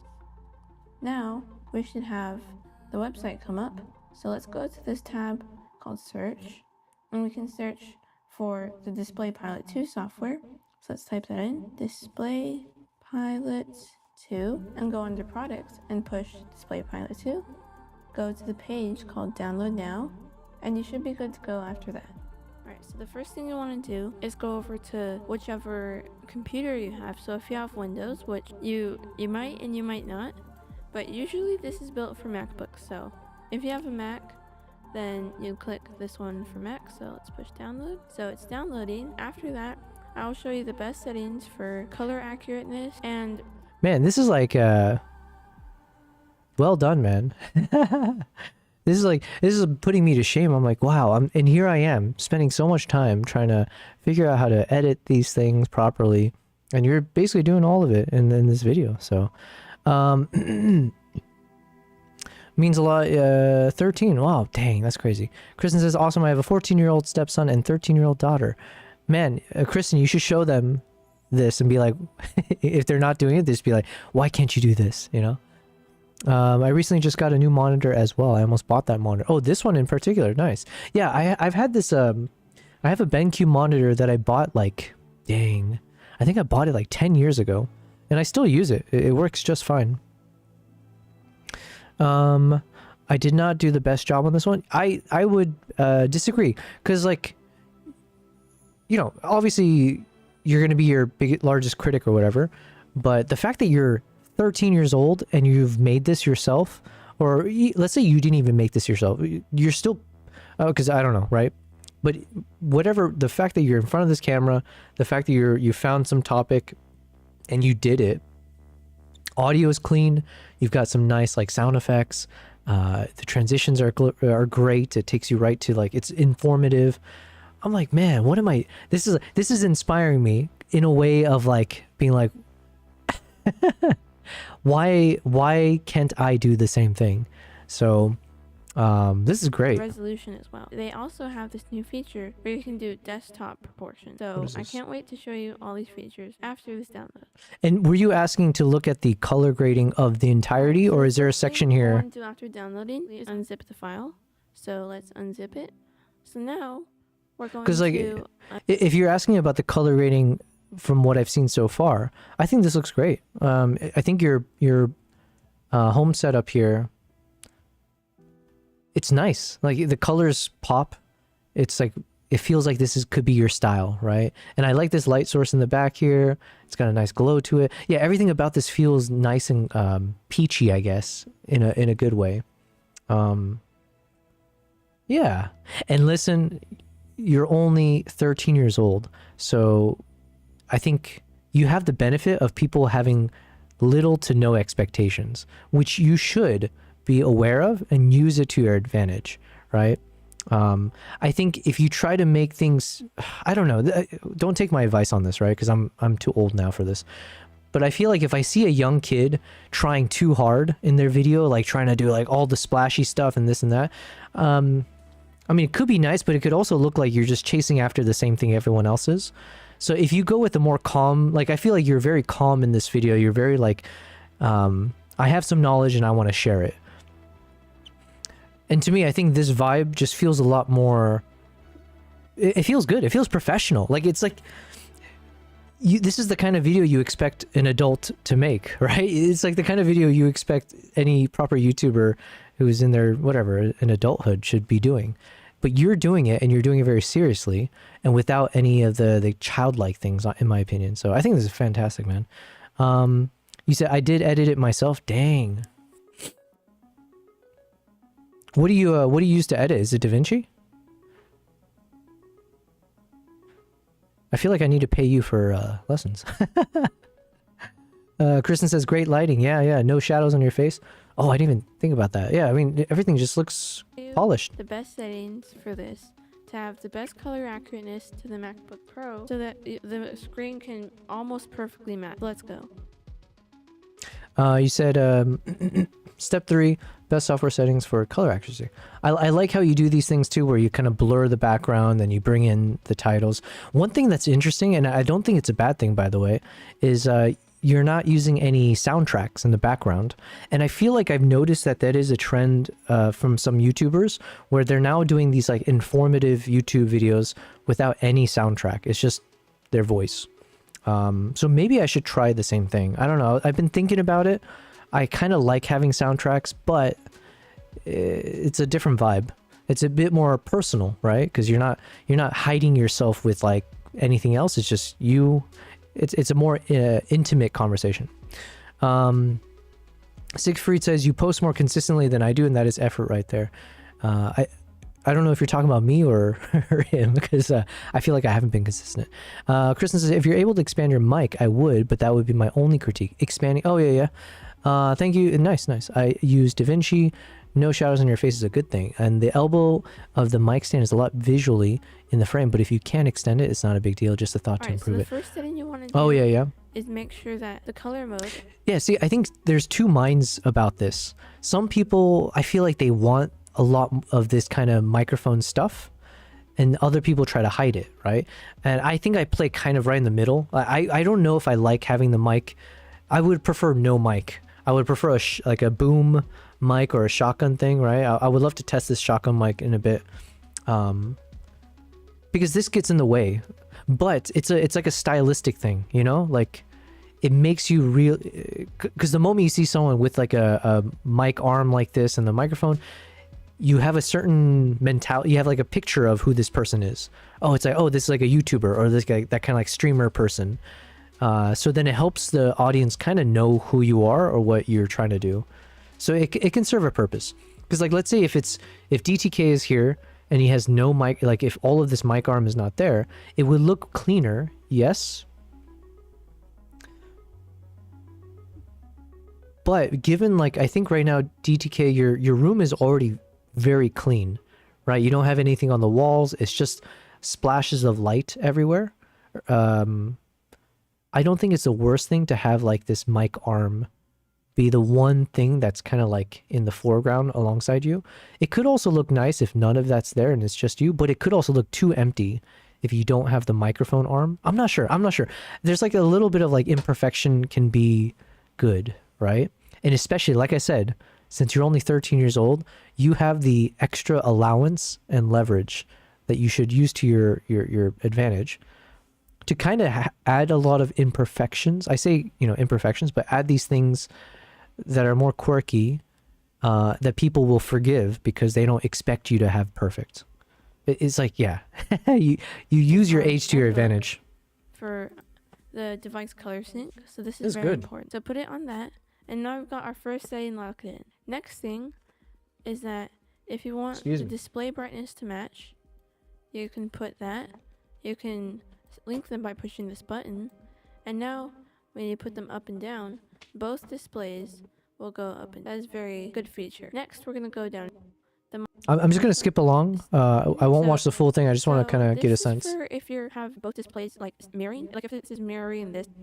See, even this is cool, man. Like, I'm trying to think, when I was 13, could I have ever done anything like this? I think when I was 13, I was so proud of myself for figuring out how to make a custom MySpace profile where I had like a music widget, and I had like, that was the closest I ever got to coding, where like I think somehow I was able to change some things in the back end to make, yeah, I don't know. That was like the closest I ever got to doing something technical. I was like, oh wow, look at me. This is good for that. But right now I'm not mirroring it, so I don't really need icon. Alright, I'm just gonna skip along just to get a sense. Check off this. Lots of DR. But yeah, I think these are great, man.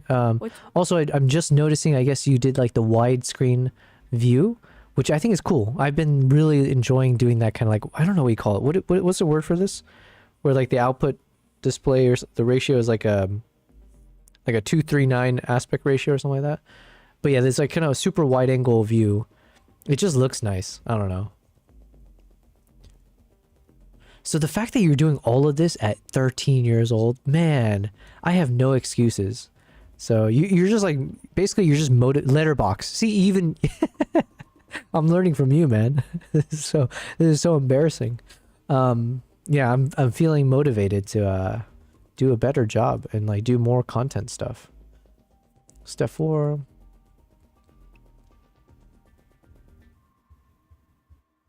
But yeah, the colors look great, man.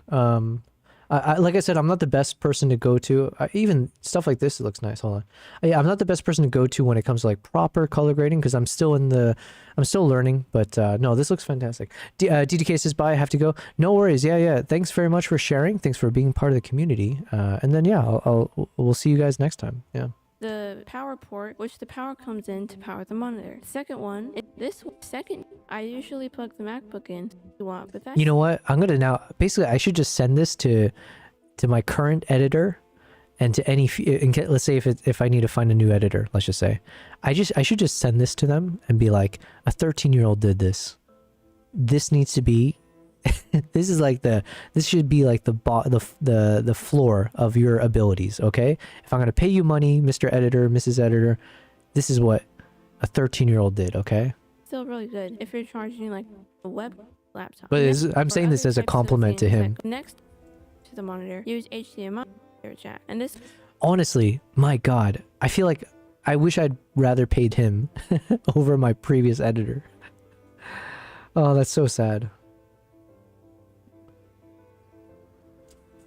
Fantastic. Dang. Good job. DTK.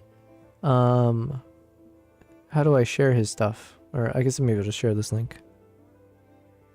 Is it this one? Yeah. Well, shout out to Do To Know. Oh, it doesn't post there. I'll just do it individually. Shout out to Do To Know for his awesome YouTube video. What the heck is that? Did y'all just hear some laughing?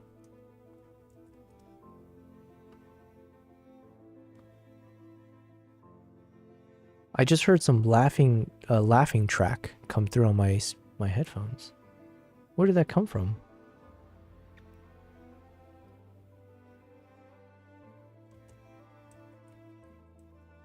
Or maybe I'm going crazy.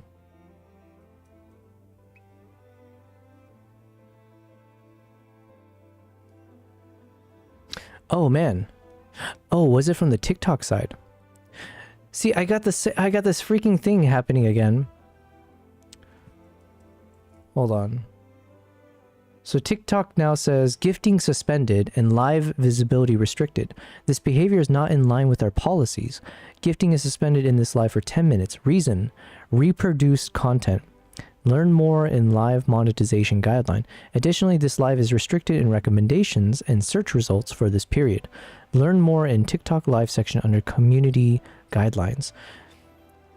So yeah, like this is the second time that I'm getting this message from like a TikTok stream, and it seems to be whenever I play like a YouTube video. So maybe when I watch YouTube videos, I should just completely not have it show up. But I got permission from the dude, right? What the heck? Can I appeal this? I'm gonna freaking appeal this. I feel like I can win this one. Watch me get banned off of TikTok now.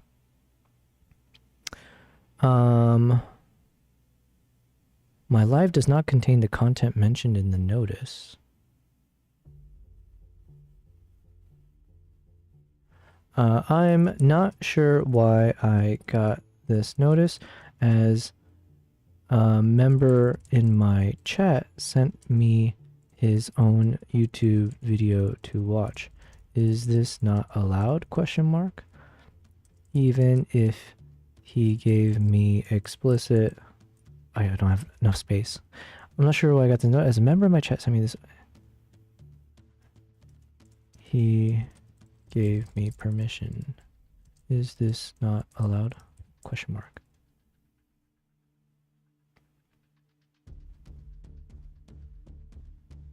Okay. Well, I've gone ahead and appealed it. Okay, let me just catch up. You said also, did you see the new Sony A7 Mark V? Is that how you say it? I have not. Sony A7 V. Kristen says, sounds like it came from your head. You know what? You could kind of trick me, I'm sure. Because honestly, I don't know where that laugh track came from. Maybe it was like a TikTok thing. That's the only thing I can think of. Because I don't have any Chrome thing open that had volume playing. So maybe TikTok banned me. Or they suspended me. And they did a laugh track to make fun of me. That would be almost too diabolical for them to do that. Or maybe it's in my head. Probably Yobel's buddy who is visiting and the cat's playing tricks on him. I swear to Christ. I'm sure you guys heard it too, right? Or maybe it doesn't come through. Literally, there's a laugh track that went off. Like, as if it was like I was watching Friends or something, and like the laugh track from that. I'm getting that in April before I go to Osaka. Oh wait, okay, let's check this out. The Sony A7. It has 1 second pre-capture. Oh, okay. Sony A7 featuring a 33 megapixel. Wow. Partially stacked sensor.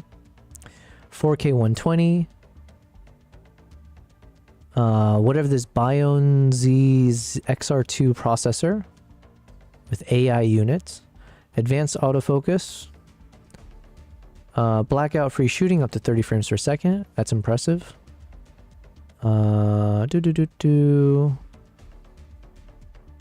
Well, I'm not going to watch any YouTube videos because TikTok is going to destroy me.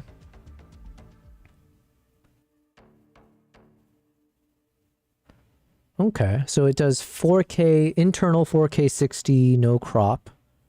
4K 120 cropped. So that's similar to my ZR and my Z6 III in terms of the cropping. It does 10-bit 422 recording. I'm not familiar with any of these codecs. But 10-bit 422. What is the ZR? ZR is the 12-bit. I think it does 12-bit 444. I think the 444 was what, the Apple ProRes RAW HQ thing, or whatever. But this is like it sounds impressive on paper. 33 megapixel. Okay, that sound I heard. Who was that? Thank you, Mike. Oh, Mike Cicero. Thank you for the sub on Cercio on YouTube. Oh, and you know what? That sub came through on the vertical stream. So that's what I was saying. Like, I feel like it's in my best interest to keep live streaming on the vertical and the landscape streams on YouTube. Because even if, like, let's say if you prefer the landscape, because that's what I designed this for, yeah, some people are finding me somehow. So thank you. I accept all subs. Fed says, oh, Osaka, I was just watching a guy who was vlogging there. He was in Tokyo, Osaka, and Kurashiki. I was supposed to be in an alternate universe. I would be flying to Hokkaido in a few days. I would be in Hokkaido for the next 2 weeks. But I canceled that trip because I was just way too far behind on everything. But I do want to get back to Japan maybe next winter. This camera sounds super impressive, by the way. 33 megapixel. 4K is really good. But here's the thing. Now in my mind, I'm just thinking about video. So now in my mind is all like, oh, can I get that raw, 6K or the 4K this or that? So, but this sounds pretty impressive, right? Like to get that 10-bit 422, that gives you pretty good quality, and you got a 33 megapixel camera for your everything. Yeah, I mean, on paper, it sounds like a very good unit. But I will not be switching. We're sticking to our potato. We're sticking to our Nikons. It'll be my first time there, says Siegfried. Yeah, weather is really bad currently. There, from what I heard, it looked cold when he was there recently. Yeah, I mean, if you were in Hokkaido right now, I remember they had some video a month ago from like some ski resort in Hokkaido, and that looked crazy. Like the amount of snow. Apparently, Hokkaido gets the most snowfall in the world, or one of the most. So it's already kind of intense. But this winter season, maybe it's even worse. So, okay, we were supposed to finish this guy, and then I want to see. Do you think TikTok will let me know if I win my appeal? I actually don't mind this kind of 10-minute system. It's so much better than if they had actually just banned me or like suspended me. But I guess it depends. Like, what if I get like another one of these is like a strike? Do I get in like real big trouble? But can you imagine you appeal their decision and then they decide to just get rid of you entirely for that?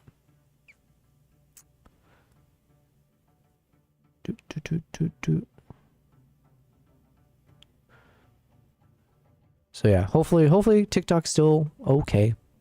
Siegfried says, yeah, this is one of a hybrid camera. It's more of a best of both world cameras. Gotcha.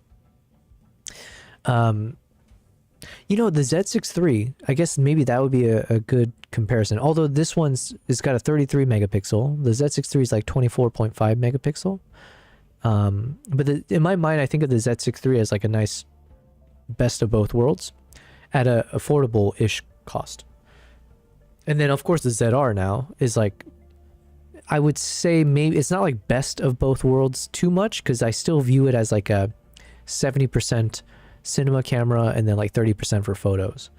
Or basically it's a cinema camera that can take photos as well.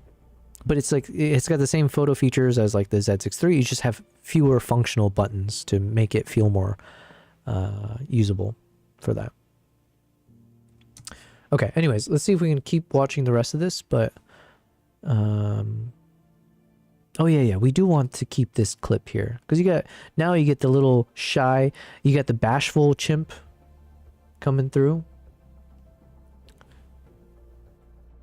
and then a lot of this I think we could probably cut out, because again the focus is meant to be just on the baby. So here I had most of the focus on the adult. This part here I want to keep. Baby comes in. You also lack the mechanical shutter on the ZR. Oh yeah, that's right.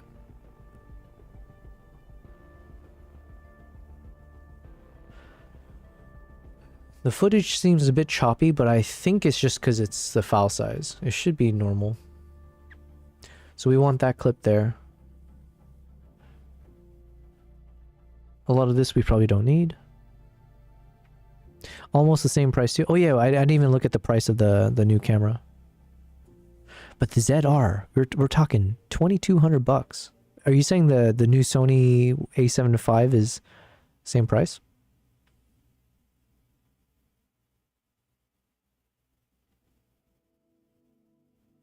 All right, so we get the baby doing some things. I think this could be worth keeping, but I'm not as inclined to keep this. So if we have to trim the fat a bit, this might be the ones to go.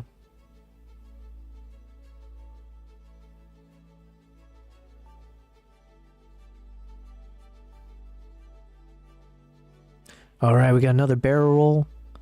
Nice. I think we got like 4 or 5 different barrel roll shots. And all like slightly different angles, so that's good. We got baby chimp running. Okay. Wait, was that all of it? Hold on.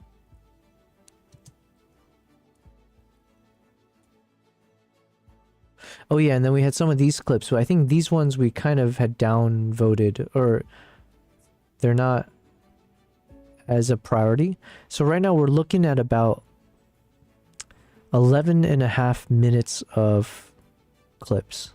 So the question is, do I let all 12 minutes play as a single video, or do I trim this into like a one song video, like a 4-minute, 5-minute, 6-minute video?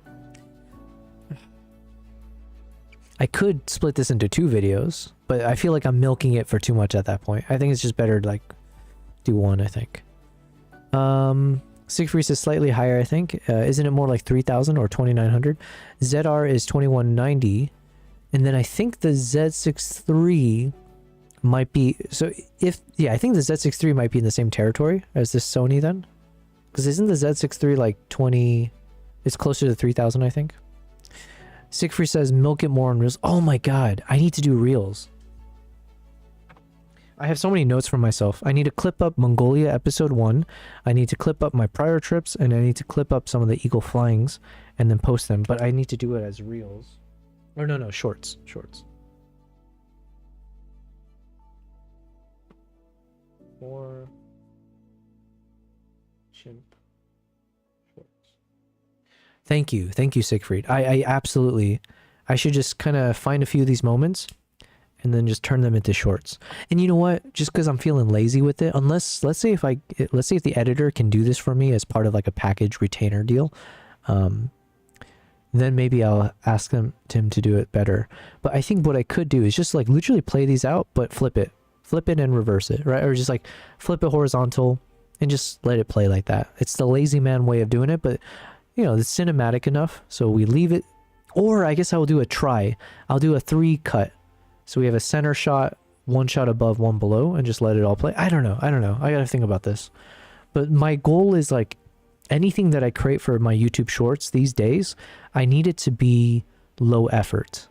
I cannot afford to spend so much time creating the shorts because I spend so much time on the videos already, right?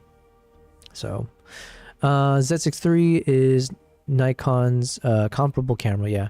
It's usually on sale for... Z6 III is on sale for around 2,000, really? Okay. I didn't realize. Can't compare the value to competitors. I mean, comparable in its Nikon's hybrid. Yeah, it's... Exactly. So, when you say the Sony a7 IV is this kind of hybrid best of both worlds camera, in the Nikon world, that would probably go to, like, the Z6 III, in my opinion.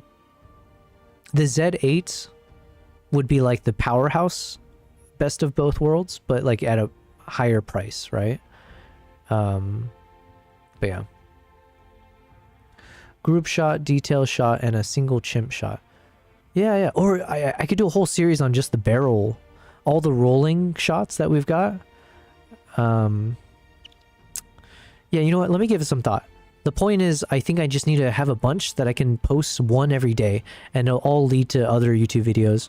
Because I do need to be better about my YouTube Shorts strategy, which means just post. But I haven't been posting in a while. So there's a lot of things, guys. We have a lot of things I need to do better. But it all starts with having a proper editor. So at some point, I won't be able to use that excuse anymore. But there was a bit of like... there was a lot of a delay. There was a big delay. There's a big deflation in my own motivation when it came to like proceeding with my YouTube channel with like consistent stuff. With each of these editors I had in the past that completely flamed me. I don't know if that's the right way to say it, but just kind of completely disappointing, right? So fingers crossed on this one. We have a few other editors potentially I could reach out to in worst case, but hopefully this guy... time will tell. He's kind of... I haven't seen the first draft yet, so I'll know soon. Z8 and Z9 are more like Sony A1. Gotcha. Do more introductory of what Yobel does. Show like all your best shots, 3 seconds clips each. I have so many... The thing is like, it sounds so easy, but in my mind, it takes so much time to figure out like, okay, especially the more clips that I have, to figure out how to turn this into very, very quick shorts. So like I said, in my mind, the simplest is I just take any of these moments and I flip it sideways and just post it as is, as like 10 seconds or 15 seconds each. So that's like the simplest solution. Oh man, they said appeal not approved. We reviewed your appeal and confirmed that gifting and visibility for this live cannot be restored in recommendations and search results. Oh, come on, really? Okay. Hold on. Let me... This is on the TikTok stuff.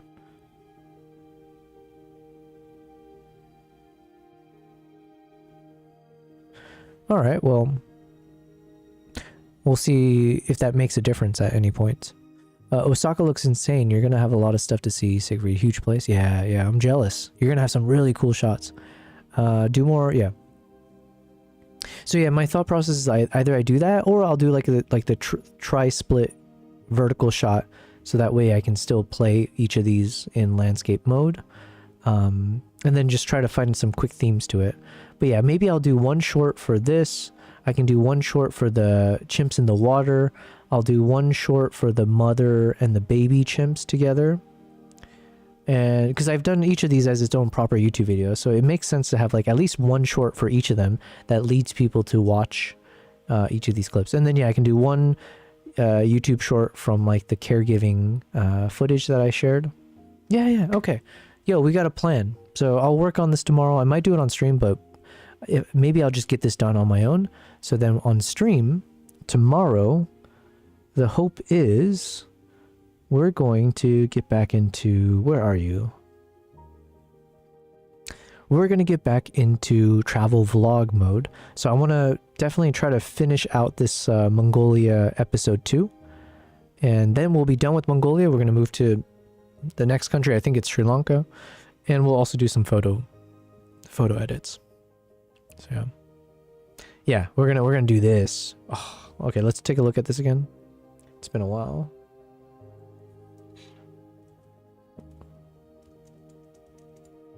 Man, I can't believe TikTok did me dirty.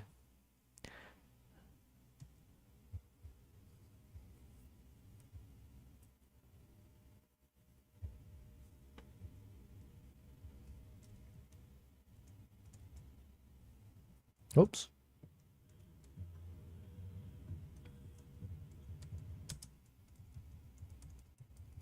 Okay, let's watch that again.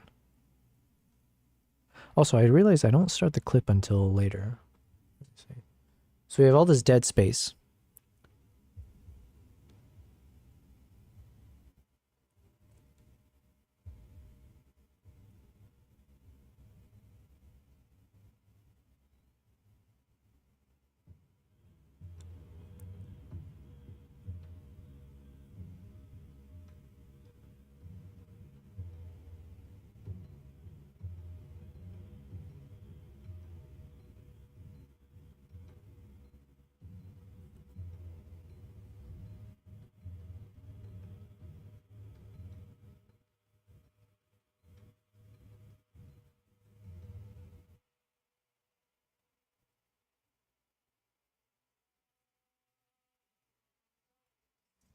Oh yeah, I think I hid some of these things.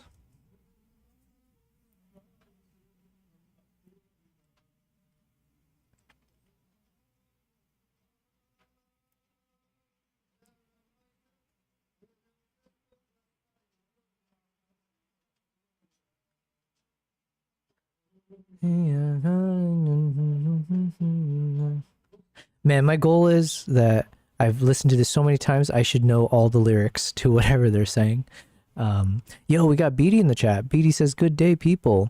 Hello, Beatty. Welcome from Taiwan. Oh, did your project already start? I'm assuming by now it's either over or it's in the process.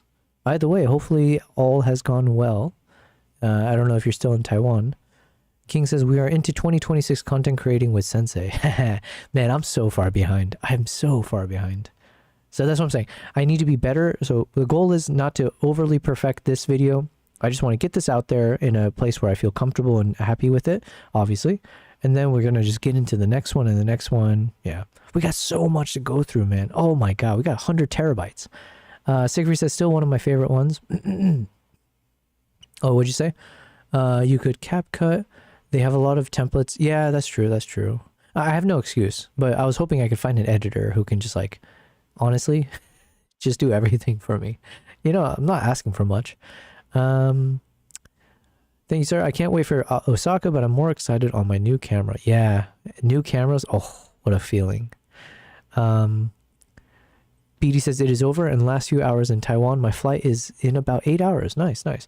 Well, thank you very much for hopping in here on your time off. BD, you missed a lot of things on today's stream, by the way. I spent a lot of money, and I have more money to spend, unfortunately. But I bought a bunch of stuff. Hopefully necessary stuff.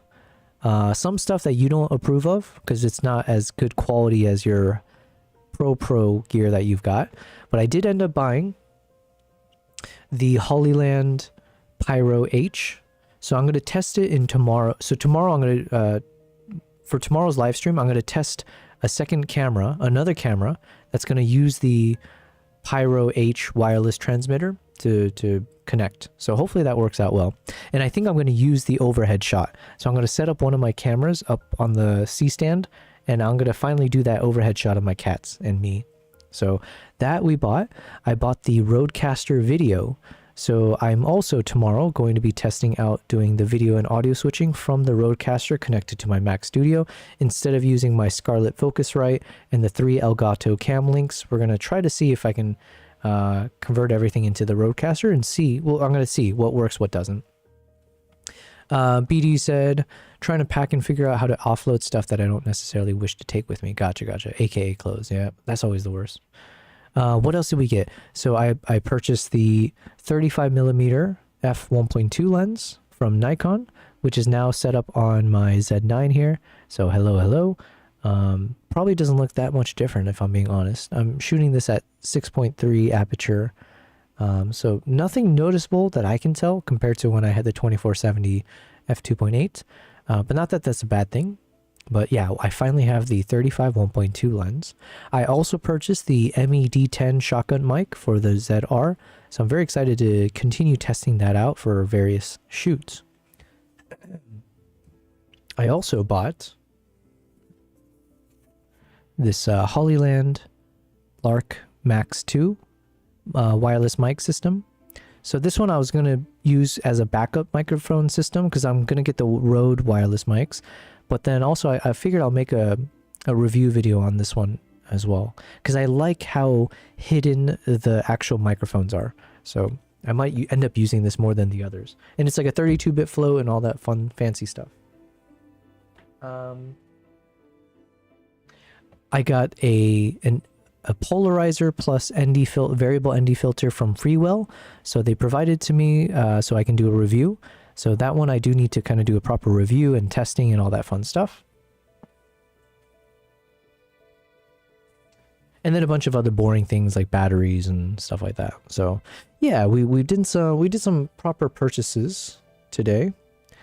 And I still need to purchase a few other things, right? I got to figure out the flight case, like maybe a Nanook 935 or something smaller.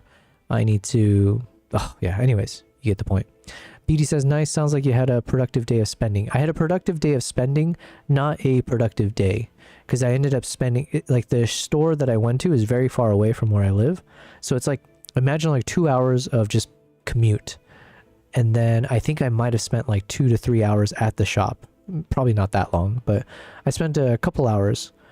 So my whole day basically was just shopping. And then I came back and I had time for my first meal and I've been streaming. So tomorrow will be an actual proper productive day. But what I was saying is that, yeah, we're getting back into like doing some film edits and stuff like that. Oh, BD, can I ask you, do you do like, for the projects that you work on, is there like a genre of films that you focus on? Like if I were to give you a synopsis for a short film that I want to make, could you review it for me and like give your candid thoughts and stuff like that?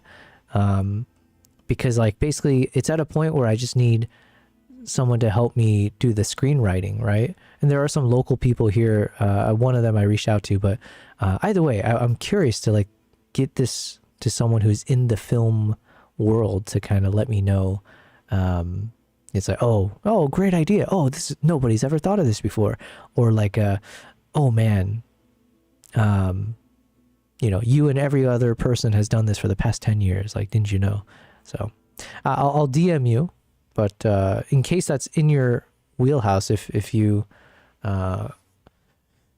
that's your like expertise or like knowledge of it, whatever, the film space. Kristen says your second meal will be Chipotle. Yo, it's not too late. It's almost midnight, and thank God Chipotle doesn't close until, oh God, please tell me 1 a.m. You think I'm kidding, Kristen? I am actually about to get a Chipotle. I'm gonna break my diet. I've been pretty good with the diet. I have my cauliflower rice mix and everything. But you know what? Today's one of those days. DDK with the fire emoji. Yes.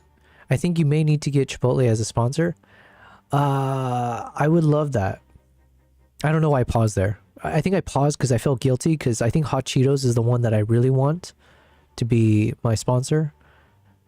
Or, yeah, Hot Cheetos.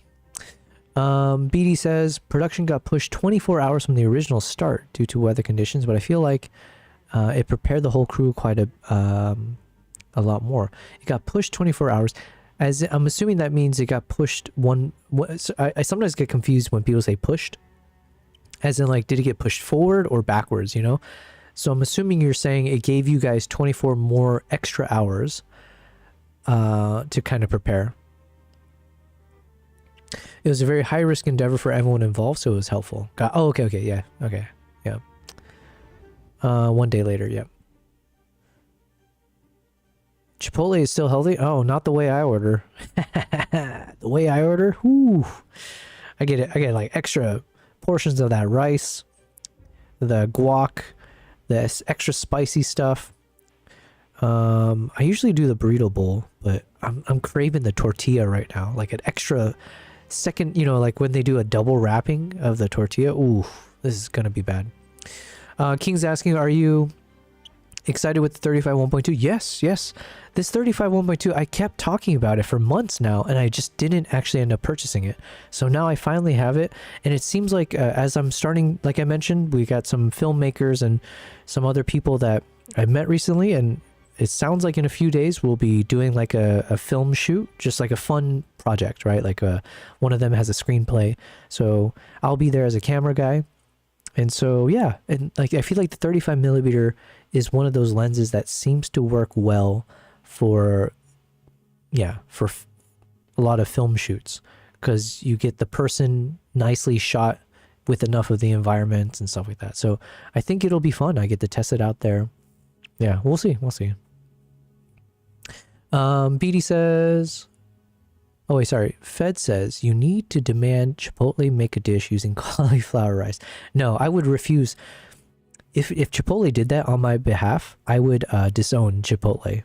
Because like, how dare you break from your principles? You give me all that unhealthy amounts of rice, okay? I don't want healthy Chipotle. I want that. Yeah, it's like the same thing. If McDonald's all of a sudden became super healthy, disowned. BD says, feel free to DM and I'll be sure to take a look. I'm not in the realm of development Man, I'm getting so congested right now, guys. I'm not in the realm of development besides the 2 independent films I have actually been involved in development in, but I could possibly provide some perspective. Yeah, for sure. Listen, this is just like a fun... I'm not treating this in like seriously in the same way of like, this is going to happen now type thing.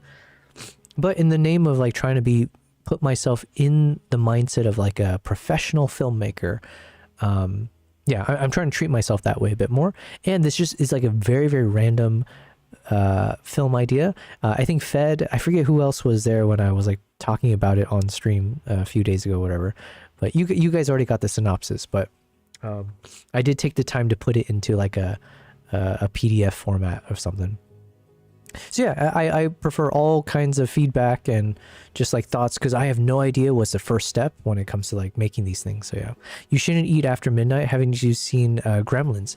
Well, joke's on you, Fed. I've never seen that movie, nor have I seen your El Gato El Cody Vody 1979 film. So since I haven't seen it, I'm assuming I'm okay to do this. Oh no, 20. Oh, this place is closing in 7 minutes. Okay, guys, I'm gonna end the stream now because I need all my attention to make sure I get my Chipotle order done properly. It's that serious. Thank you guys for a wonderful stream. I'll go back to full screen mode here. Yeah, boom, boom, boom. Thank you guys. It was a very, very fun stream, as usual. And tomorrow is going to be even more fun because we're going to test out a bunch of cool new gadgets. We're going to try the streaming with the Rodecaster video and the overhead shot with the wireless HDMI transmitter receiver thing. It's going to be great. PD says, my knowledge is really in camera rigging and data workflows, integration in the traditional film and cine. No worries at all. Listen, I'll just, yeah, we'll chat. Let me know. Kristen says, bye, Yubo. Have a great night. Enjoy your Chipotle. I shall. Basically, any sort of tech integration and workflows in film and cine live production. Perfect. And I need your help on that too. So I just need to get all your advice. Okay. Thank you guys. Chipotle is waiting for me.